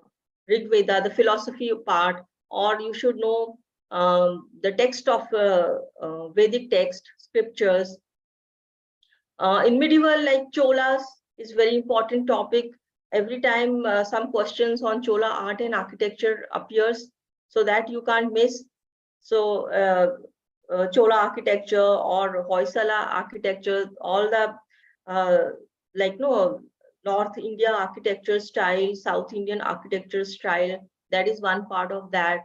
Then the philosophical, various philosophical schools that developed in ancient period, right? So very darshanas, all the philosophy, Buddhist philosophy, Jain philosophy, Hindu, of course, is there. So that is most important part. So that's what you have to focus on for ancient and medieval. Like for example, I can suggest you can have a syllabus like Indus culture syllabus. Then you have a Vedic period culture culture. Within that, everything is covered. Then you have a Mauryan culture, like Mauryan period. In that admin part, you don't have to too much focus on. But in Mauryan period, you have to focus on the religious development, Buddhist development that happens, how the Buddhism spread in various parts of across the country and outside India. And mainly the Ashoka edicts. That is one the remains archaeological part of Mauryan period. Then you have a Gupta period, where also you have to focus on art, architecture, because that lot of development took place. Then afterwards, a post-Gupta period. Of course, there is not too much of you have to study in post-Gupta period. But then you come to 10th and 12th century, where Chola art and architecture is there. So that way, like, no, you have, this will be the syllabus, or this will be the main topics you have to cover. Rest, everything, I think when we are teaching you that ancient and medieval will be covered, that will be sufficient for you. Yes, madam.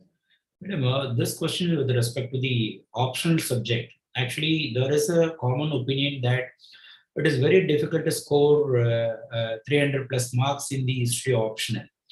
What is your opinion about this, and what would you like to say to the aspirants, madam?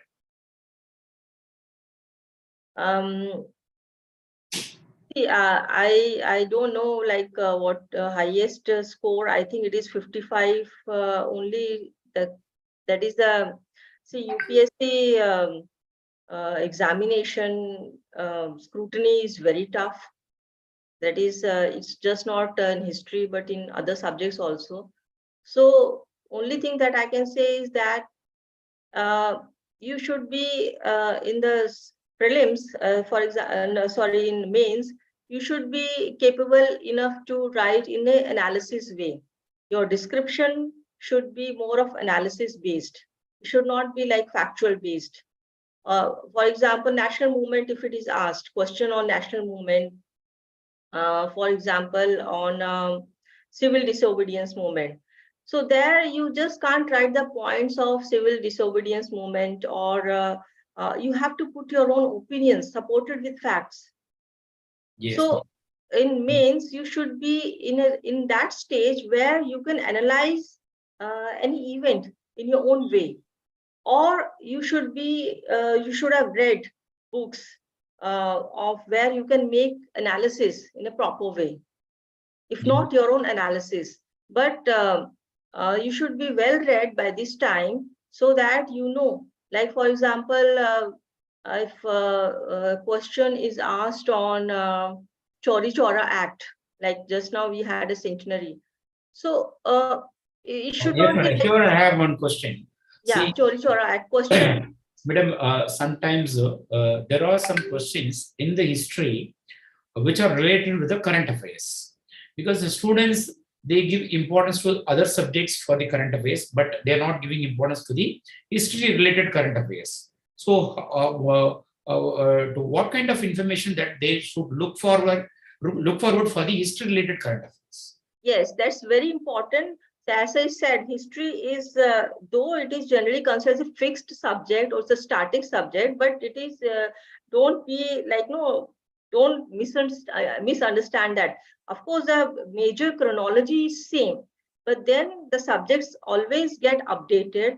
So you should be always read the updated version of the subject. The Chori Chora Act, for example, now we are celebrating centenaries. Many centenaries are coming, historical centenaries are coming. Like, for example, Russian Revolution centenary happened here. So that is a current affair. So historical current affairs, you should be always keep it in mind and always remain updated on historical current affairs, and also your own analysis. So that current affairs, history is not separated from the current affairs. Understand? It is interlinked. So whenever you are like preparing for a current affairs, always integrate history into your study. Right? For example, national movement, now we will be, many events of the national movement centenaries are coming up. So that is a current affairs. So you, in mains, the thing is that you should be thorough with your studies of your history. At the same time, you should be capable of writing the opinion on that subject, or you should quote historians' opinions on the subject of current affairs or history related current affairs. I think I'm clear here. Yes, madam. Yes, madam. Yes, madam. Madam, with respect to the timeline, the students, they find it very difficult. So please kindly give some inputs to remember some of the facts, because that is the one area where most of the students, they find it very difficult. So yes. Is there any any tactics or tricks which are available to remember all the facts, because you are the historian and the best resource persons to remember any events, but the normal student, they find it very difficult to recollect certain facts. So how to remember the facts, particularly with respect to the history? Yes. So for facts, as I mentioned, timeline. One of my books, The Concise History of Modern India, or the latest book of Modern India. So at the end, you have a chronology of all the facts, right from the beginning till the end, till 1947 or beyond that. That is one way. But you can't just start your history study with just starting with your facts. First, you have to understand the entire Indian history, one narrative of Indian history, how it started. The whole one reading, once you're through with that, once you have completed your one reading of Indian history, then for remembering the dates, you can use any chart, chronology, I think all the writers nowadays who are writing for UPSC, they use as a chronology as the appendix. I have also used it. Study that chronology. And if remember, you can use your own tactics. You can either memorize it, by heart it, or keep on referring that chronology when you're studying for your history. Right. So first you complete your one reading of history study from very simple book, and then you keep looking at the historical events or the chronology of Indian history events. So that is one way of remembering the dates. And of course, keep writing, keep preparing the notes. If you're first you start with a chronology for modern Indian history, 1757, 1857, 1947, these three major dates. Within that, you add more dates once if you have completed one topic, and within that way, topic-wise topic, you can date-wise you can study. So that is one way I can suggest. You will be having your own way of remembering the dates and chronology. Here at this stage, I just also want to mention here that don't give too much of focus on those dates which are not that important. Understand? You don't have to remember the dates of rulers, for example. Only some specific ruler or very important ruler, for example, Akbar is there, or Ashoka, like only some 2-3 major personalities. You have to remember the dates. Mahatma Gandhi, for example, you have to remember some personalities' dates. You have to remember. Otherwise, only major events, those events which are having some has changed the course of history. Like for example, some battles, Panipat battles, that has changed the course of Indian history. Only those events you have to remember. The dates of those events you have to remember, and personalities. Yes, madam. And this is with respect to the presentation. For example, in the geography and other subjects, they can use some kind of graphs and diagrams and some kind of flow charts, all those things. But how to present in the history, madam, as an examiner, as an evaluator, what kind of information that you look for, particularly while you are evaluating the history papers?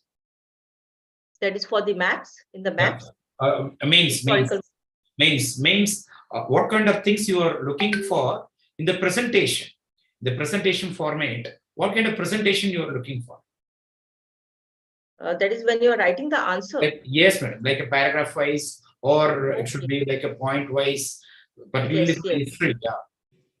So one thing is that your fact should be very right. If it's a fact-based question, for example, Chauri Chaura Act, Chauri Chaura event.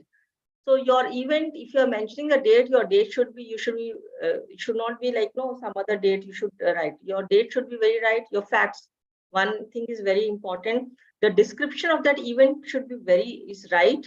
And the third is your analysis.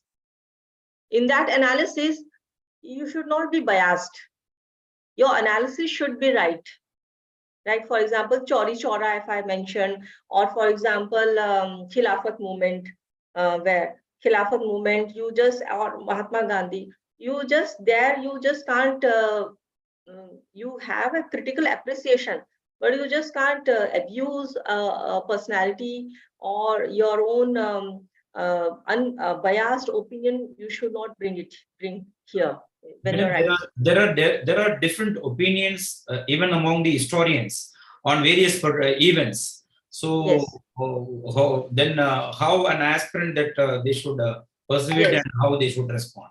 Yes. So there you should be very careful if your right, a question comes on Mahatma Gandhi.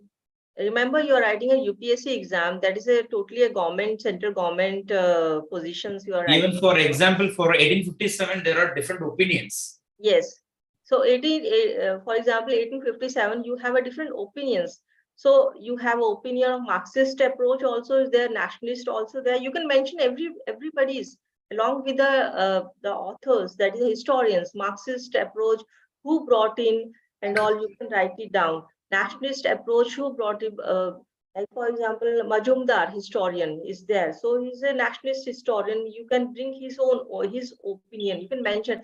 It's not necessary that you have to write your own personal opinion.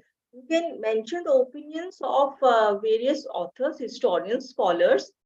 That is the last, when you are writing a descriptive essay of mains, one is the fact, second is the description of the event, third is the opinion. So here, it is better that you mention the opinions of various scholars. So in that way, it will be like neutral and unbiased, and this is the way you can develop your essay in a better way. 1857 revolt, like you mentioned about in a brief 2 to 3 lines about the revolt, and when suppose the analysis is coming, so then you can say that it is having everybody has judged or has viewed this event in a different perspective. So this is a national perspective, there is a Marxist perspective, there is a imperialist perspective is there, right? So this perspective you can mention. So that is sufficient for writing. There is a well written answer for, but you just can't have your own opinion without any support. If you're writing your own personal opinion, well supported, quite convincing, then it's well and good, right? Yes, madam. Madam, there are so many textbooks which are available even in the NCERTs for the history. Old NCERT, new NCERTs. Some will recommend old NCERT, some will recommend new NCERTs. Some will recommend from 6 to +2, some will recommend 9 to +2. What is, in your opinion, that what are all the textbooks they should refer, and whether through old or new or as a combined approach, please suggest in this. Yes, for as far as NCERT is concerned, so actually, personally, I feel old NCERT books are quite relevant, because here you mean you are not doing any academic studies, you are just focusing for this exam. So it should be straightforward, so without wasting too much of time. So it is a straightforward written books, NCERT books, and you can start your studies right from 6th standard, because 6th standard old NCERT books are quite easy, and then by the 10th standard, 11th standard comes, then it becomes little not complicated, but then the content increases of that. That is, it becomes a little bulky for you. Now, as far as new NCERT books, these books are also quite good, but the approach is very different here. Here it is theme-based approach. Like, for example, one culture they have taken. For example, there is about the Birsa Munda movement, tribal movement. There is a tribal movement. They want to take the theme of that tribal movement. In that they want to focus on the personality of Birsa Munda. That is one thing. So here, what in the new NCERT book is that you don't have a straightforward content here, right? And a lot of illustrations. So that is mainly for engaging the students for the study of history. So it is your choice. But I personally recommend that all NCERT books are still quite useful because it's the chronology wise it is written, it is straightforward, very less illustration. So you don't get too much of deviated into that illustration. But just like it is, finally, it is up to your choice. Yes, you can start your studies right from the 6th standard textbook. And then that way you can step by step, you can, your knowledge, your information about the history increases. You just suddenly, if you start your 10th standard, that becomes it starts becoming complicated to you and also like boring if you're starting with an old NCERT. Then similarly, Tamil Nadu textbooks are also very useful. books, very interesting books, especially when you're focusing for ancient and medieval art and architecture. These are the only books I think I recommend for you when you're focusing on ancient and medieval India. Yes, IGNOU material will be complicated for you, though these are well written history material. But nowadays, like majority of these aspirants, they find it very tough to understand. You can start IGNOU material for your mains preparation. If you don't want to study any books, Vipan Chandra, Satish Chandra, or anybody, if you don't want to study, you just IGNOU material will be sufficient for your main studies. Yes, madam. Because those who are preparing for the optional, they used to refer A.L. Basham, Romila Thakur, Majumdar, Grover. But those who are preparing for general studies, normally they wanted to refer the NCERT textbooks, and apart from that, they wanted to have the class notes. And most probably, in case if you are suggesting some kind of shortcut, then they will be very happy to have it. So this is how most of the aspirants they'll be looking forward. So anyway, madam, you have shared excellent information, both for the prelims as well as for the mains, not only for the general studies, but also for choosing the optional as a history. So I'm sure those who have attended this session, you would have got the clear-cut idea of approaching the Indian history for the UPSC civil service examinations. Madam has clearly told you that you are not preparing for something like a kind of research or something like that, and you should focus on clearing these examinations. So you have to focus only on limited resources which are relevant for these examinations. So that is what madam has insisted upon it. And madam profile, just once again, I would like to know from your side, madam, so that our students, they will come to know about your profile, madam. Can you please share some of your experience in the academic segment? Okay, so I have done my MPhil PhD in history from the Department of History, Maharaja Sayajirao University, Baroda. And I cleared my NET exam and I was inducted as a full-time faculty there, where I worked as a history faculty for, I think, 5 years. Then I was in Baroda, then I moved to Ahmedabad. So there I got Indian Council of Historical Research Fellowship, Young Fellowship from New Delhi, and for my data collection for my PhD. And then for a short period, I also worked as an academic coordinator in Indian Institute of Management, Ahmedabad, in the area of communication. I also worked in one renowned NGO called Seva, Ila Bhatt. There also you have to remember the historical is fact. Ila Bhatt, she's a famous personality who started this amazing NGO, Seva, where I was also a consultant. Then there is a university, private university, Nirma University, where they have a department of law where I taught history for 2 years to law students. Then I was interested in oral history. So I got an opportunity, one US-based NGO, that time it was known Arise Free India. So they were documenting the narratives of living freedom fighters of India, UK, and USA. So I became an advisor for Gujarat-based, like for this NGO. So I documented the narratives of living freedom fighters of Baroda and Ahmedabad. So there I worked for some couple of years. Then Ahmedabad itself, there was that time that craze for UPSC started in Ahmedabad. You know, in Gujarat earlier that interest was not there. But then there is a government institution, Sardar Patel Institute of Administration. So they started these classes for UPSC. So I was made a faculty there. So I started teaching there for UPSC aspirants. And then simultaneously, there was another university came up, that Pandit Deen Dayal Energy University. So they also were having their own centers. So there also I was teaching. So in these, both the places for 5 years, I think I taught history, modern Indian history and world history, and also ancient and medieval, and simultaneously publishing book. And then I'm here in Delhi now for past 2 years. So I'm still writing the books for UPSC students, and also like visiting also to some of the colleges here in Delhi. So this is my my small appraisal. Madam, it's not a small, madam, it's a very, very big achievements. Our students are really blessed to have such a great scholar to teach history. So students, on behalf of the academy, now I take this opportunity to thank madam for spending your valuable time and for your great association to build a great bureaucrats for building our nation, madam. Thank you so much, madam. Thank you. Thank you for having me. Thank you. Friends, our next session is going to be on again art and culture.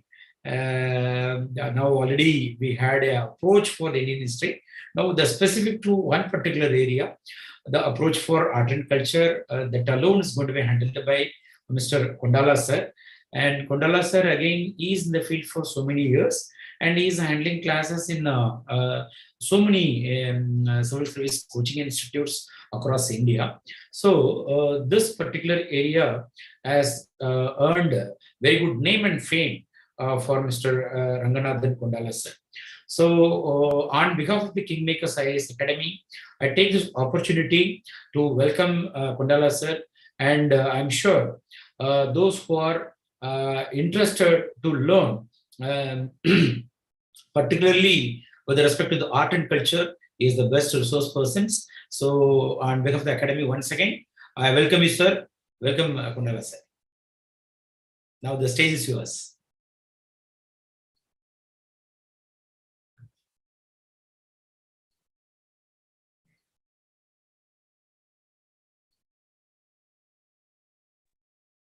I'm audible, right, sir? Yes, sir. Yes, sir. Please. Thank you, sir. Thank you for the introduction. So, see, I've been teaching Indian art and culture for 12 years now, sir. So from 11 years now, to be honest. This is the 12th year which is running. And in my entire coaching guidance of art and culture, I always keep getting one, what I call fear psychosis among students. Ki art and culture nahi hota, sir. Dar lagta hai. I mean, that's one aspect which actually students have.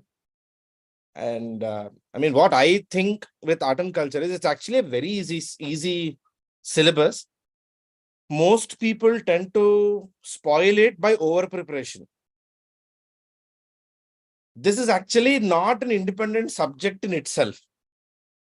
This is an associate subject with our history and with our current affairs. And most people try to prepare art and culture without these two. That's the reason actually we do not even have a proper prescribed book type of thing for art and culture, because it's not a standalone in itself. So, sir, to be honest, in this exam, I mean, as we've been saying, as we keep saying always, we are not here to become an Indologist. We are not here to learn everything about Indian culture, Indian art, etc. There is very limited requirement for this exam. Very precise, and UPSC, at least with this particular subject, has been very honest in its approach. So with mains also, it literally stays to that art, literature, architecture dimensions only. It has not tried to play up too many things everywhere, unlike how they do with other subjects. Yes, with prelims, this subject is definitely a challenge, sir. As the word itself says, it is art, it is culture, and it is also heritage. Art part is purely factual. And I always believe, sir, that even for all the students here, please understand, you will only remember a fact if you attach an emotion to the fact. See, 90% of you, in fact, 99% of you remember your parents' birthdays, your sibling birthday, your best friend's birthday, and your enemy's birthday, because all the four are part of your emotional quotient. Here also, that's the only way. There is no other, because this is facts. Let's be honest. This is purely facts. And for your prelims, you need it. Art part, the pure art, and art part has one more beauty. It is not connected to your history, like classical dances, music, the religion, the philosophy part. the performing arts, theaters, Indian cinema. These are standard subjects. These are like standard standalone chapters. You can just refer to current affairs as your source point. So use current affairs. See, for example, take this year. This year, if you observe, there have been 2 extra UNESCO sort of sites, right? And UPSC behavior over the last few years has been is they won't ask you what is the UNESCO site asked today. They'll rather try to check you about ASI, about Hoysala temples, or about the what is UNESCO international dimension, those. So please use current affairs to study art. Don't just get into one of those books and start, rattamaru. I mean, from morning to evening, you take up a book and then you're doing this A for apple, B for ball, A for apple. That won't work. That's never going to happen with art part. Classical dances, music, religion, theater, cinema, musical instruments, these parts. This is the art part. This second major section of this preparation is your culture part. See, please understand, culture is an intangible entity. In fact, most of your culture you study with your history. Societal patterns, festival patterns, or for example, why there are cultural pockets in India. There was a mains question where they asked that India is a homogeneous culture along with cultural pockets. This is something you can't actually just take a book and start studying. This part is something you will actually understand once you read your history part properly and you try to understand what is happening.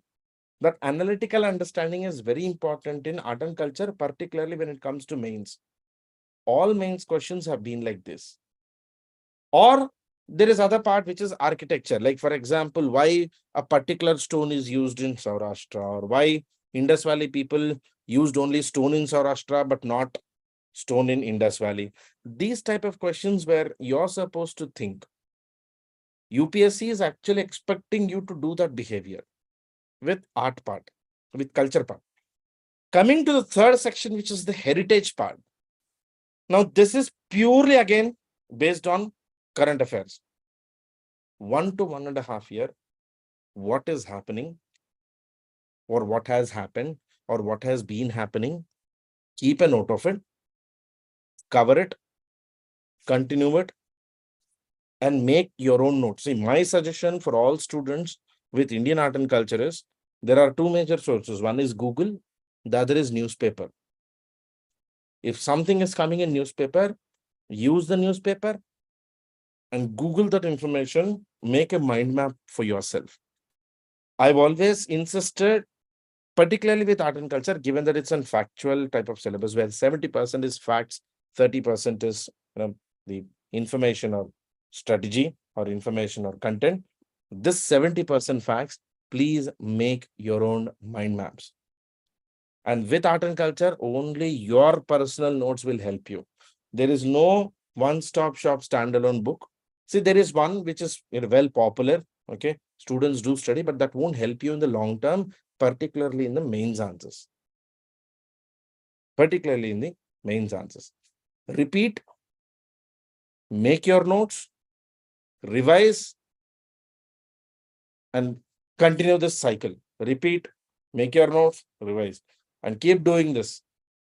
As I said, current affairs and what you studied in your history. These 2 are your source points for what you want to study in your art and culture. Unlike history, we don't even have a sort of a predefined syllabus structure also here. So whatever most people are now referring are essentially coming from your some materials or some books. But Indian art and culture is actually an extremely dynamic subject. And in this particular preparation, 2 important, I could say, remembrance that I asked students to keep is number 1, every year there's been about 10 to 12 questions which have been coming, core art and culture questions. There will always be 3 to 4 questions which you will not be able to answer because the range is extremely high. Don't stress on actually spending too much time on answering that one or two questions. There'll be one or two questions which are absolutely weird questions. That's okay. They do come. The second part is when you're preparing, when you're writing, when you're making your notes, please understand that your notes can also keep getting updated. Like this, since it is completely parallel to current affairs, like Padma Awards or Bharat Ratnas or say particular film awards or particular updates about the largest site of Indus Valley civilization. We used to say Mohenjo-daro from NCERT. Now we say Rakhi Gari, and that is still happening. So Rakhi Gari is now coming as the largest. So that's an evolutionary, evolving sort of story. So that part, keep updating yourself. Current affairs plays an extremely important role in your art and culture preparation. Okay. Now, when it comes to mains answer writing with art and culture, this is where students actually create some challenges for themselves. Two rules. Answer what is asked, not what you know. Don't answer what you know. Answer only what is asked.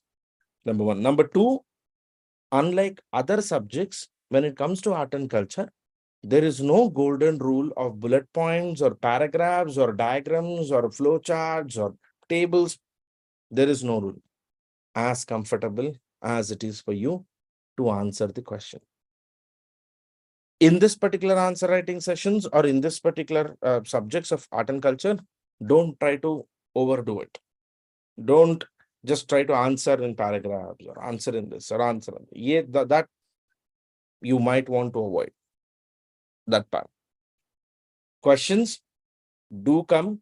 Like, for example, if you understand over the last 4 years, there's one question which came, which has been, you can say, repeating in a different dimension. Number one, like Gandhara School of Art and Mathura School of Art, Roman influences in Gandhara School of Art, Central Asian influences in Gandhara School of Art, and differences between Gandhara and Mathura School of Art, contributions of Shatavahana to Amravati School of Art or School of Architecture.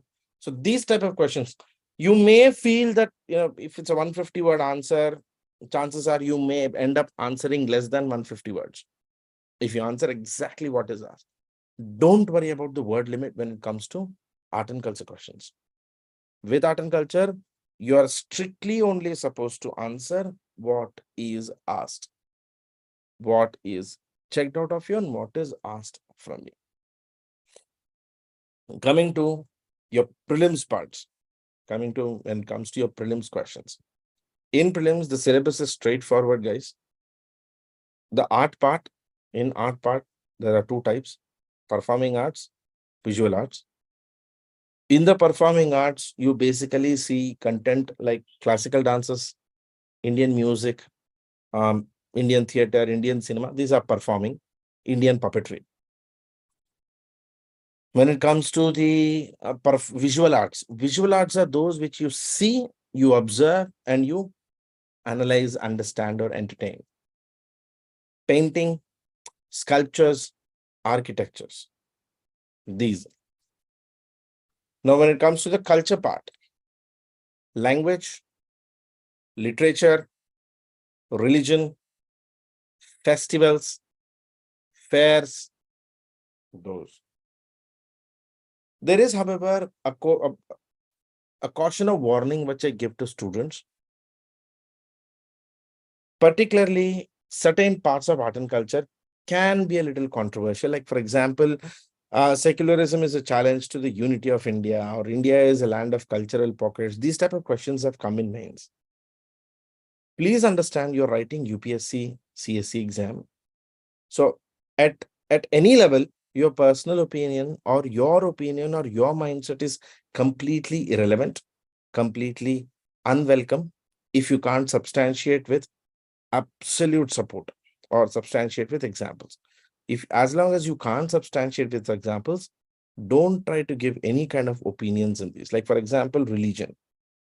While you have to be extremely neutral when you're writing certain answers in UPSC CSE, particularly with art and culture, religion questions, don't, because there may be questions which may come a little controversial, which may look to you in a first amount controversial. You need to be absolutely neutralist in this approach.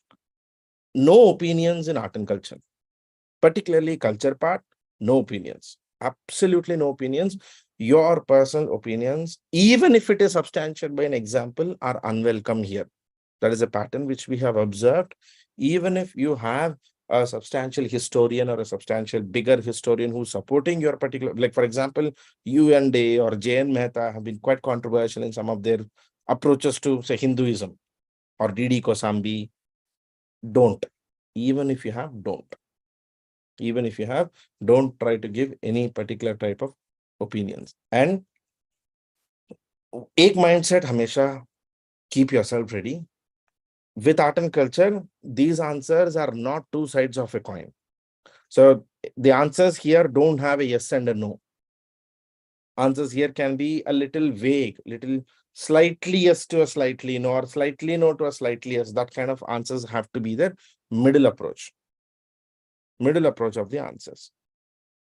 When it comes to the architecture part, architecture is very, very important in your mains. Most questions, almost every year over the last 6 years, if you observe, every year has had 1 or 2 architecture questions, at least 1 or 2. In almost every question, they do ask you specific architectural features or specific architectural patterns, or try to connect it with your history and say why this particular architectural feature developed. Or there are theories like, there's a question which came like, architecture was used as a tool of propaganda by many kingdoms. Like for example, Cholas used Indian architecture as a tool of temple making, as a tool of their propaganda to show the greatness of the India of the kings. So that's the reason why Rajarajeshwara temple actually also has his own sort of Rajaraja Chola name. So similarly with Vijayanagar architecture, there might be questions like that as well. So the depth part is very important when it comes to mains. Art and culture mein, particularly in the culture part, use a greater depth, not just the width, not just the aerial content, or not just the type of topics that you know, but also how depth you know about the topic. That's very, very important. Naturally, a question might be coming in your mind by this time that, sir, where or how much should I study, or where should I study these from? For music, for dances, for say art parts, you can definitely refer to CCRT, Center for Cultural Resources and Training book. Their website is there. Entire information, all the content is there on their website. This is also selective reading. For the culture part, you can definitely refer to the old NCRTs. Old NCRTs give you a good amount of information about the societal features, cultural features, the cultural patterns, architectural features, philosophies, those. For the others, which is the miscellaneous topics like fairs and festivals, etc., you will also definitely have to refer to you can refer to NIOS, National Institute of Open Schooling series of books. Now, there is also the core art part, and we also have a parallel folk art, folk culture, and folk heritage, which is slightly, I connect it slightly to the tribal part, the rural India part. That becomes a major challenge because there are greater amount of facts which you need to remember when it comes to the folk art or folk traditions or folk cultures. In the folk art, folk cultures, you need to go through in depth with the syllabus, with the subject, learn a lot, mug up a lot, by heart, a lot of tribes, tribal names, state festivals, etc. Now, how to do this? This is something I suggest to all the students. Now, this will help you in other subjects as well. See, we do have 28 states. Take a book, say 100 pages book, 3 pages for one state. 3 pages for one state. State name, state symbol, state festival, state tribe, if there is a, like for example, say state of Telangana. The state of Telangana has particularly state festival called Batukamma, flower festival. Just 2 lines. But what is Batukamma? Flower festival, synonymous with Dashara of rest of India. I mean, while rest of India celebrates Dashara, the people of Telangana celebrate Batukamma. Similarly, state of Tamil Nadu, Pongal, synonymity of Pongal. What is Pongal about? What is Puthandu? What is Pongal? Or Tej in Haryana, Punjab, that section. Why? What's the speciality of it? Which month? Calendar? Shaka calendar or Gregorian calendar? Which month? Shravan Mas or Mrugashira Mas or whichever month it comes. Note that festival, the tribe which is synonymously associated with that festival, state flower. Start with this, but do this one day, one state. In 1 month, you will have your own sort of, I call it culture atlas. You will have your own culture atlas with your own information. And remember, I told you to read 3 pages for it. So 1 page, you will have the information. The other 2 pages are for you for the next 10 months. That suppose something is happening in state of Telangana, or state of Haryana, or state of Odisha, state of Bihar, or state of Maharashtra. So once you get that current affairs, you update. Somebody's got Padma Award from Maharashtra, add it. Somebody's got, say, Bharat Ratna Award, add. What is the award for? Why is it for? So, Ant mein, by the time of 10 months, you will have your own atlas. This is the only way for you to make a book rather than relying on any specific, you can say, prescribed book, because the prescribed books are themselves extremely static, whereas art and culture, in the exam point of view, is extremely dynamic. Indian art and culture is actually extremely dynamic. It's not static, where you take one book, start reading it, and finish it off. It doesn't work that way. Okay. Then, writing, drawing are very important when it comes to mains questions of architecture, mains questions of sculptures. If you write and draw, it helps you a lot. And lastly, before I take doubt from you, previous year questions.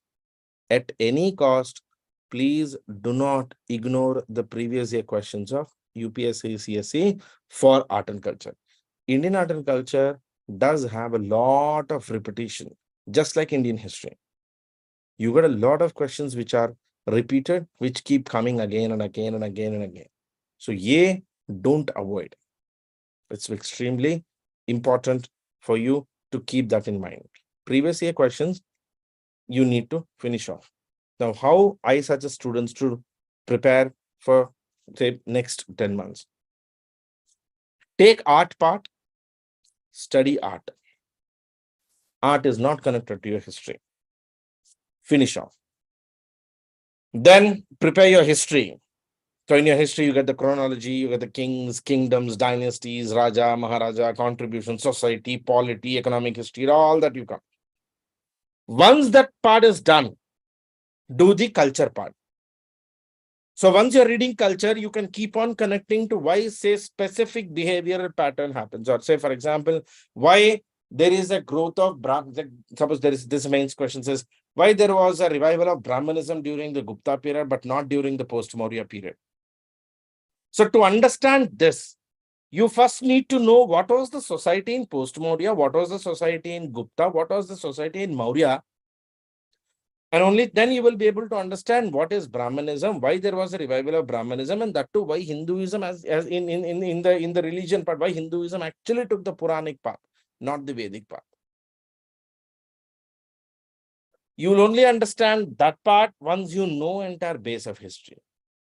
So to study art and culture, your history, culture part, history will be your foundation, the base pillars that you have to study in the beginning.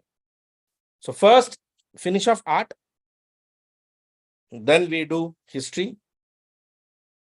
Then we do the culture part, which will include also the visual art part, which will include architecture and religion and philosophy and literature, language, national language issue and all that.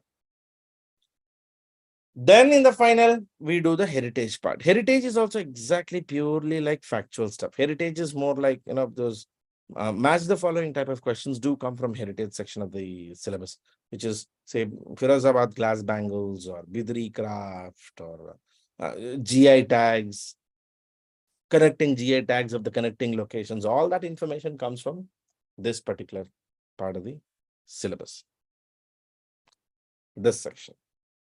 Okay. Now, as I said, your prescribed books are NIOS, Center for Cultural Resources and Training, and some you can buy one of those Tata McGraw-Hill books for your own side, but it won't actually suffice in its full. So unlike history, unlike other subjects, with art and culture, there is no specific one book which you can say, which I can say, okay, you buy this book, you study this book, and you're done. It doesn't work that way. Okay. Now, if you have any doubts or any questions, you can definitely ask me. And contribution wise, guys, mains may you do get 2 questions in GS1 from Indian art and culture, about 24 marks, 24 marks. I'm telling bare minimum general. And in prelims, you do get about 12 to 15 questions. Because generally what happens, what we have observed is about 22 questions are coming from history, art and culture combined. Only art and culture get about 10 to 12 questions. So that's about 20 marks in your prelims. Sorry, 24 to 25 marks in prelims. About same 24-25 marks in mains from your GS1. Okay.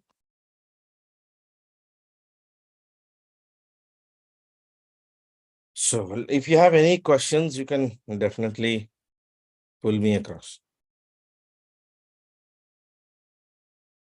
Okay.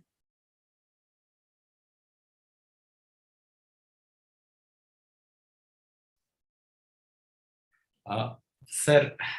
Yes, sir. I think almost we have covered all the areas, but there are some doubts which I'd like to ask on behalf of the students. Yes, sir. With respect to the art and culture. Though they are studying so many hours, but in the preliminary examination, they're asking some kind of terminologies in which are not known to everyone. Even they don't even know the sources. So what kind of sources that they should refer? Even some questions, even to the level of optional. Even optional student, they find it very difficult. So can you please tell us that how we can solve that type of questions? Sir, see, in fact, even for UPSC, the source of that question is from newspaper. Fine. More like, for example, I'll take an example of history, sir. There was a question about Rukmabai case in 1884, 2 years back. Yes, sir. Brilliant question. Yes. The conjugal rights case. Yes, sir. That year, conjugal rights was mentioned in Indian Express newspaper on one side corner. Yes, sir. So, other than that, there is only one book which is mentioned, Rishita Banerjee's book, which is basically part of a 7-volume Cambridge University publications book. Nobody studies that book. Nobody studies that book. It's too complicated.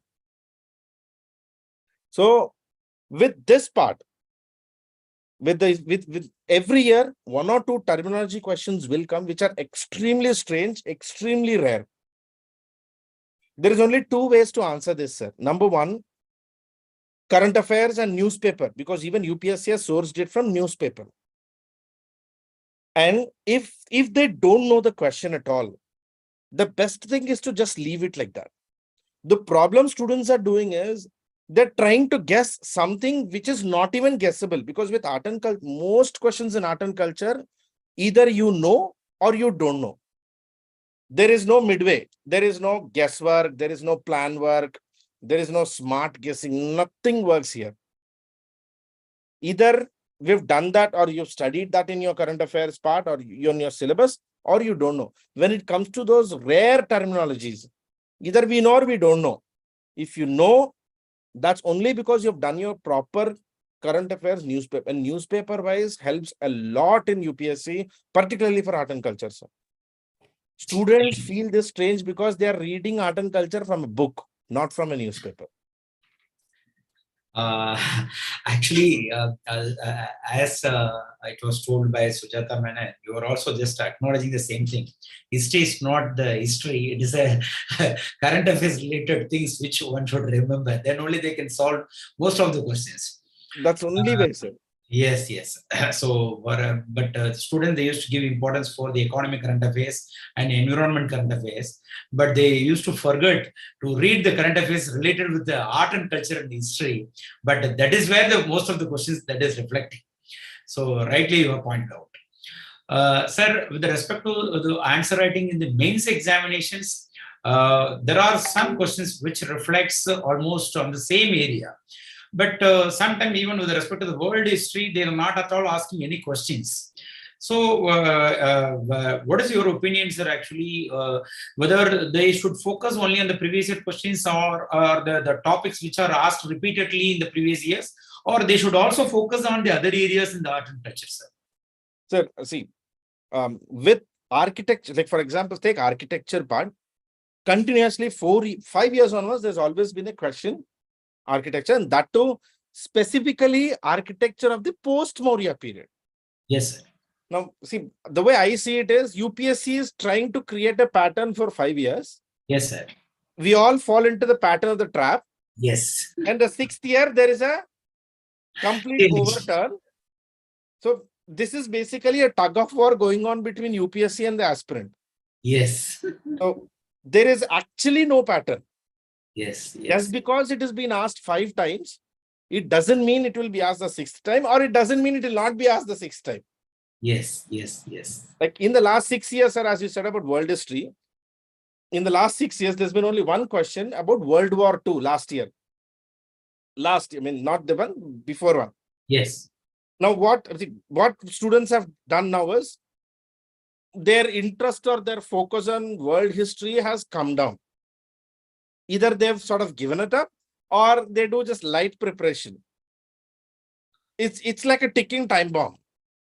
The day UPSC gets to know this, and UPSC does get to know this, they'll put a bombshell of 3 questions. 2016, they did this, sir. Decolonization, Singapore Resolution 1978 question was asked. Nobody knew that question because nobody is studying decolonization. We never took decolonization to that extent. So everybody gave it up. Even people of history optional gave it up. So what I am trying to say is, don't try to create a pattern, particularly with this part, with art and culture part. Literature, architecture must be studied. Yes, the question may come as, sir, then it is too vague, too much to study. Then I still say, take the newspaper. Suppose if there has been something which has been coming continuously, please understand, there's going to be a question on that. Like, for example, UNESCO or say heritage. Like this year, heritage as a concept has been an extremely important, sir. Because in Hyderabad, in Telangana, in Ahmedabad, there's been multiple places where local governments have destroyed heritage buildings for the sake of expansion and urbanization and all that. Same way, UNESCO has given us 2 sites on World Heritage Site list. So these both makes the word heritage more a prominent aspect.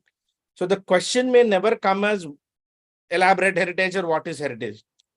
UPSC is going more dynamic. They're going more like heritage is an important aspect of civilization, or more that type of dynamism is very much required, sir. So don't try to get in. I suggest students not to get into a particular pattern. Just because something is asked, it doesn't mean it will be asked.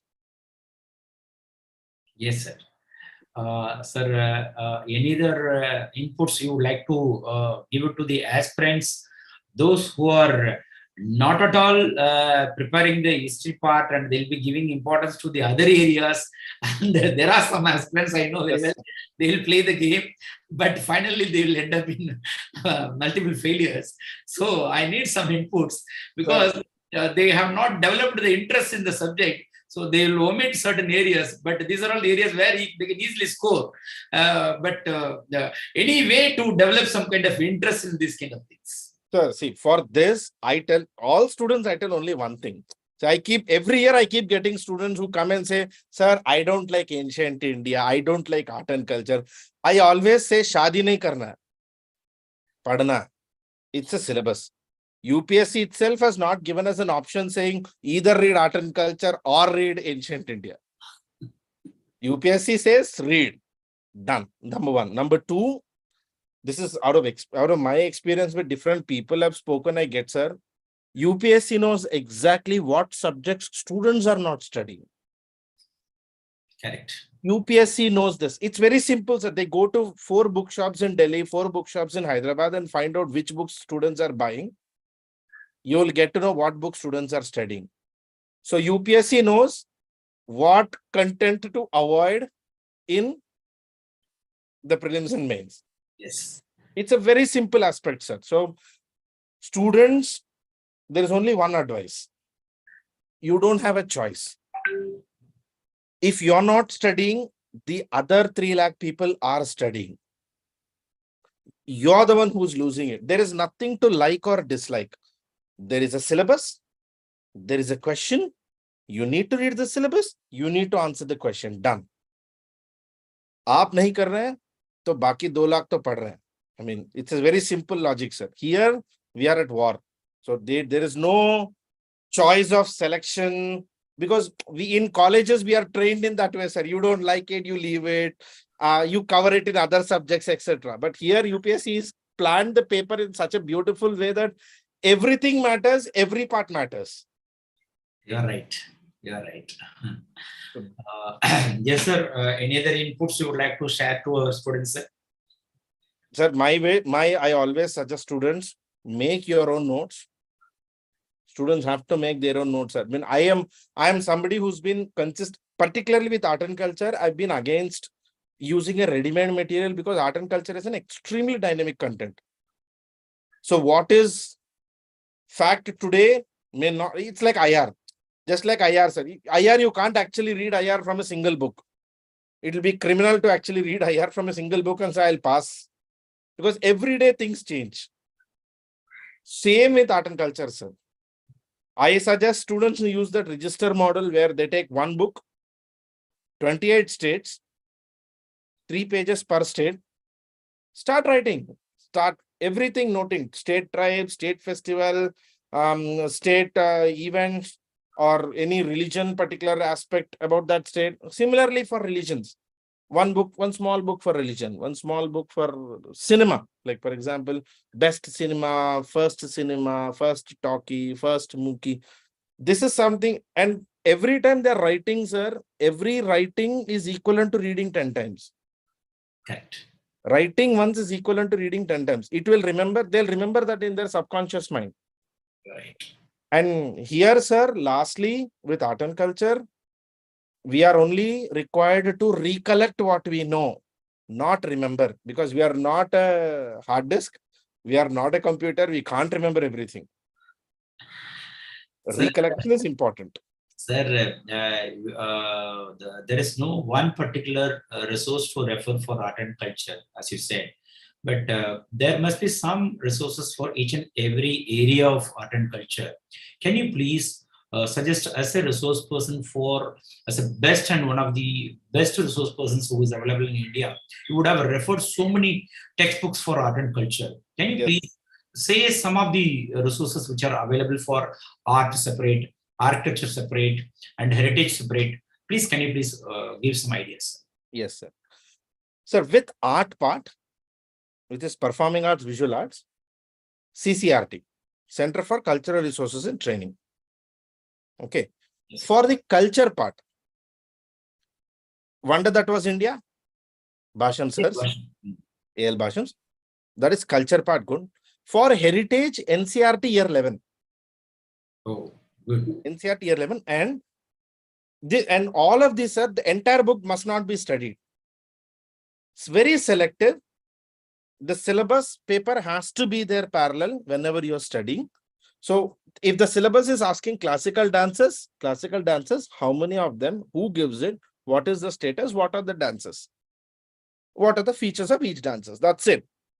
CCRT website will have a lot of other information. For our exam, not required. Yes. So art, CCRT. For culture, Bhashan. For heritage, NCRT.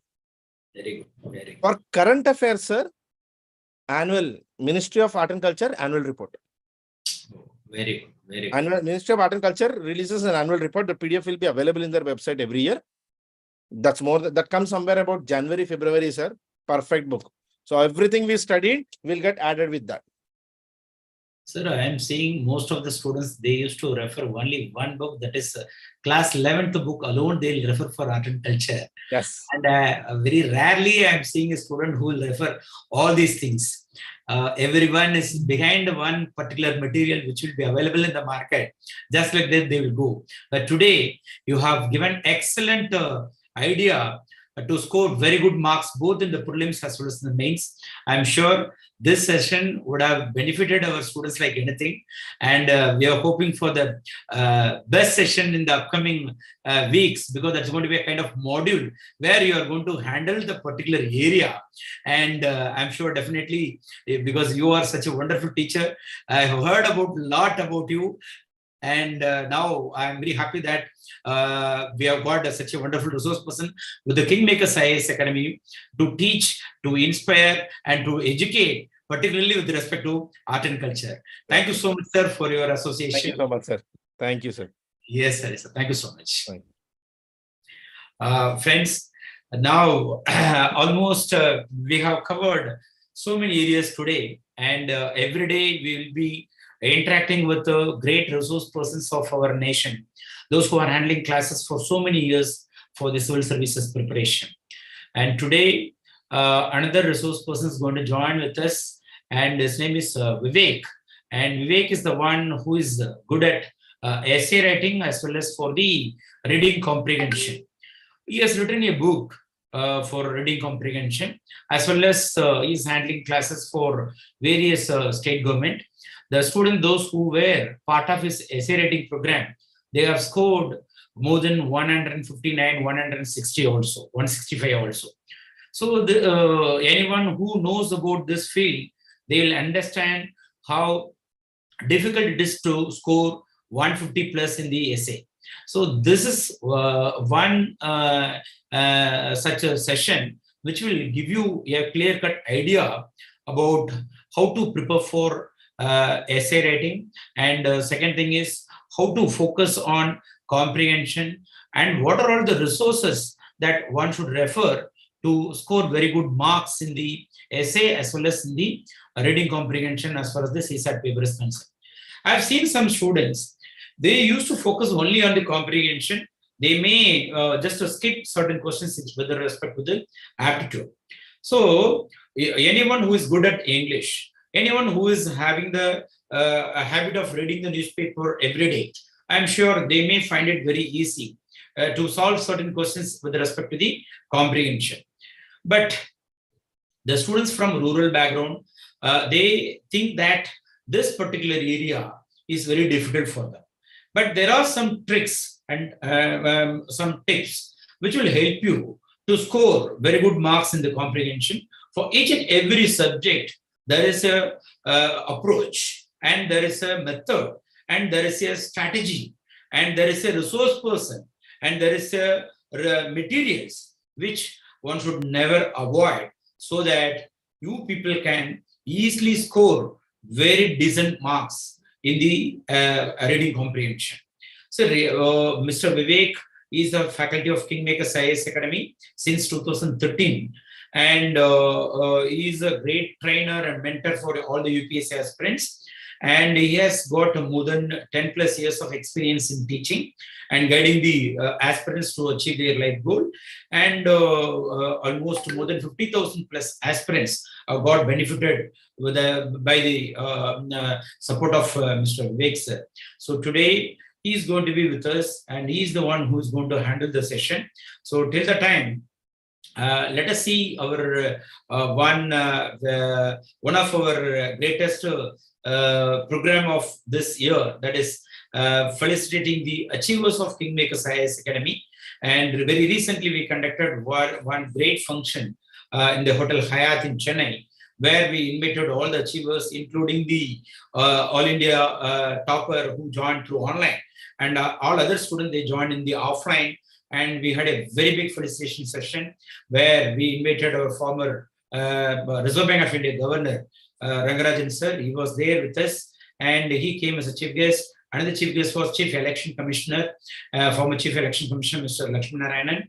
And apart from that, many mentors, they joined, retired bureaucrats, retired IAS officers, retired chief secretaries, and they were part of our program.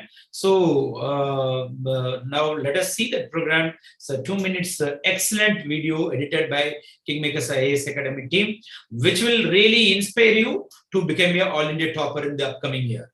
I request the admin team to play that video.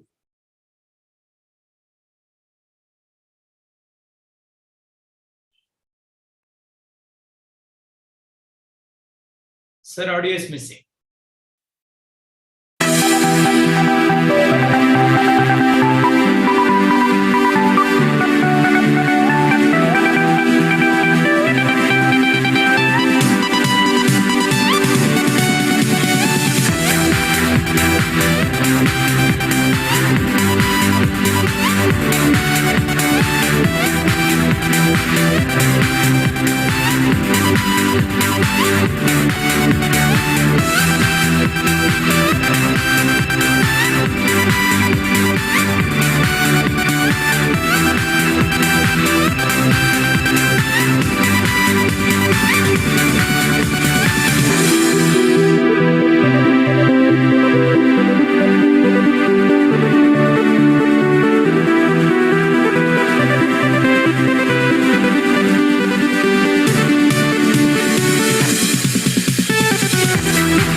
My name is Jayan Singh Rathore. I have secured All India rank 59th in this.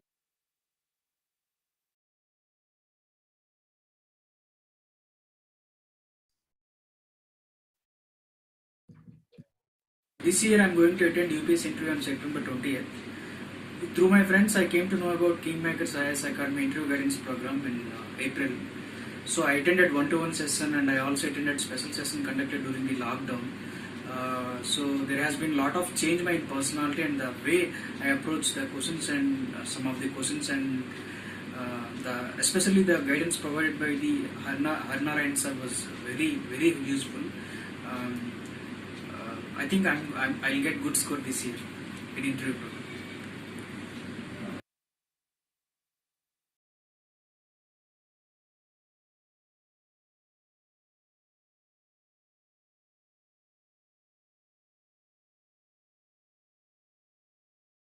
This year I'm going to attend UPS interview on September 20th.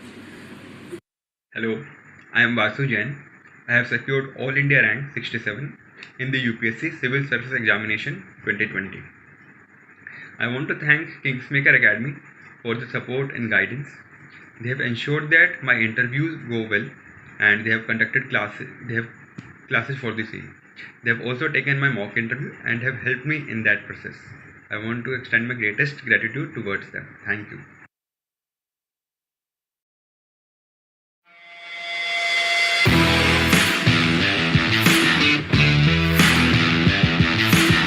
In our country, lakhs of students aspire to become an IAS officer. The prestigious service is still a challenge for the people of socially, economically backward section, particularly for rural background.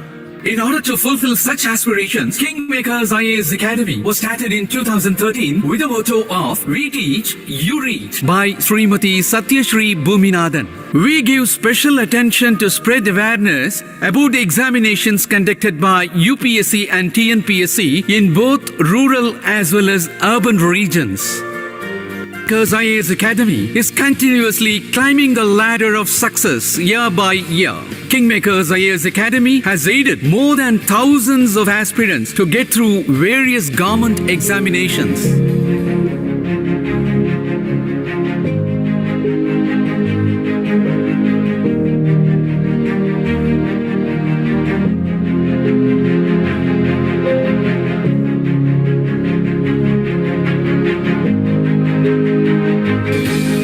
Best achievement ever was facilitating and helping Ms. Enel Benozafine, India's first 100% visually challenged woman, to achieve her cherished goal of becoming an IFS officer.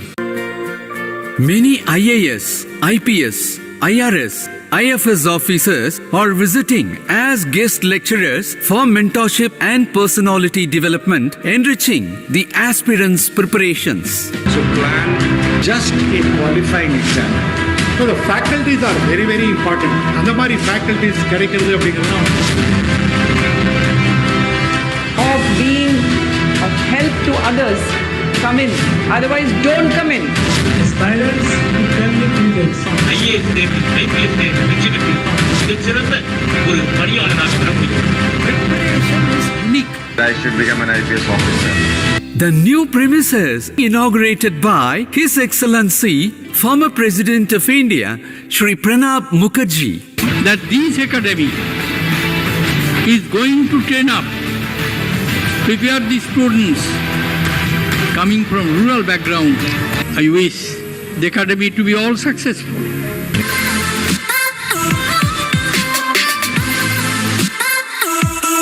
You have made a very wise choice by choosing KingMakers IAS Academy. I thank KingMakers IAS Academy, and this was really possible because of Bhuminathan sir. நீங்க வந்து ஒரு நல்ல ஹேண்ட்ல settle ஆயிருக்கீங்க. நம்ம kingmaker அகாடமியில் இருக்க ஒவ்வொரு ஸ்டாஃப்க்கும் நான் இந்த நேரத்தில் தேங்க் பண்ணி நினைக்கிறேன். Very good. So all the points. It was very useful to me. Cordial, the motivational factor. The kind of encouragement he gave me, it was very helpful. Especially in the confidence level, they are best. It's a good experience for me. I thank KingMakers IAS Academy. And thanks to KingMakers IAS Academy. Thanks to KingMakers Academy. Thanks to KingMakers. Thanks to KingMakers IAS Academy and especially to Bhuminathan sir. ரெண்டு சைடுலயுமே support இருந்துச்சு. ஒன்னு அப்பா சைடுல, இன்னொன்னு எனக்கு அப்பாவா ஈக்குவலண்டா இருக்கிற பூமிநாதன். மிக பெரும் செல்வந்தர்கள், மெத்த படித்தவர்கள் வீட்டு பிள்ளைகள் மட்டுமே IAS ஆக முடியும் என்ற நடைமுறையை உடைத்து சாமானியர்களுக்கும் IAS கனவை வசப்படுத்தி கொடுத்திருக்கும் KingMakers IAS அகாடமி நிறுவனர் திரு Sathyasri Boominathan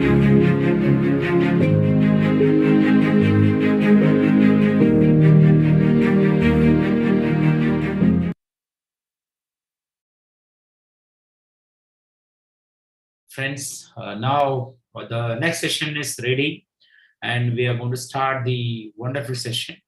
Mr. Vivek, as I told you earlier, one of the best resource person who is available in our country for reading comprehension and essay writing. This session was attended by many aspirants. Today they have scored very good marks, and now they have occupied excellent positions under various capacities, and they have scored more than 155, 160 plus in the essay rating. So I am sure this session will give you a clear-cut idea to approach the reading comprehension part. For anyone who feels that this portion is very difficult, I'm sure after attending this session, you will get a clear-cut idea of approaching the reading comprehension. And this session is for someone who used to skip the reading comprehension with the fear of the difficulty and other things. And this session is for someone who thinks that the English is the very difficult part. And this session is for someone who is preparing not only for civil service examinations, but also any government competitive examinations where the reading comprehension is part of this program. And this session is for someone who is regularly reading the Hindu newspaper, and those who are finding it little difficult in just eliminating the wrong answers and choosing the right answers with respect to the reading comprehension. Because though you're going to read the newspaper, sometimes if you don't know the some of the tricks and tips, then it's very difficult to score very high marks. But with the proper approach and guidance, I'm sure definitely you'll be able to achieve it. He is such a great resource person who is having more than 8+ years, 10+ years, of course, is having an experience of teaching, and he's a multi-talented personality, and they're also handling soft skills program, and they have launched a great app, the app Aptitude Buster, which is having a download of 50,000 plus aspirants. That app is very famous in among the aspirants, those who are preparing for the various government competitive examinations. And more than 50,000 aspirants have been benefited because of this. And his association has strengthened our KingMakers IAS Academy team since 2013, when the CSAT was considered as one of the most difficult paper, because during that time the CSAT was considered as a merit paper. And even that time, because of the CSAT, many got into the services because of the service rendered by our great faculty, Mr. Vivek sir. So on behalf of the Academy, I take this opportunity to introduce such a great mentor and guide and the great teacher for the civil service aspirants. Sir, now I request you to take forward the session. Thank you so much for your association, sir. My pleasure, sir. It gives me immense pleasure to be here to conduct a session on CSAT comprehension. I don't want to drag on more on the introduction because you've been with this session right from the morning. And by now you would have known about the greatness of our chairman, KingMakers, Dr. Bhuminathan sir, his vision and his intention in bringing the best to you in terms of helping you for preparation. Now, with that being said, we're going to get into CSAT comprehension, but I'm going to ask more questions. I want you to give me chats, because just through your chats, I'm going to understand how to pitch it forward. So those who are on live, I want you to respond to my questions one by one quickly. I want only in chats. Am I understood? Okay. Now,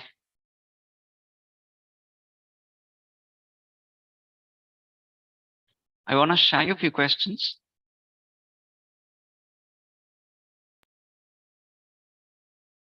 Before we begin a session on CSAT comprehension specifically, I want you to highlight the difference between reading comprehension in general and CSAT comprehension in particular.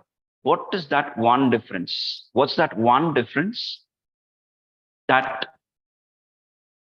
differentiates reading comprehension questions for all competitive examinations and CSAT comprehension? Just give me a text quickly.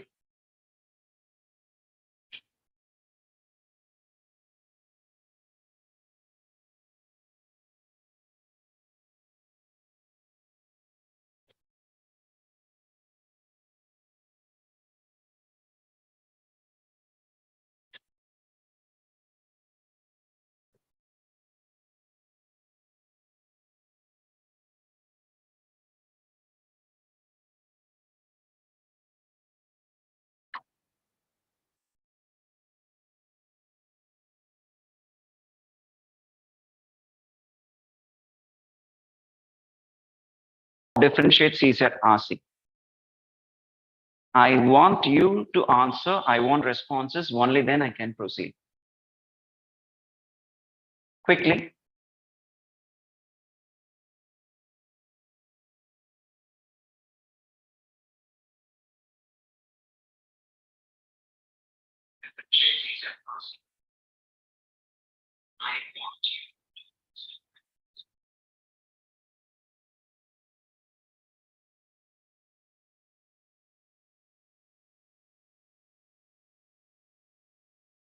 Here they are responding in the YouTube. It's very difficult. You cannot see that. Okay, sir. Okay.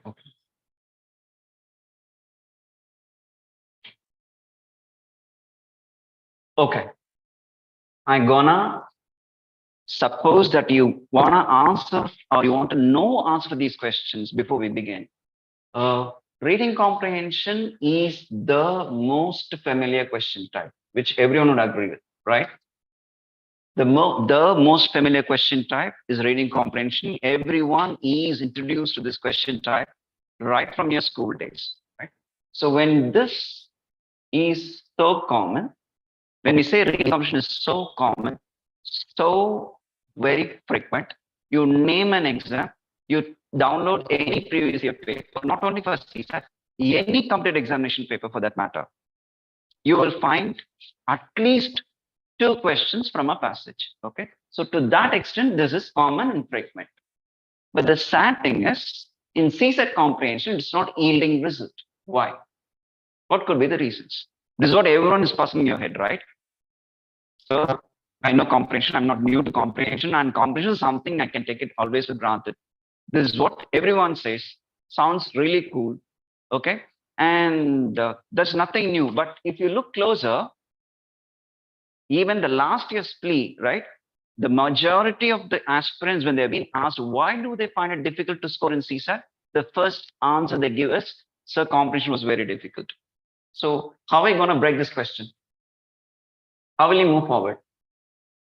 The one thing is reading comprehension and CSAT comprehension. Here we have a passage followed by at least 3 to 4 questions. This is the usual format. Minimum 2 questions, max up to 6 questions, the usual format of a reading comprehension. Okay. When that happens, there are various ways of looking at the questions. There are few which are quite simple, there are few which are quite difficult, there are few which are quite complex. CSAT scenario is entirely different. You will be given a passage. You go download the previous year paper, the year before the one, or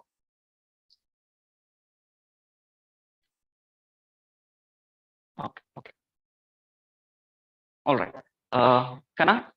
Here I need to pass. I'm about to talk about the CSAT comprehension. Just give me 2 minutes time.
In our country, lakhs of students aspire to become an IAS officer. The prestigious service is still a challenge for the people of socially, economically backward section, particularly for rural background. In order to fulfill such aspirations, KingMakers IAS Academy was started in 2013 with the motto of We Teach, You Reach by Srimati Satyashri Bhuminathan. We give special attention to spread awareness about the examinations conducted by UPSC and TNPSC in both rural as well as urban regions. KingMakers IAS Academy is continuously climbing the ladder of success year by year. KingMakers IAS Academy has aided more than thousands of aspirants to get through various government examinations.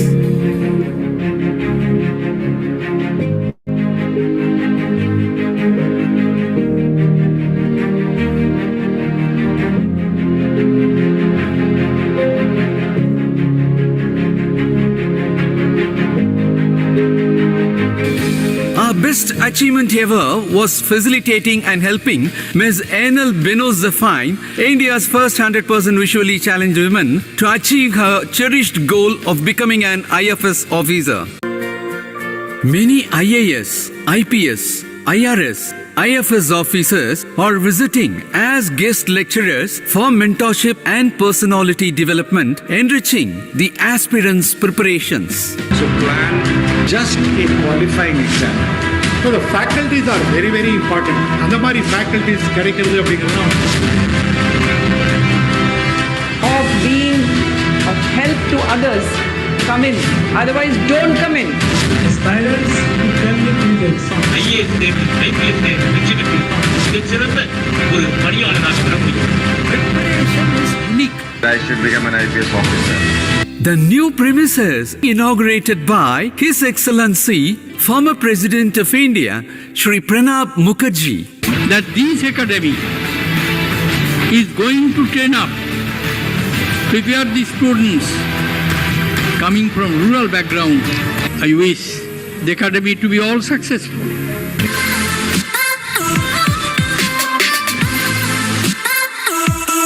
You have made a very wise choice by choosing KingMakers IAS Academy.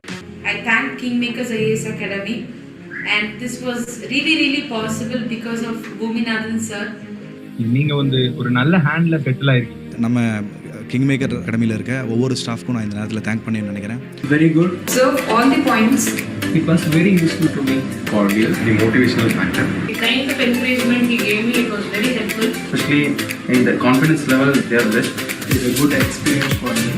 I thank KingMakers IAS Academy. Thanks to KingMakers IAS Academy. Thanks to KingMakers Academy. Thanks to KingMakers.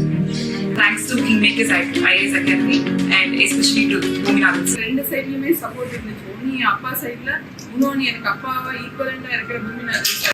மிக பெரும் செல்வந்தர்கள், மெத்த படித்தவர்கள் வீட்டு பிள்ளைகள் மட்டுமே IAS ஆக முடியும் என்ற நடைமுறையை உடைத்து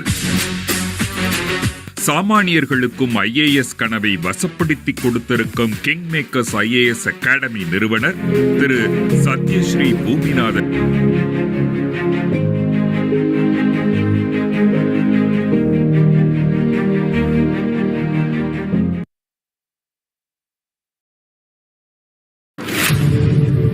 So thank you, KingMakers IAS. I'm happy. Okay. Thank you so much, sir.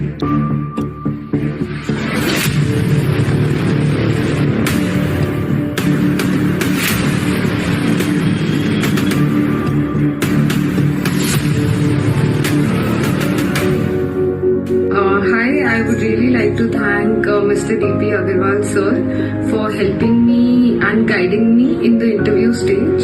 So thank you, KingMakers IAS, because these interactions were very helpful in finding the direction. Thank you, KingMakers IAS.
So, welcome to the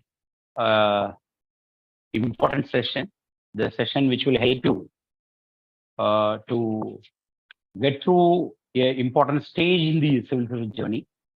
Many students, those who had already prepared for mains, those who had completed the preparation for the optional, even those who are very good in GS, sometimes they used to fail in prelims because of one paper that is called CSAT.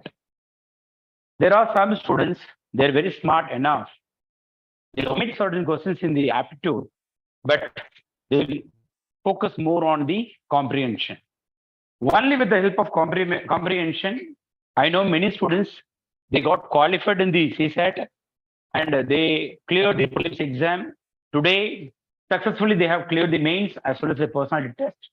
They are holding the most prestigious position that is called IAS, IPS, IFS, IRS. So, one such important area is reading comprehension. We should know where to start, how to start the preparation for the comprehension. One should also know proper strategy, proper resources, proper material, and one should not neglect this particular area also. Today, we have with us one great resource person who is handling classes for almost 10 years in KingMakers IAS Academy for comprehension. The students, those who were taught by our Wakes, they have scored more than 160 plus marks in the essay rating. Is good not only in comprehension but also in essay rating. Anyone who scores more than 150 plus, sure, the service is guaranteed. Even in case if they are not able to perform well in any one part of GS or something like that, the score which they have gained in the essay will definitely help to get some decent ranks. Even sometime they may not perform well in the personal test. That time, the score which they have gotten in the essay will help them to get the better and best rank. So, for both the area, we need the best resources in our nation. So we have got one of the best resource persons in our country, that is Mr. Vivek sir, who is well-known resource persons. He's from South and from Tamil Nadu, and he's handling classes not only in Tamil Nadu but also almost across the nation. And yesterday when I spoke to him, he was there in Visakhapatnam. Last week when I spoke to him, he was in Trivandrum. And I requested him to come today to give this session, the approach for reading comprehension. So I'm sure after attending the session, you'll have a clear idea of the strategies which is involved in solving the questions with respect to the comprehension other areas. So I request Vex sir to handle the session. Yeah.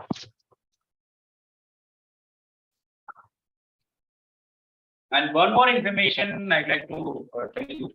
Sir has launched app that is called Aptitude Buster.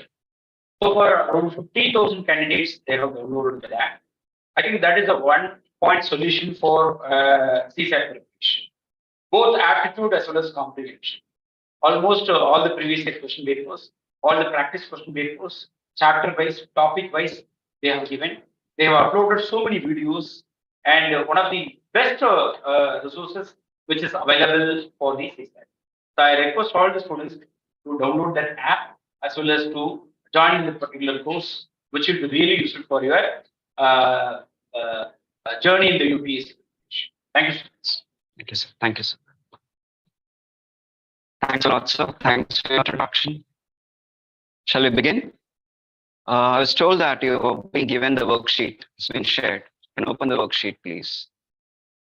It's been shared in all your groups.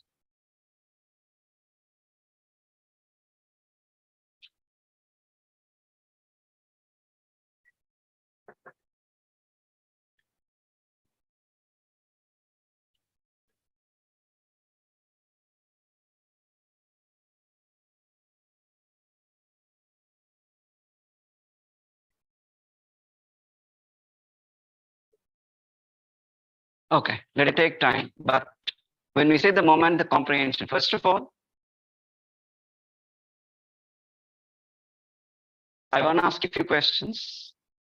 I like to gauge where you stand and then I'm going to pitch my session.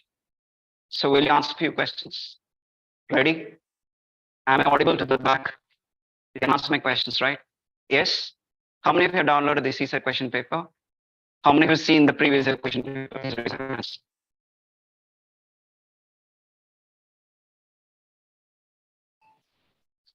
Okay, fine. They are How all many of you are prepared for CSAT they are prelims? all beginners, and just now they have Anyone in started the their group journeys. who has already given an attempt? No, you're all freshers, right? Yes. Okay. So at least do you know that what are the portions for CSAT? Those are would know better. Those who haven't, have you or are you familiar with the portions prescribed for CSAT? What are the question types?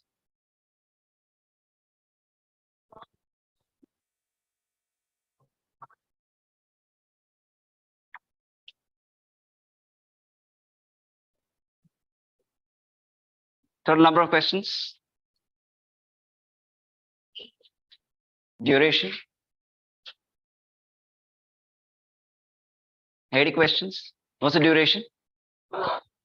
Great. Okay. What's the requirement for CSAT?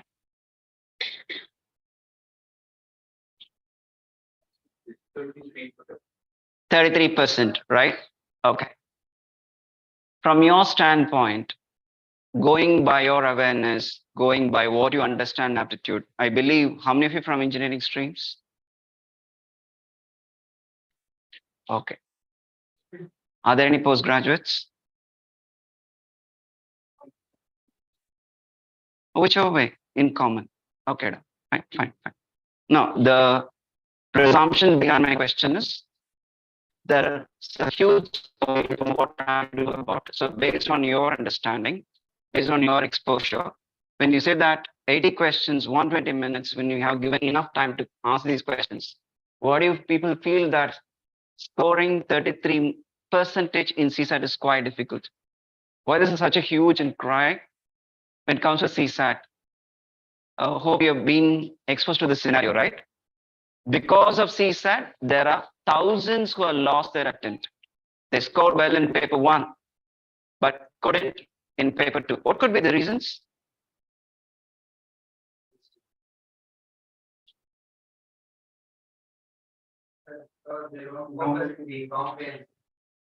Is because of their focus on comprehension? Because they don't focus on comprehension. Okay, lack of ability to solve questions. Okay, okay. Can I have to gear up better? If it's for a common pitch, who want to give a try, who want to just say that I want to get a feel of what UPSC is about, it makes complete sense. But someone who is able to score well and clear paper 1, do you think that the person hasn't given enough attention on comprehension? No, it won't make sense. It doesn't provide logic. Someone who is geared up, someone who is aspiring, someone who has the competence to clear paper 1, and everyone knows that's quite challenging one, right? Going by a background, at least compared to aptitude, right? Am I right or wrong? Scoring in CSAT is quite difficult. From that standpoint, I'm going to tell you and ask you another question. That is the reason why I asked you the first one. How many of you download the question paper or have seen CSAT question paper? Firstly, of course, those who have seen, well and good. Those who haven't, for your understanding, let me tell you that there is a question type called comprehension. Is it a new term? It's absurd.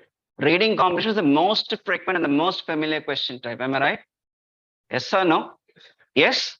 For the entire verbal aptitude component, when you want to talk about the distribution of those 80 questions, rest assured, minimum 25 to 28. If you want to go by distribution, 25 to 28 questions on comprehension alone. Still, aspirants couldn't clear. Going by your exposure, can you tell me the formulation of comprehension, how would reading comp should look like? You have been given a passage. Okay. So based on your familiarity, can you tell me a passage is given followed by a series of questions? Is it a quite challenging question type? Is it too difficult? No, as far as RC in general. Yes, in the context of CSAT. Please keep that in your mind. Okay? I may meet you for the second time. And when I meet you for the second time, I want everyone to give me the answer, the striking difference between CSAT comprehension and reading comprehension in general. Do you all understand my question? What's my question? You would get me the striking difference between these two, RC in general and CSAT comprehension in particular. Got it? Yes, it's an open challenge. It all depends on your observation. You'll go download the paper. You can download previous papers, just go through it and get me the answer. Got it? Yes? Okay. So this is the first myth, a misconception by everyone. Comprehension, of course, I know comprehension, what's there, I'm gonna give a passage. And usually what's the instruction for the comprehension? What's the instruction given for comprehension?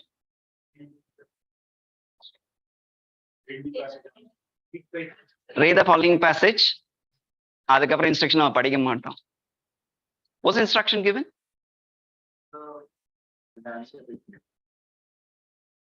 Who can recall what's the instruction given on reading comprehension?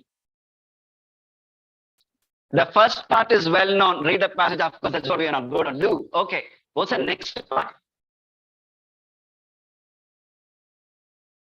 No. What is instruction? Read the given passage. Huh? Come on, louder.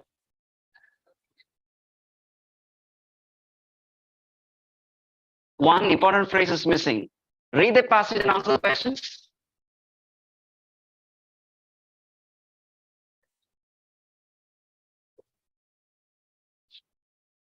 No, that explains how far you take reading comprehension for granted. Okay, that is the most important factor which many flunk in comprehension. Okay, instruction is read the passage and answer questions based on information provided. What does it mean? What does it mean? Yes, anyone? Those who are online can give me the comments. I want the answers and you can ping me the answers. Just send me a text. Exactly. It doesn't require any other external information to be provided, right? Logically, this is the simplest question type on earth. Am I right? When you're being said, read the passage, provide the answer based on information provided, that your choice must be supported from the context. In other words, how do you look at it smartly? Can you give me a smarter perspective? What does this instruction mean then? Can make it still better. What's a smarter perspective for this statement? Slightly better, make it still more better.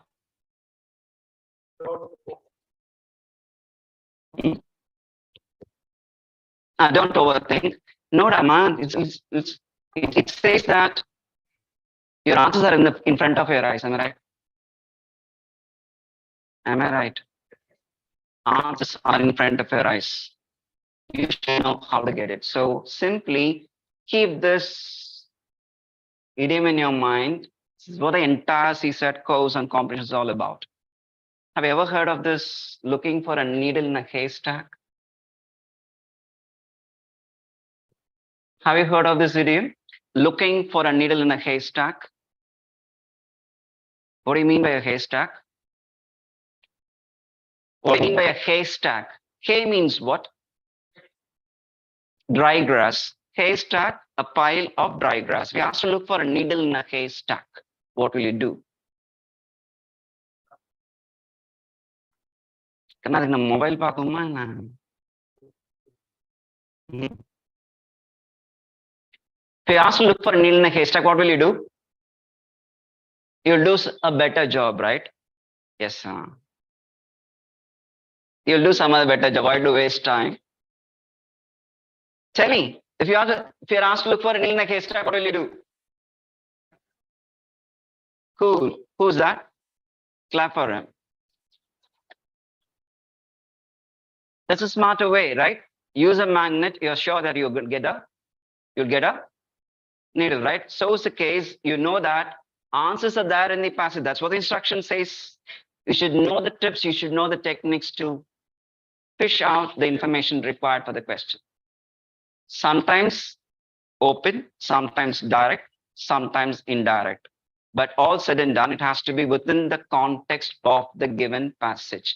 Keep that in your mind. If that is done, you can brace up yourself to see how to look for answers.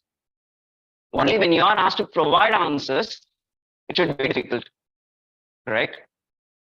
When you are asked to look for answers within the given text, it shouldn't be, which means the way you look at the passage shouldn't undergo a change. Simple. Make it, practice, and acquire the confidence. Am I clear? Yes. Worksheet, question number 1.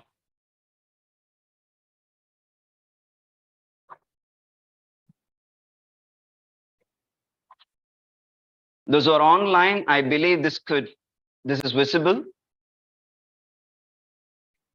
Can I check panel?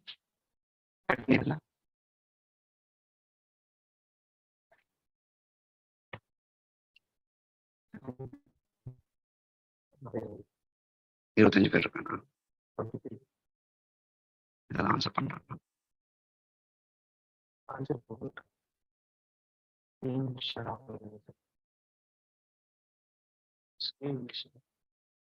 இல்லையா?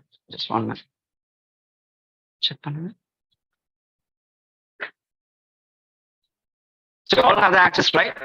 Are you all in question number 1? Ready the first one. Asking the first and the entire text is just 1 sentence.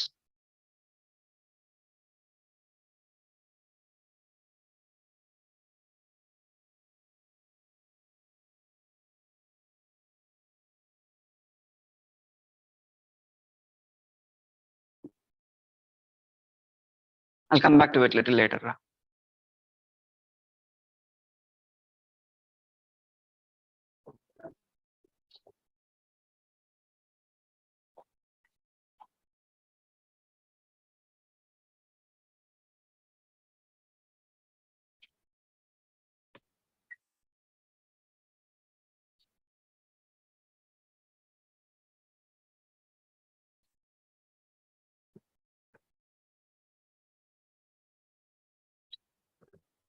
One second. Okay.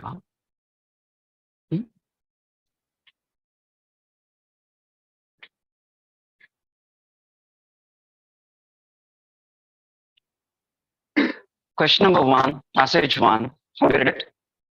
I don't want you to answer the question. I don't want you to answer the question. Just listen.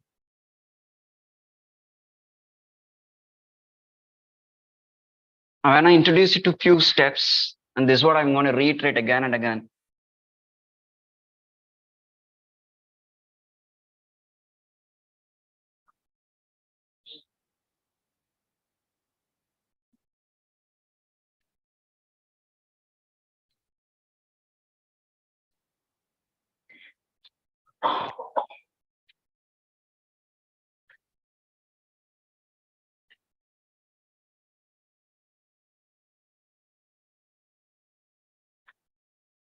Whiteboard in there. This screen share ஆயிடுதா? நம்மளதில்லையா? Zoom whiteboard வேணாம். Screen. வச்சுக்கலாமா?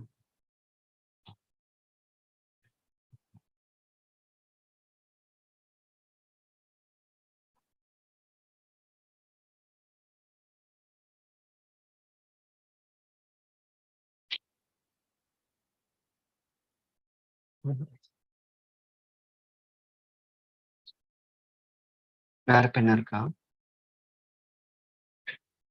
நான் manage பண்றேன், நீங்க வேற pen இருந்தா.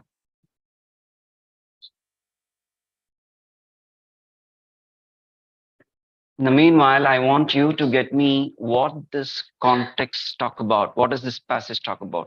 Can you put it to me in simple sentence?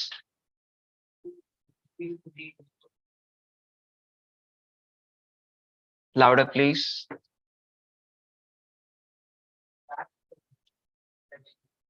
Okay.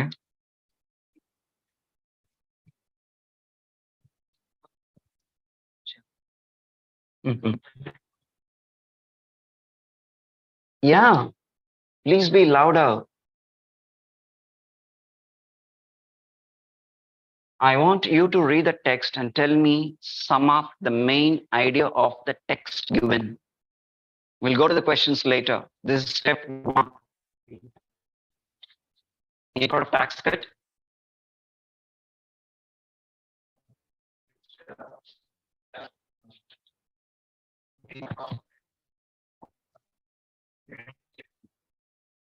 Okay, better. You're reading one sentence. I want you to be fast and I want everyone to answer my question.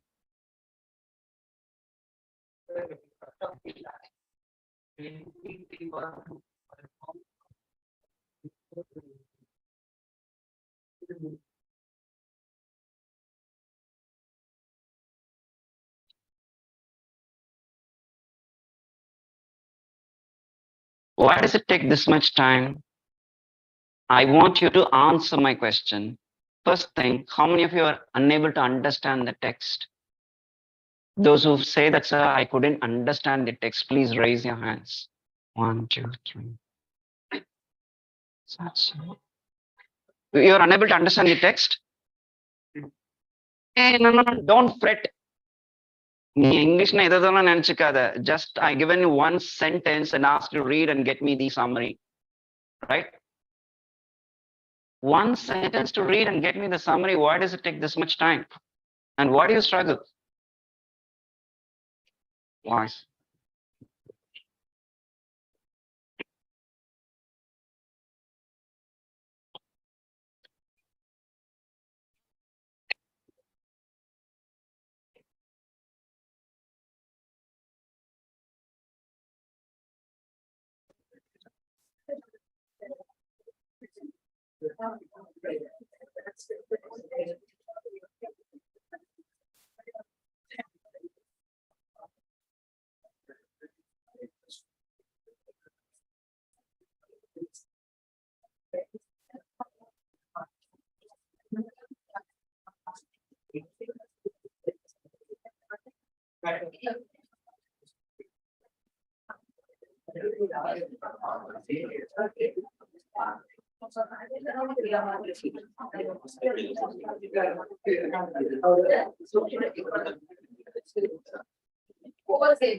Those who are online, I'll be switching the screens. You are supposed to grab the text. Anyhow, we are on question number 1. I said, read the text and tell me the main idea of the text, right? Okay. Probably for the first question, I will start. Then slowly you would easily follow up. Okay. Text 1, the claim is, what does it claim? Claim in question number 1. It says, it says, tax cut resulted in prosperity of US, right? Am I right? Yes. It says US prospered or US became prosperous because of this tax cut. Yes, this is what the claim of the text is. Am I right? Am I right? Yes? Okay. We do not know the meaning for the word impetus, but still the context can help us to understand The meaning for the word impetus. What could be the meaning for impetus? That's it. That's more than sufficient for comprehension. So do not let down yourself that if you do not know any single word or a word's meaning, you'll be stuck in comprehension. Comprehension alone, that's not a big hurdle. Okay, can always overcome, even if you have a tough word in the context. Okay, fine. So impetus here means a stimulant or a boosting factor. Tax cut was the impetus for US prosperity. So you want to put it very, very simple. It's just an equation. It says X results in Y. Cause and effect, correct? Have you all understood? Is it clear? You can make it very, very fast. So don't create the trouble while you're reading a text. Try to figure out what that means. What's the essence the author is trying to drive at. The author's intention is this. He says, because of this tax cut, US became prosperous. Clear? Is it clear? Right? So step one is very, very crucial. You are supposed to read the text and identify the claim. If you find it hazy, if you find it goes beyond your understanding, then probably you might look at the next question. But chances are very, very less in the context of CSET where you read a passage and you feel that you won't understand. You can. Is it understood? Is it clear? Right? So you will try your best to get what the text says. Here the text says, or the author claims that US became prosperous because of the tax cut. Okay. Now, so far, whenever we approach comprehension, the first thing that we have in our mind is we'll take the author's statement as the established fact. No, please don't do it like that. Okay. For you to understand this better, I'll give you another idea. Right. Before I'll come back to this particular point. Can anyone differentiate these two words?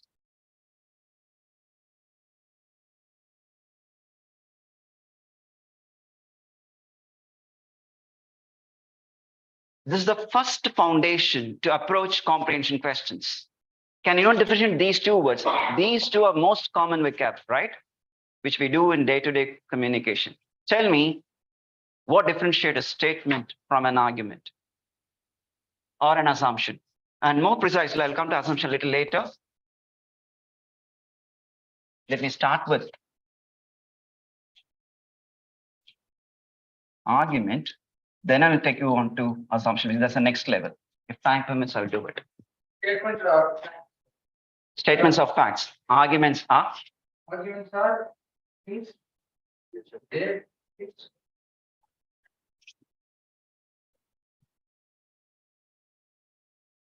Okay. I repeat once again, I request once again, leave out the word assumption. We'll come back to it a little later. Just make it straight. Differentiate these two words, argument and then statement.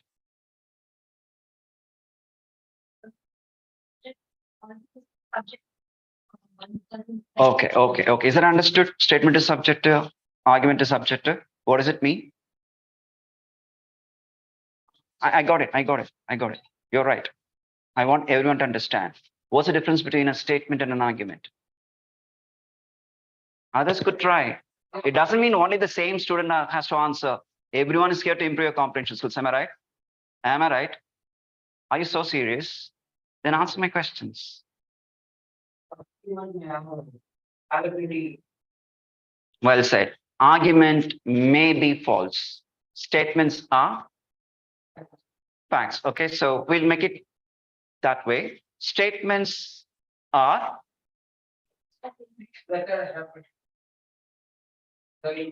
That's what. Those are the facts. They can't be changed. right. Statement states a fact that is acceptable. Right? Any statement states a fact that is acceptable. Argument states a fact which is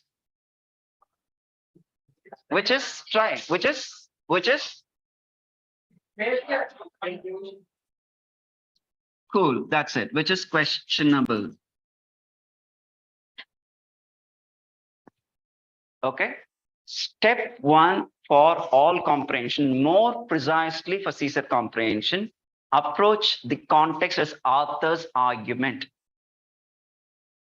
All the passages are not established facts. May be right, may not be right. May be acceptable, may be questionable. So the first standpoint that you will approach while you read a comprehension is that author is presenting an argument. That's it. Find out what he argues. Then comes how convincingly he presents his argument. But the first point to look at is, what's his argument? You can understand better. You can look at the other side far, far better. Okay, which we are not used to it. We are not being encouraged to ask questions, and that's why the trouble is. Okay, so when you read a text, ask question. What is this? What is this argument, or what is this passage trying to argue? In other words, what this passage claims, and that's what I told you in the previous page, right? Am I right? This is what I said. I use the word claim, right? Please make use of it. Step one, if you want to refine it, I would say step one for all comprehension question is to identify the claim of the argument. To identify the claim of the argument. So you must know what the claim is. Question number one, the claim of the argument is? What's the claim? Tax cut was the impetus for US prosperity. Am I right? Yes? Is it clear? Yes? So please don't fret. Don't think that you couldn't understand. You can. Try to find out what the author is trying to convey. It's quite easy for you to get it. Clear? Yes. So step one is to identify the claim. Noted? Taken down. Step two.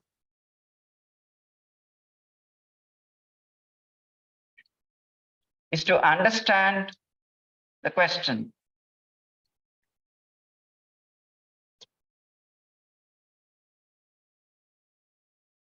Step one is to identify the claim. Step two is to understand the question. And many a time, this is where we fall into the trap. Reading a question is far different from understanding it. Many a time you read it once, twice, and you think that you understood, but you would have missed the key word. Look at the question now, and let me know what does this question ask you to do? Question number one.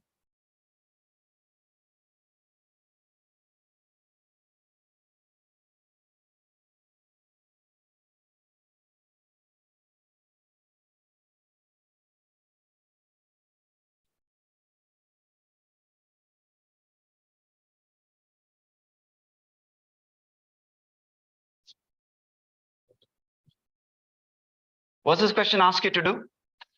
What's the keyword in the question? More precise answers. Which is the key word in the question?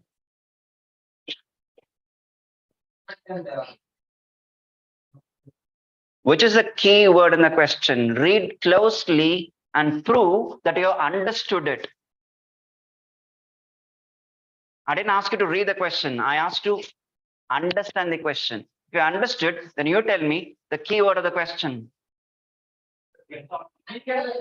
Who said it? Who said it? Nope, nope, nope, nope. Weaken the claim. Okay. The question asks you to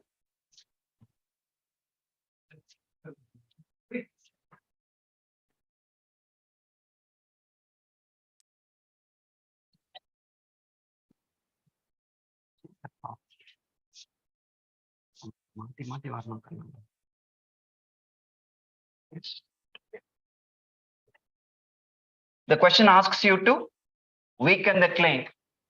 What is the claim that we have found? What is the claim in the argument? Tax cut resulted in US prosperity. Am I right? They are making it very, very simple, Ra. Yes, if the question asks you to weaken the claim, what should the right choice do? It's more to do with your thinking ability. It's not about your comprehension skills. Welcome to CSAT comprehension. Got it?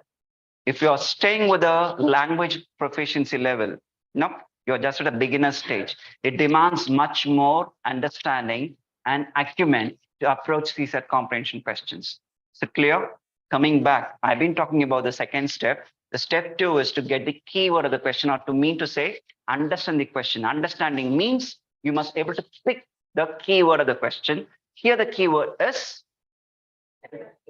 the question asks you to find a choice that would weaken the claim, right?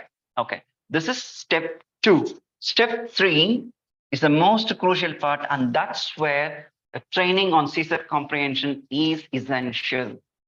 Step 3, because the first 2, something which you're used to it, right? What's new? Step 1, what did I say? Read the passage, identify the claim. Is it something new? No, that's when you were doing it, right? What is step 2? I said you have to read the question and understand the keyword, right? That's what? In other words, understanding the question. Till this moment, it's common. That's what everyone does. Okay. Step 3 is the differentiating factor. Step 3 is to analyze each choice. Step 3 is to analyze each choice. And what do you mean by analysis? Still make it better? No? Try. What do you mean by analysis? 2 ways of looking at it. The common way of approach. What is the common approach? The moment we look at the passage, the moment we understood what the passage is, the moment we understood what the question asks us to do, what is the usual way of answering it? You would be hell bent on identifying the right choice. Am I right? Yes? I want you to reverse. Go for a reversal. There are 4 choices given. You will examine all the 4 choices, and everyone here is free to choose any choice as your answer, provided you have to give me the reasons why the other 3 choices are wrong. Do it. 2 minutes. Anyone can claim any choice as your answer, provided you have reasons to eliminate the other 3 choices. Do it.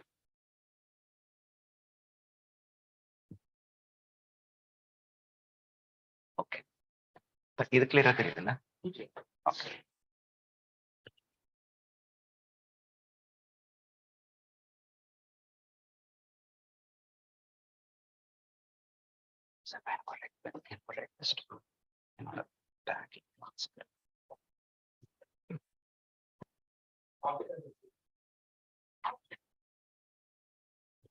I repeat, anyone can claim any choice as your answer, provided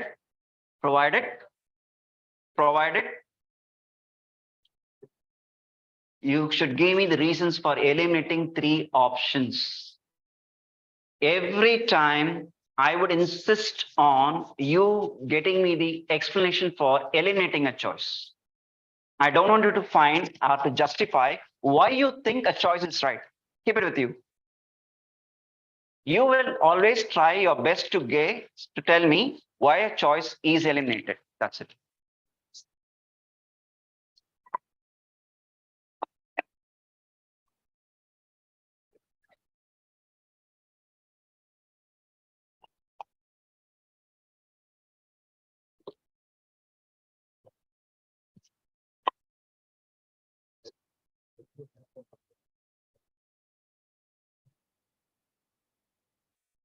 Okay. Okay.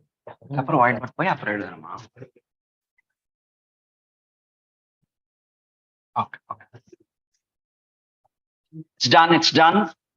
We have been looking at the question for a very, very long time. So I want you to participate, please.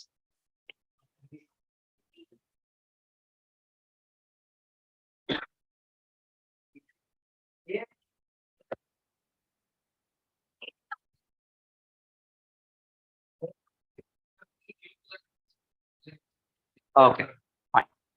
First, you all understood what did I say, right? What did I tell you? Okay, so whichever choice that you think is right, reserve it with you. How many were eliminated A? Say why.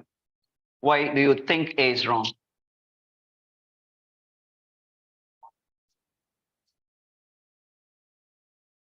please. Yeah, please.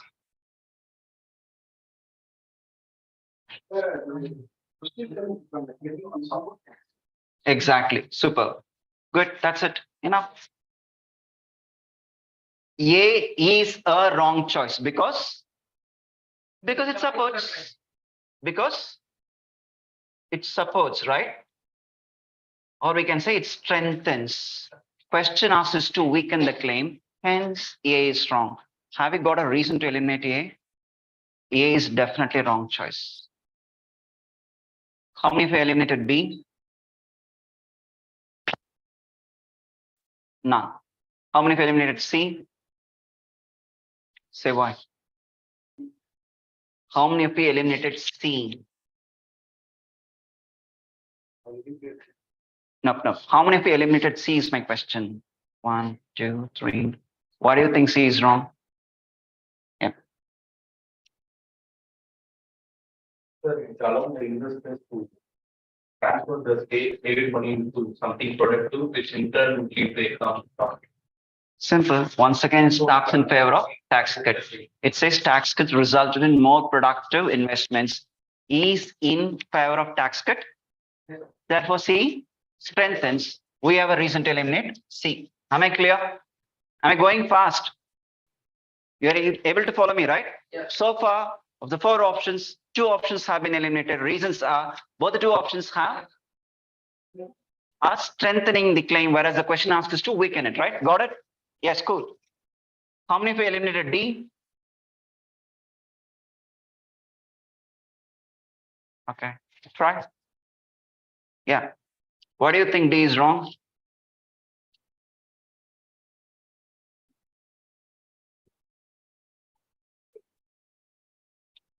Okay. What do you think D is wrong? Okay. What the effect of the tax? It supports the tax argument. Who else? Who else have eliminated D? Okay. Try. What do you think D is wrong? It demands your brilliance. Please don't stop with the surface. When you give me answers, try to bring in your smartness. Okay, try your best. We'll keep improving. Okay. நீ அத பாத்துக்கிறது மட்டும் சொல்லிட்டு இருக்காத. It moves beyond. Who else? Eliminated D. Do you have any other reasons? There is a best striking reason. That's a reason. That is why I'm demanding someone to explain why D is wrong.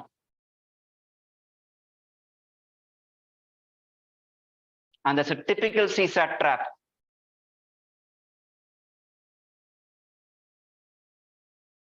Who can give me a new perspective for eliminating D? And of course, by now, I let the cat out of the bag. D is a wrong choice. You will be convinced D is wrong, right? Cool. Personal income rose after the taxes were established in 19%, because they would get more salary, which may result in prosperity. Okay, coming closer. Still. Okay. Yeah. Wait a minute. Listen. I just will introduce you to how to look through what's been given. Ready? Are you ready? Yes, sir. How does it begin? Option D. Stop. It's an irrelevant choice. Yes. Done. Context is talking about the prosperity of a nation. Are we discussing personal income here? I'll come to it one by one. It begins with personal income. The context is prosperity of a country. Okay. First, it's not relevant. Okay. Understand the characteristics of answer choices templates. I haven't completed. Okay. So this is the first way of looking at it. It's not relevant. Second, personal income after taxes rose in the years following 1964. Where? In which country? Once again, it makes it irrelevant. We would assume, just because we are discussing, you are bringing in the assumption. Text doesn't say. Personal income is a common phrase. Which citizens? Which country? Taxes, which tax? But the context is specifically saying, because of his specific tax cut, he has become prosperous, right? Look at the word here. This is how you should look into it. This is how you should improve your observation skills. Got it? Yes? Make mistakes. The best way to learn comprehension is to make mistakes in the classroom. Got it? That's the reason I want everyone to answer my question. Do not hesitate to give me your answers. Let your answers go wrong. Feel happy when your answers go wrong. Let me put it this way. Feel happy when your answers go wrong. That will help you to improve. Okay? Feel unhappy when your answers become right. It's of no use. Got it? D is eliminated. What's the answer? This is how you should be trained to answer questions on comprehension, so that if someone comes and tell you some other choice answer, you should defend that your choice is the right choice. Got it? You are preparing for one of the most competitive examinations in the country. You have to be extremely competitive. If you are not, your competitor will. Is it understood? Okay. Keep that in your mind. Raise your standards to compete on a national level platform where everyone is competitive. Okay. That's the reason I have taken more than 25 minutes to do with one question. But this is what I'm going to do it every time. Analysis is where I will spend much time on my comprehension classes. The more analysis we do, the more answer choices you learn to eliminate. It's directly proportional to your skills in comprehension. Simple. Understood? Question number 2.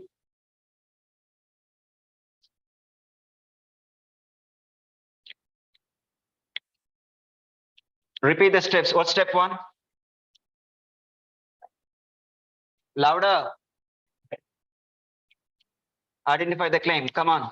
I'll give you a minute's time. I want you to be fast.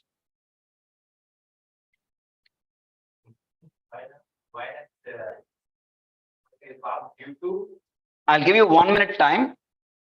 Then when I ask you to give me your answer, everyone should be ready. Okay, first, this 1 minute time, everyone should be on the text.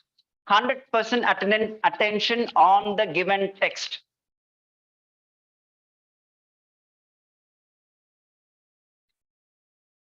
அதுலயும் வச்சுக்கலாமா அந்த white போர்டே போய்க்கலாமா மாறி மாறி வர்றதுக்கு சரி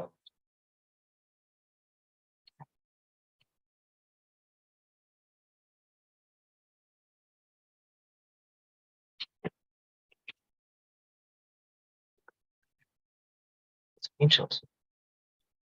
I want you to work out the questions. I don't want anyone to keep looking at it.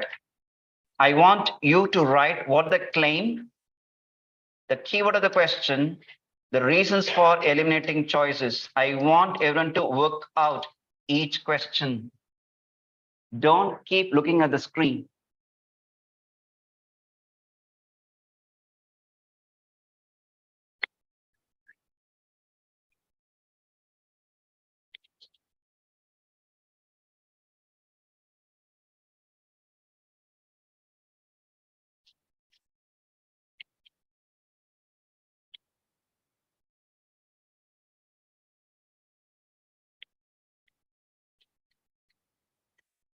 One minute time is more than sufficient. Now, those who have understood the claim, those who can express what the claim for argument 2 or question number 2 can start.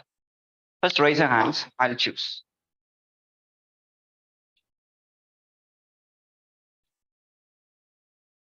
What's the claim in argument number 2 or question number 2?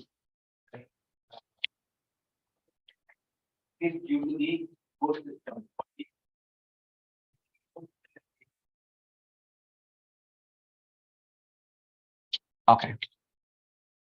Have you all done it? Have you all done it? Yes? That's true. What's the claim in the argument number 2?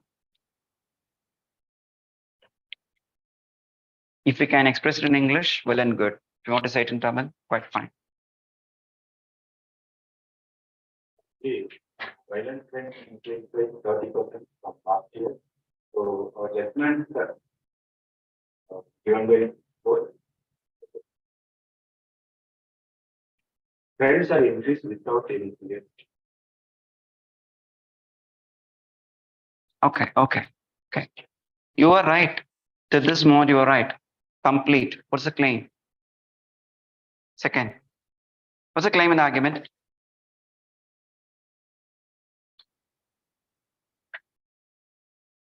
What's the claim in the argument?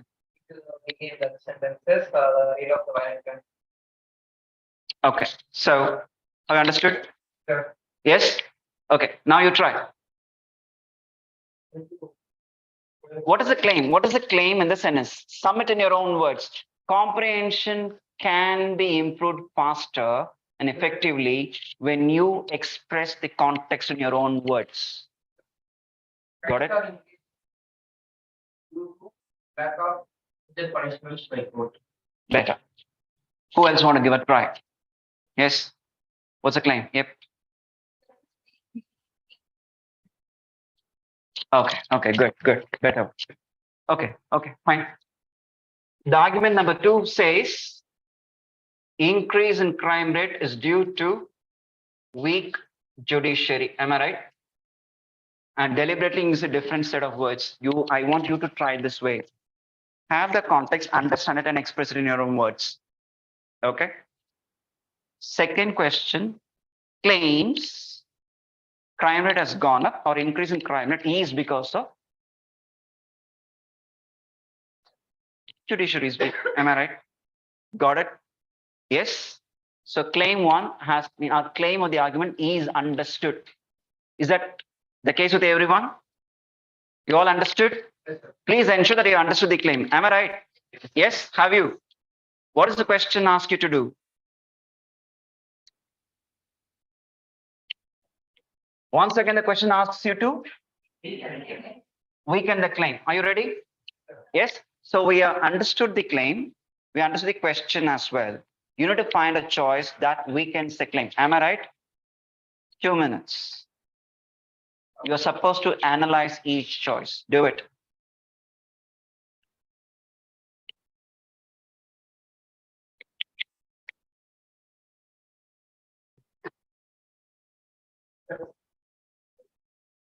Wait.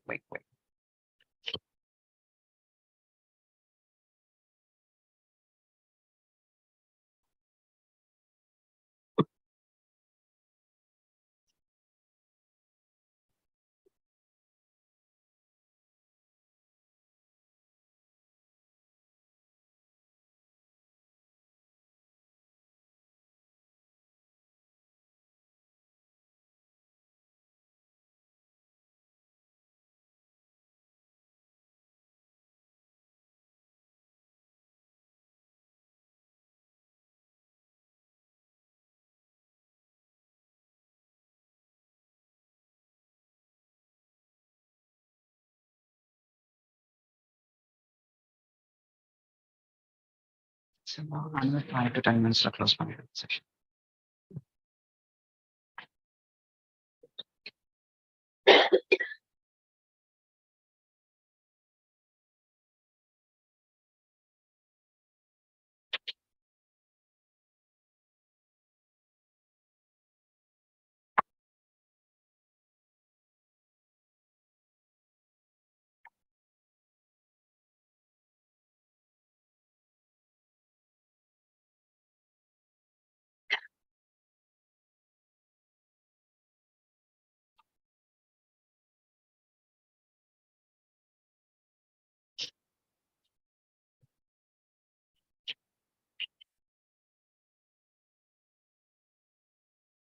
How many of you are ready? Hands 3. What about others? Only 3 are ready. 1 more minute time. Please be faster.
Beyond this much time, there's nothing for you to look at. What are you trying to look at? There are just 4 sentences. You need to validate each. Should ascertain whether it strengthens or weakens or does something else. Why does it take this much time? 4 sentences. It will take 4 minutes.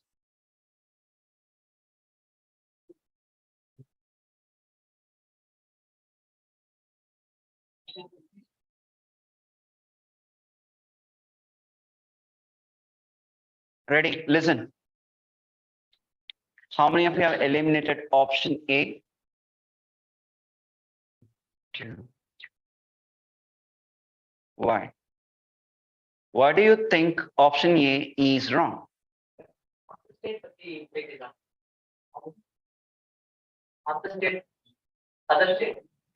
அதனால okay. Who else? Okay, try. Why do you think A is wrong?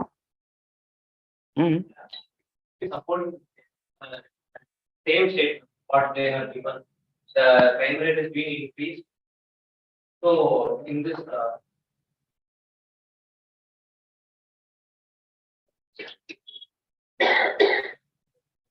You are right. You are right. Okay. Probably we may not have a clear reason to eliminate A, but we can say it for sure. A doesn't weaken. Can we say it so? Yes. We are very sure A doesn't provide a reason that weakens the claim. Am I right? Yes. Okay. Fine. So it's less convincing. We'll put it that way. Option B. It supports. What makes to say that it supports? Say it again. This is the clue. Keep it in your mind. Structural clue.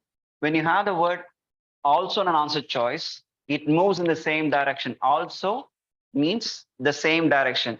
So claim and a word with, an answer choice with the word also would be parallel. Okay. But the question asks us to weaken the claim. Should be doing the opposite. Therefore, B is wrong. This is structural clue, but we'll come to structural clues a little later.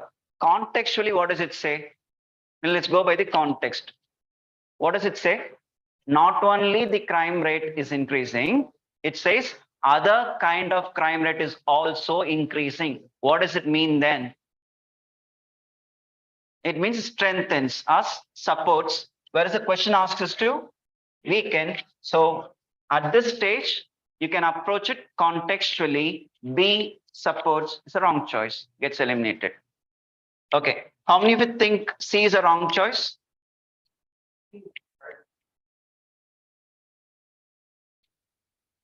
Okay, how many of you think D is a wrong choice? 1, 2. Only 4, 5. Okay, fine. What's your choice? Do you think D is a wrong choice? Last. Think D is right. Okay, fine. How many others think D is a wrong choice? Say why? because of the opposition, the judge might give some lenient. Superb. What do you think D is wrong? Well done.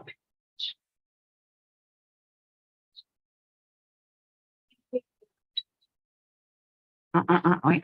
You started very well. What do you, okay, first of all, what does this phrase capital punishment mean? Huh? Don't tell me attending CSAT classes. What do you mean by capital punishment? Capital punishment means? Big punishment.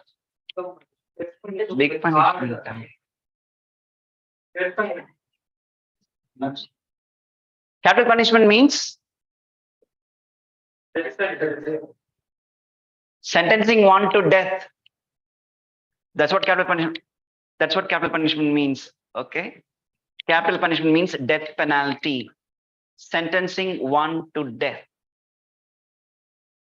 It supports the argument. How? That's where the reasoning comes. What does D says? Polls show that 65% of the population, 65% of the population meaning majority, right? Majority oppose what? Majority oppose capital punishment means majority oppose death sentences, right?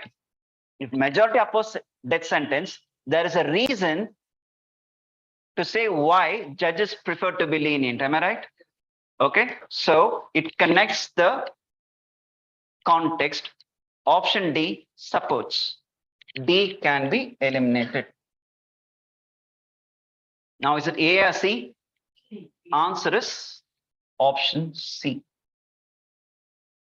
Because A doesn't weaken. Does C weaken? How? Because lack of police force may result in crime. Okay, so reduction in police force may escalate the crime rate. Okay, so this weakens the claim, stating that the crime rate or increase in crime is not because of weak judiciary, that may be because of police force. So what is the structure here?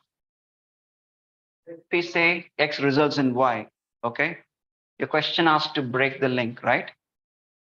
Am I right? Weaken the claim means you should cut this off. So you say instead of X, something else does it. Simple. So this is the advanced level of comprehension questions where it can be much, much faster, seeing through what the argument is about and how he presents it.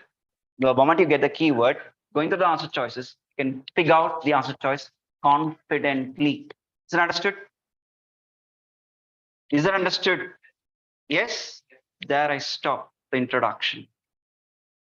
Are there any doubts so far? Is it clear? Is it clear that everyone can follow? Now you have some confidence that CSAT comprehension can be answered. And that this is just an introduction.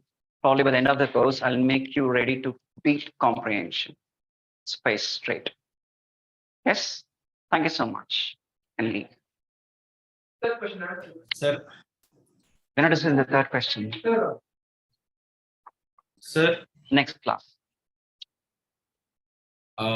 Sir, thank you so much, Vivek, sir. Thank you so much. It is a very lovely introduction. Friends, since morning we have been attending so many classes on various topics. Particularly, we started with a motivational session by Madhivadani IFS, who cleared the civil service examinations by securing All India 447.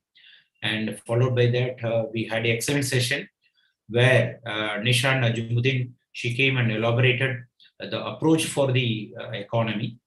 Then again, we had another excellent session with the help of Sujata Vaidmenan, and Isha Madam gave an excellent orientation, and Kundala sir gave excellent approach for the art and culture. And now we got another resource person, Mr. Vivek, who gave you excellent idea to approach the comprehension. And for tomorrow, again, we will be having a special session. Almost tomorrow, you're going to have around 8 sessions. Around 8 sessions tomorrow, you'll be having it. Morning, we will start around 10 o'clock. Within 6 hours, you're going to interact with almost 8 important resource persons. The first session is going to be handled by Vijayta Dinakar, who cleared the civil service examinations by securing All India 683. And followed by that, one Mr. Ashutosh Gupta, who is already very popular in the name of India Buy, who is already having a Telegram channel where more than 1 lakh aspirants they have enrolled there, and they are following Mr. Ashutosh Gupta. He is very popular among all the aspirants throughout India. So followed by Ashutosh Gupta, there will be another session by Mr. Ramesh Torti, who is very popular in South, particularly in Bangalore, Karnataka, Telangana, and other places and all. So he will be handling geography subject. So he is very popular in Maharashtra as well as in other places. In fact, in Delhi, he was for some time. So he is the one who is going to give approach for the geography optional, geography GS. And the second half, we'll be having 3-4 sessions. One resource person, her name is Sindhu, who has given 6 mains and 3 personality tests, and waiting for the very good positive results by giving this time also mains examinations. She'll be giving you the approach for environment and other things. And along with her, another resource person, her name is Anne D'Souza, who will be joining for environment. And environment is going to be divided by 2 resource persons. So Sindhu ma'am as well as Anne D'Souza, those 2 individuals are going to handle it. And polity, of course, Niharika Reddy from Hyderabad as well as Sri Charan from Tamil Nadu. These 2 individuals are going to handle the polity session. And both have teaching experience of around 6-7 years and the field experience of around more than a decade. And they had appeared up to the level of personality test. They had given multiple interviews, multiple mails. So they are the one who are going to give you approach for the Indian polity. One will be giving approach for polity, another one will be taking care of the governance. And the final in between, Mr. Ankur, again, who is known for Ankur and Giridhar Pujar, will join with us to give an introduction about ethics and integrity. So these faculties are well-known faculties across India. They were part of the team which is well-known in the whole country. As of now, they are associated with another very big brand, that is KingMakers IAS Academy. Already it is well-established institute in the South India, particularly in Tamil Nadu. We have already established 4 branches in Madurai, Trichy, Coimbatore and Chennai. Very recently, we have started a branch in Delhi, and followed by that, we are also setting up the branch in Bangalore, Hyderabad, Pune, Trivandrum, and Kochi, Vijayawada, and Lucknow, Mumbai, Pune, and the other place, Calcutta also, we are going to set up the institute. So I'm sure with the help of all the resource persons from across the nation, our students are going to be given a proper direction with adequate motivation, so that our future pillars of our nation, they are going to be guided with the proper mentors. So with these few words, I'm very happy to just to conclude this today's session. This is a day 1 session of this 250 hours of free civil services coaching program.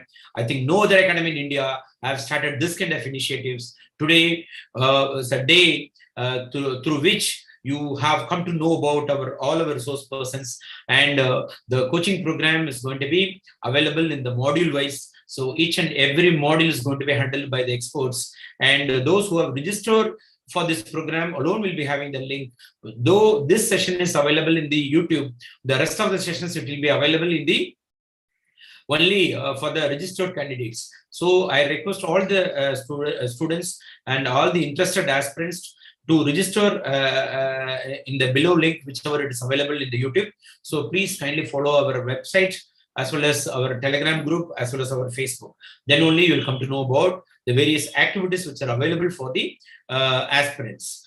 And this is one thing. And with this few words, I am very happy, and I take this opportunity to thank all the resource persons who have come and who have spared their time, who have motivated our children, who have inspired our children by their knowledge, by their experience. Today, I'm sure they have changed your day as a very beautiful day. So on behalf of the students, on behalf of the faculty members of KingMakers IAS Academy, on behalf of all the staff, as a chairman, I take this opportunity to thank all the members. Thank you so much.